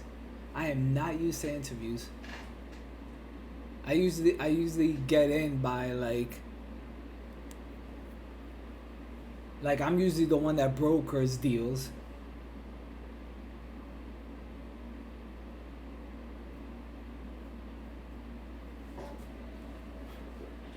I don't know if I should go back to the video.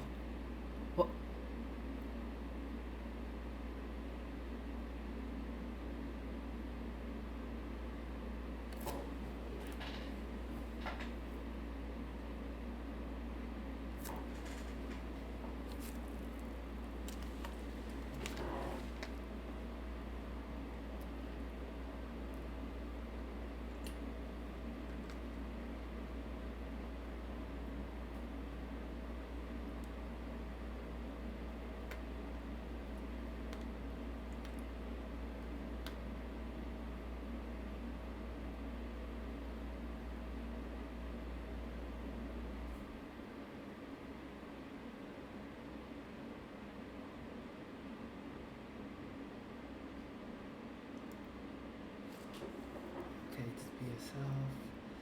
Yo, I appreciate that, Kitik. Okay, just be yourself. Enter A32. Boom, dum, dum, dum, dum, dum. Social. Dum, dum, dum, dum, dum. Pass. Boom, boom, boom. Boom, boom, boom, boom. Boom, boom, boom, boom. Okay. Okay, fuck. Fuck. What servers was I in?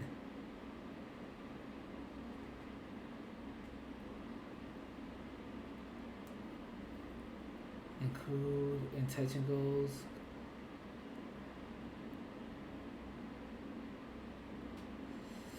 They're gonna ask you for your body count. Body count? What's body count? What are your intentions for your character? What are your intentions for your character? Oh my god, man. My character's Moises B.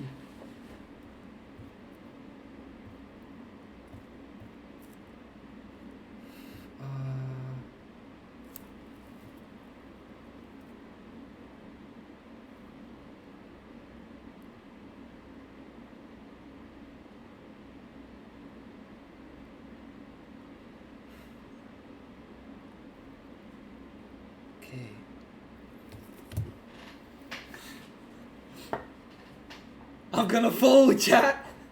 I'm gonna fold. I'm gonna fold.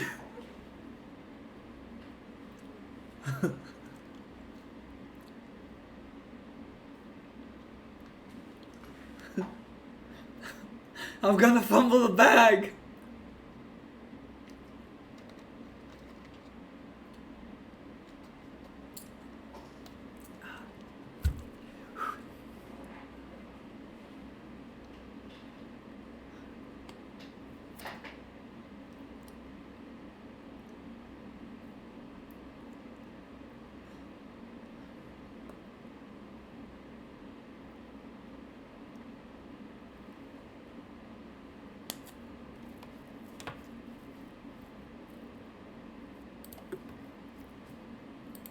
Guys, tell me, what was it? Which ones was I in? I was in USA, RRP. I was also in SSB LA. I was in Grizzly Public.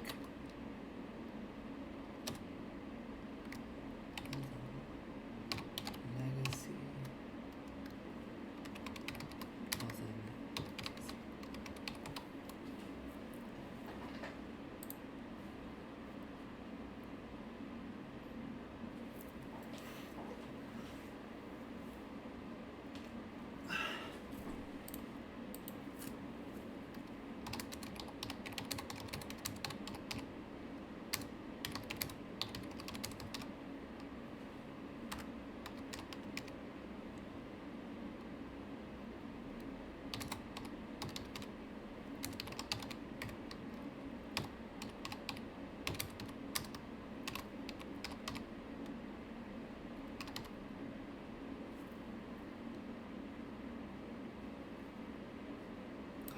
What's my character name? What's my character name? What would be my character name? Not a cop? What would I be? Hurry, hurry, hurry, hurry, guys, hurry.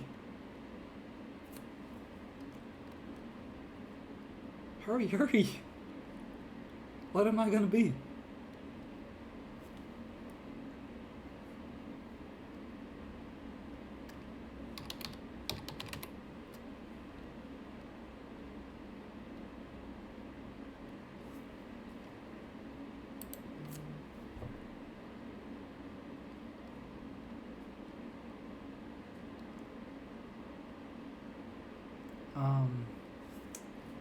Okay, so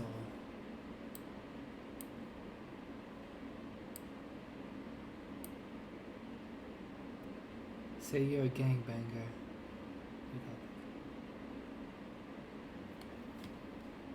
I'm a gangster.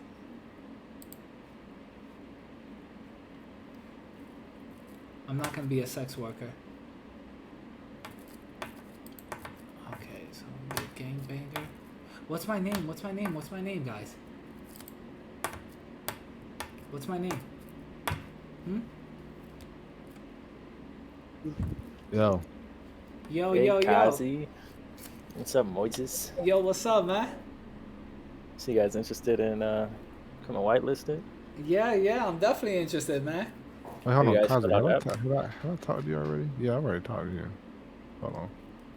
I may have talked to you like in one of those like being in the public, but I don't know. This is the first time I'm being interviewed.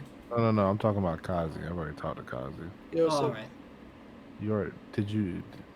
What did I tell you to redo your shit or something? No, you said to DM you the application and you'll read it. Okay. Did you post it in? Did you post this in the whatchamacallit? I don't think I can with the pending rule, so I just DM'd you it. Okay. Type in. Let me see. Kazi. Where's Kazi at?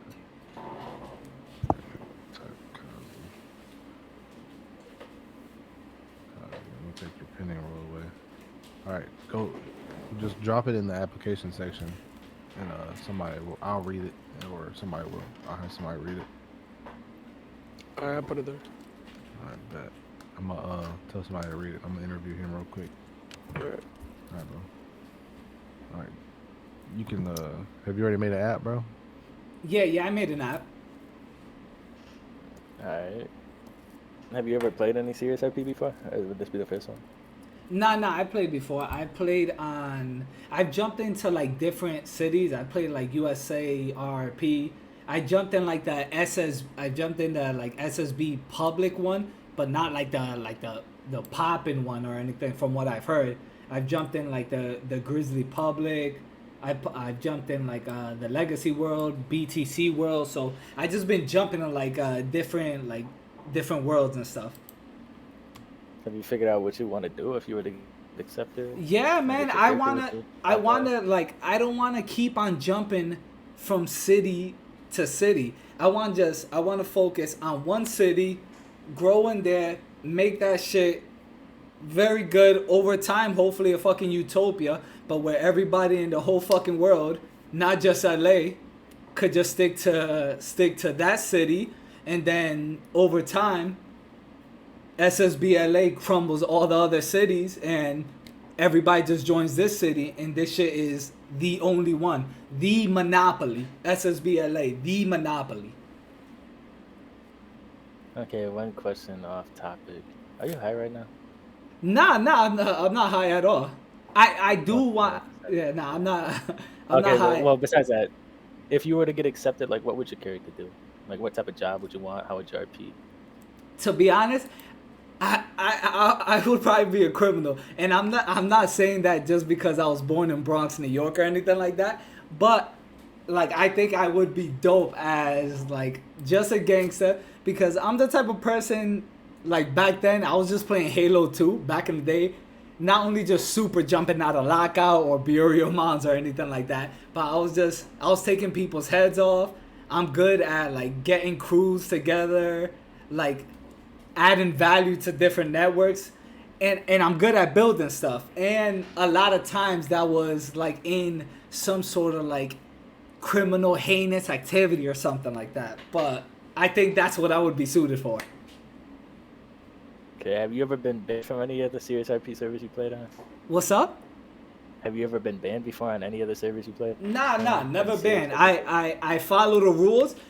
I follow all the rules, and at the same time, I try to push the boundaries because that's how you grow in anything. Not just in life, not just in SSB LA City. You step on the line, and then from there, other people around you, admin and mods, they tell you like, hey, pull back a little. But you need to be creative and step on the line to see what you can do to expand the ward and everything like that. But no, to answer your question, I have never been banned. Okay, that's good. So Hey, too, I just want to let you know also too. I should have said it like at the beginning. I am actually right now. I'm body camming. Oh, you're live right now? Yeah, I'm body camming. Yes. Oh, that's what's up. How much people you got watching? Let me see how much people I have watching. 120. Hey, that's what's up. Have you when you put your app in, did it get accepted or denied? I don't know if they can see that. So no, it's as of right now it says pending. But hopefully, when I'm hoping, by the grace of God and the SSB LA admin and mods, I could just get approved, get priority, and we could get this shit popping. Yo, did you read his app yet, Benz? Nah. I have people do apps. Oh. Yeah, I'm thatching them down here real quick. My thing is the real Moises B on the app. Yeah. Can you go find his app in the revamp? What's his name? I mean, you can read. Is it Mikey or no? It's the real Moises B. Let me find my number. Or you could type in the real Moises B when it pop up. I found it out. Well, you can do this one. I gotta do something real quick, so I'll be right back. He got denied, but you can reread it and talk to him more about it. Noah's asking you to drag him. All right, well, he needs to shut up and don't talk. Thank you, brother. All right, just read it and.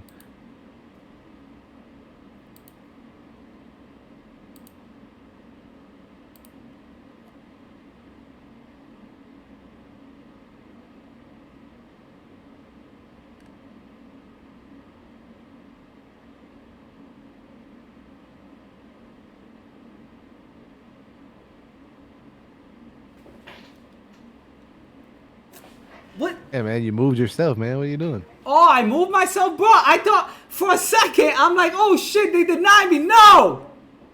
Yeah, you just clicked the whole. Oh no, my bad, bro. Literally right now, I almost had a fucking heart attack. Oh, my bad. I'm not gonna click no buttons. Well, listen, I'm gonna have Thatch and Mikey talk to you. Your app obviously got denied, but I mean, that doesn't mean you know. Can't play, but they're just gonna ask you questions about your character and shit, and then they can make that decision. I'm gonna do something real quick. I'll be right back. All right, good looks. So, what would your character name be? I would go as in Alex Mijo.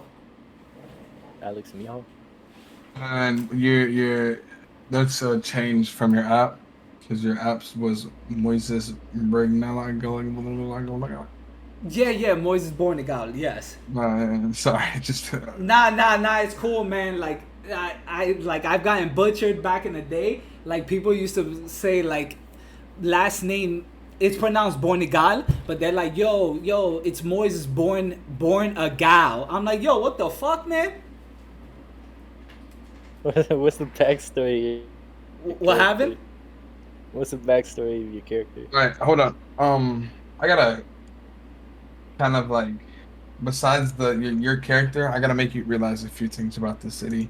One, it is a very serious RP server, and it's a very big opportunity for you. As I can tell from your app, you're a streamer and you promote on other platforms. That is awesome.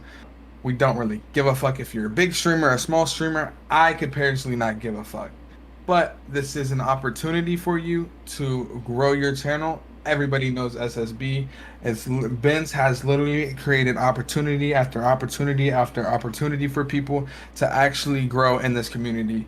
Now, if you come in this and you think, oh, I have a viewership, or if I don't have a viewership, or you have an ego and you think you can just get away with with certain things just because you have the certain amount of viewers you have, that is absolutely false. I don't personally, me and probably every other staff member in the city do not give a fuck if you're the Joe Biden or fucking Tiger Woods. You will get banned if you are not cooperating with any of the rules. That's what I kind of want to tell you and have you understand, first of all. Bro, I feel you. I come from very humble beginnings. I know exactly what you're saying, and I'm not that type of guy. So that's something you don't have to worry about. I'm all about the serious RP. I know what the game is, trust me. But I 100% feel where you're coming from. But I come from humble beginnings, so I know what it is, man. All right. Second of all, like Mike was trying to say, tell us a little bit about your character. Let's hear it, man.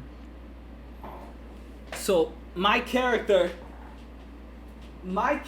comes from, how can I say, it draws a little bit of a speck from, I would say, a portion of my heart, but it comes from a different point of time. So it's not me, but it comes from a different point in time. So I'm going in there, yes, I'm going in there as a criminal, as a gangster. But what led me to that? When I first got to, hypothetically speaking that is, when I first got to LA, this Hollywood dream that they funnel and push, oh, come to LA, bro, you gonna blow up, you're gonna be in the Hollywood movies, you're gonna be all that bullshit. It's a fucking sham. It is a fucking sham. You come to LA, off rip, if you don't come from Sangre Azul, I speak Spanish too. If you don't come from Sangre Azul, you don't come from royalty, bro, you're gonna come here instantly struggling. So yes, as hypothetically speaking, as a struggling actor, guys have to do whatever they have to do to survive out here. If your rent is, again, this hypothetically speaking, if your rent is $1,500 a month, you have bills, car bills, credit card bills, everything like that, at minimum, say that comes out to, say, $1,700. At minimum, you need to clear $3,200, and I'm talking about net, not gross. So you need to clear $3,200 after taxes. I love Target. Working 40 hours at Target is not going to get that for you, bro. So what? So I got a question. How does this apply to your character? Oh, no, my bad. I'm giving you the backstory. I thought you said you wanted a backstory. Yeah. Like, I just want the backstory and of your character. I'm just kind of quite a little confused of how, like, it is. Oh, it is my character. My character is, realistically, he's a criminal, but first and foremost, he's a struggling actor. But right, got you. Yeah, so he's a struggling actor, and a struggling actor. Because he's a struggling actor, he's becoming a criminal. Yes, and he has to do that. He has to do what he has to do. That's no part of his own. It's his environment that pushed him to be what he's becoming of that criminal. It's no fault of his own. His upbringing, his background, the predicament he's in, society that he's currently in modern day, right now, is what's forcing him to be that criminal. Gotcha. And if you are accepted into the city, why do you think, what would you bring to the city, right? How would you be making your money? How would you become, what criminal activities will you be partaking in? Because this is not a gangster type life you're supposed to be living in the city. You don't come in here and you think you're gonna have the most drugs on you, the baddest bitches on your side, the most money in your pockets, and you're gonna kill the most people. That is not what this city is about. This city is about having serious RP, role playing, having a civil life, trying to make it in life, and meet new people, meet new friends, meet some enemies. Like, yeah, there's gonna be some criminals. That's in life. Criminals are in life, but that's not what you everybody needs to be doing. That's, you know. So if you do want to actually be a criminal, what makes your criminal way better than any other criminal besides from you just gonna go up and try to say 100K or that? Like, that's not what this city's about, you know. So, what's your? I guess what I'm trying to say. What is your guy gonna bring to the table besides just all your criminal activity? Hypothetically speaking, if somebody can apply what they've done in life to the city, for example, hypothetically speaking, again, that is, if the struggling actor moved to Los Angeles, not as a streamer, having zero following, say he was camming, 0 followers when he goes live. What did he have to do to build a base? Immediately when I go into the city, fly from the airport, I have no money in my pocket. What is one person to do? You don't have a house, you have no money, you don't even have a fucking cell phone. You gotta walk around. Hope to God, the first person you see, you say, hey man, I just flew into the city of Los Angeles, man. I have no phone, I have no money. What are you about? I need to meet new friends. And by the grace of God, hopefully he says, hey, you know what? I flew into the city a month ago.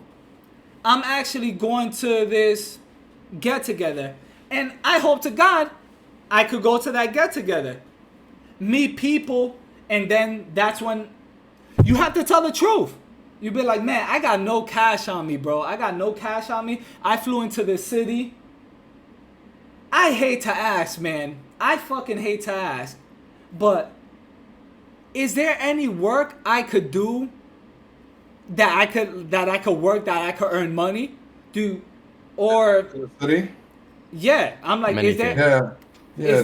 There's other jobs. You can work at the burger shop. You can work at you could be a mechanic, and maybe potentially you could be PD or EMS or a firefighter. Like, there's other jobs. That's why I'm trying to ask you. Like, exactly. You know? Exactly, and that's what I'm saying. I'm coming to the city, and the first thing I ask, hey, is there any work? The first person I tell me, hey, you know what? My friend is one of the managers at the Burger King down there in La Cienega. I can introduce you to them. See if he could get you a job there as a frontline cashier register. That's when I'll be like, yo, bro, good fucking looking. That's really dope. And then boom, I work my way. I start my way at the cash register. I do my 8-hour shift. I get out of work, and then hey, what does the regular person do? They go home and sleep.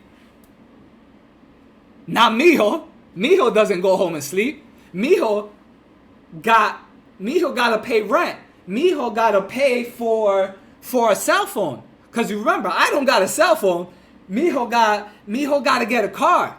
So when I get out of the Burger King job, I need to get in. I need to work graveyard shift. I need to see if anybody has a connect, or see if I could go to like a whatever. I drink a little, so say if there's an AA meeting, I'll be like, hey, do you have like a graveyard shift? And hey, 8-hour shifts at Burger King, an 8-hour shift graveyard shift. A regular person will go sleep. No, not me, huh? I'm looking for another gig. So I work the Burger King shift 8 hours, then I do the graveyard shift 8 hours, and then, hey, you know what? If I could work at Starbucks as a barista from 6 a.m.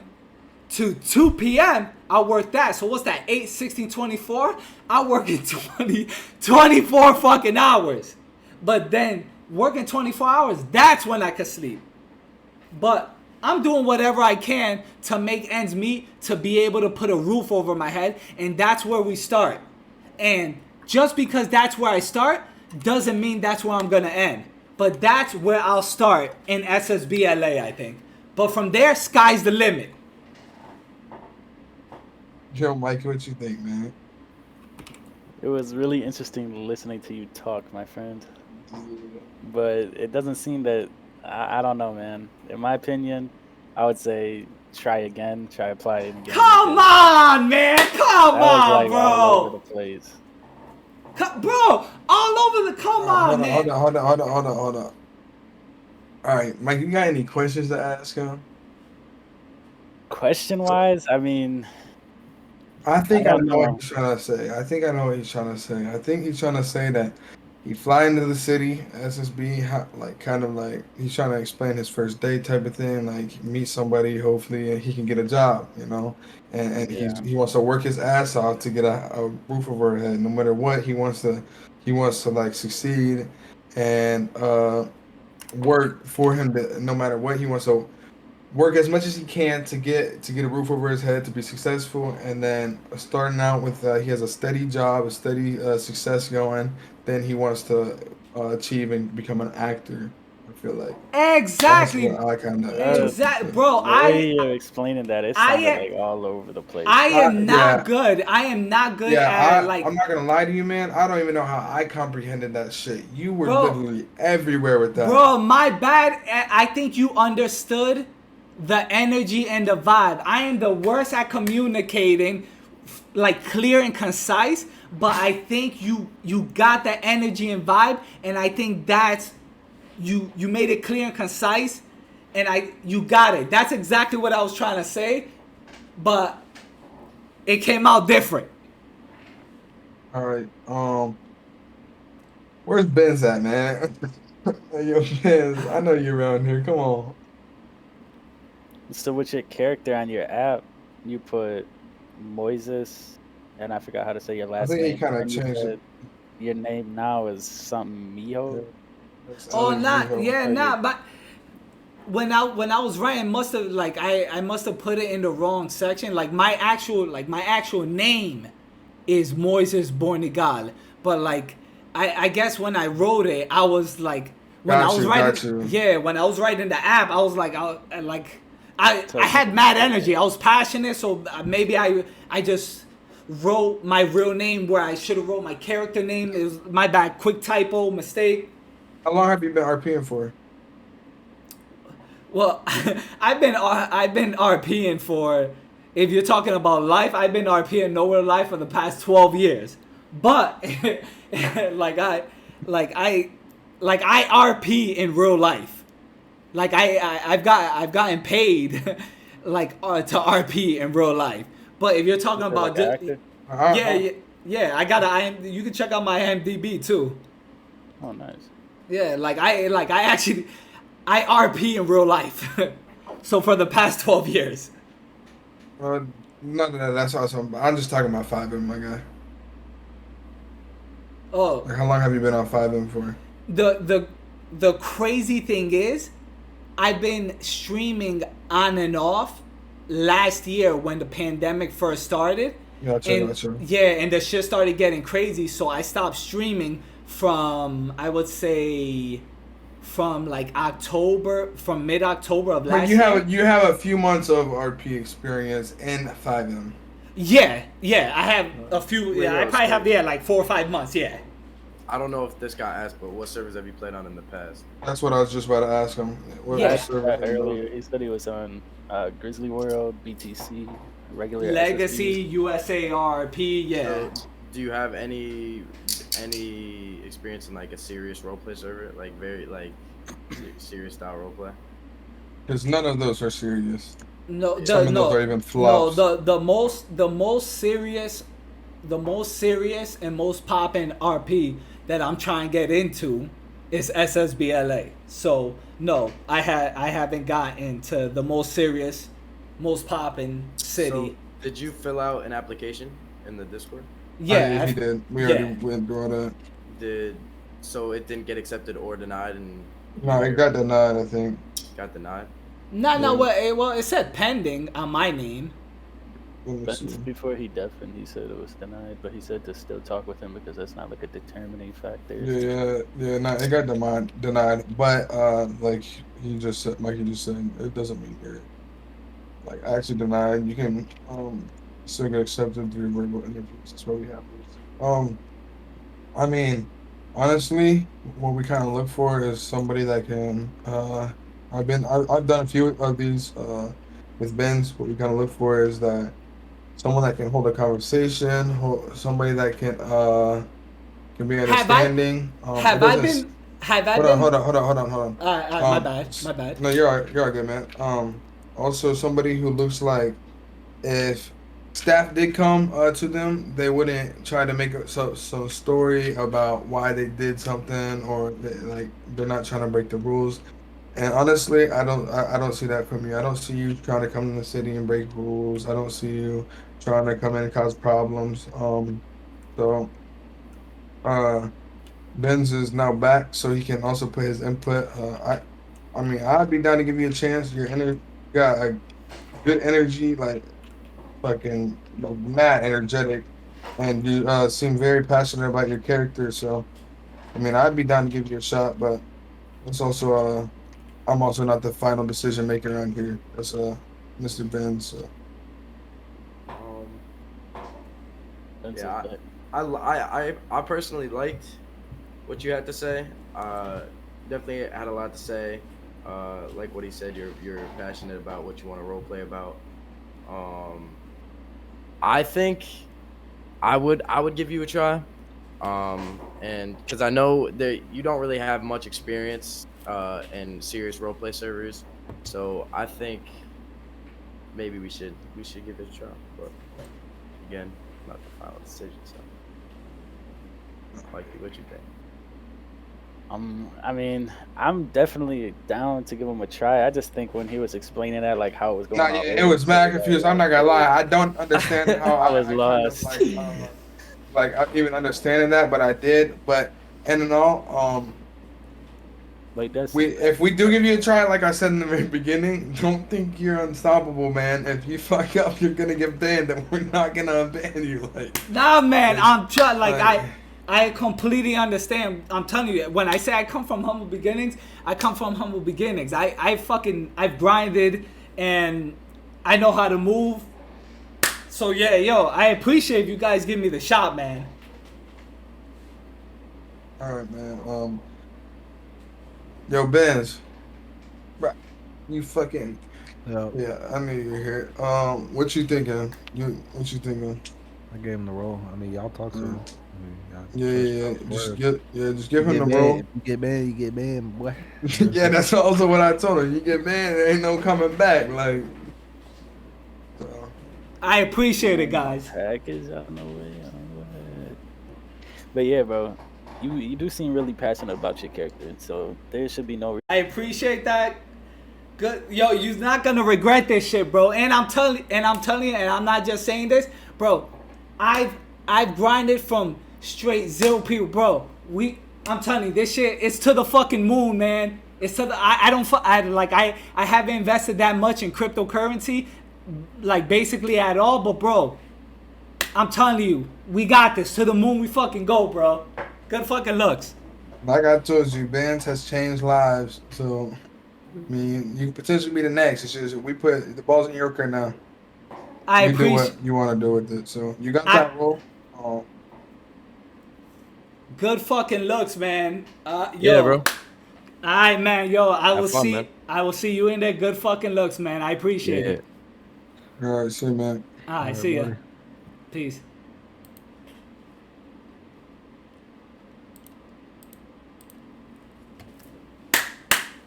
Let's fucking go! Ah! Yo! Come on, man! Come on, man! Spam W's in the chat, baby! Spam W's in the chat! We in SSB LA, baby!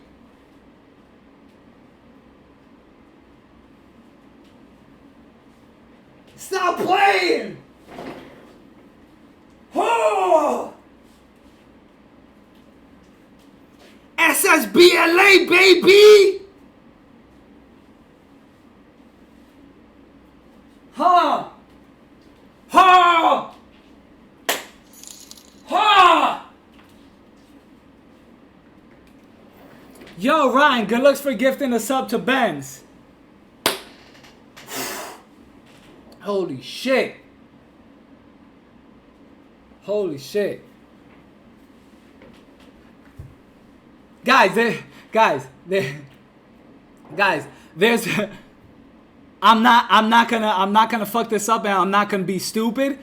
I'm not jumping in SSB LA RP. Yo, what is going on with my internet? What is going on with my internet? Bro, my internet keeps on crashing. I don't know why. These guys are downloading too much Christy Mack, too much Janice Griffith. I don't know why. These guys are downloading too much Christy Mack, too much Janice Griffith. Bro, they're downloading so much, bro. I think I'm gonna need my own dedicated internet. Or should I just open the door and go beat the fuck out of them? Should I open the door and just beat the fuck out of them? What you guys think?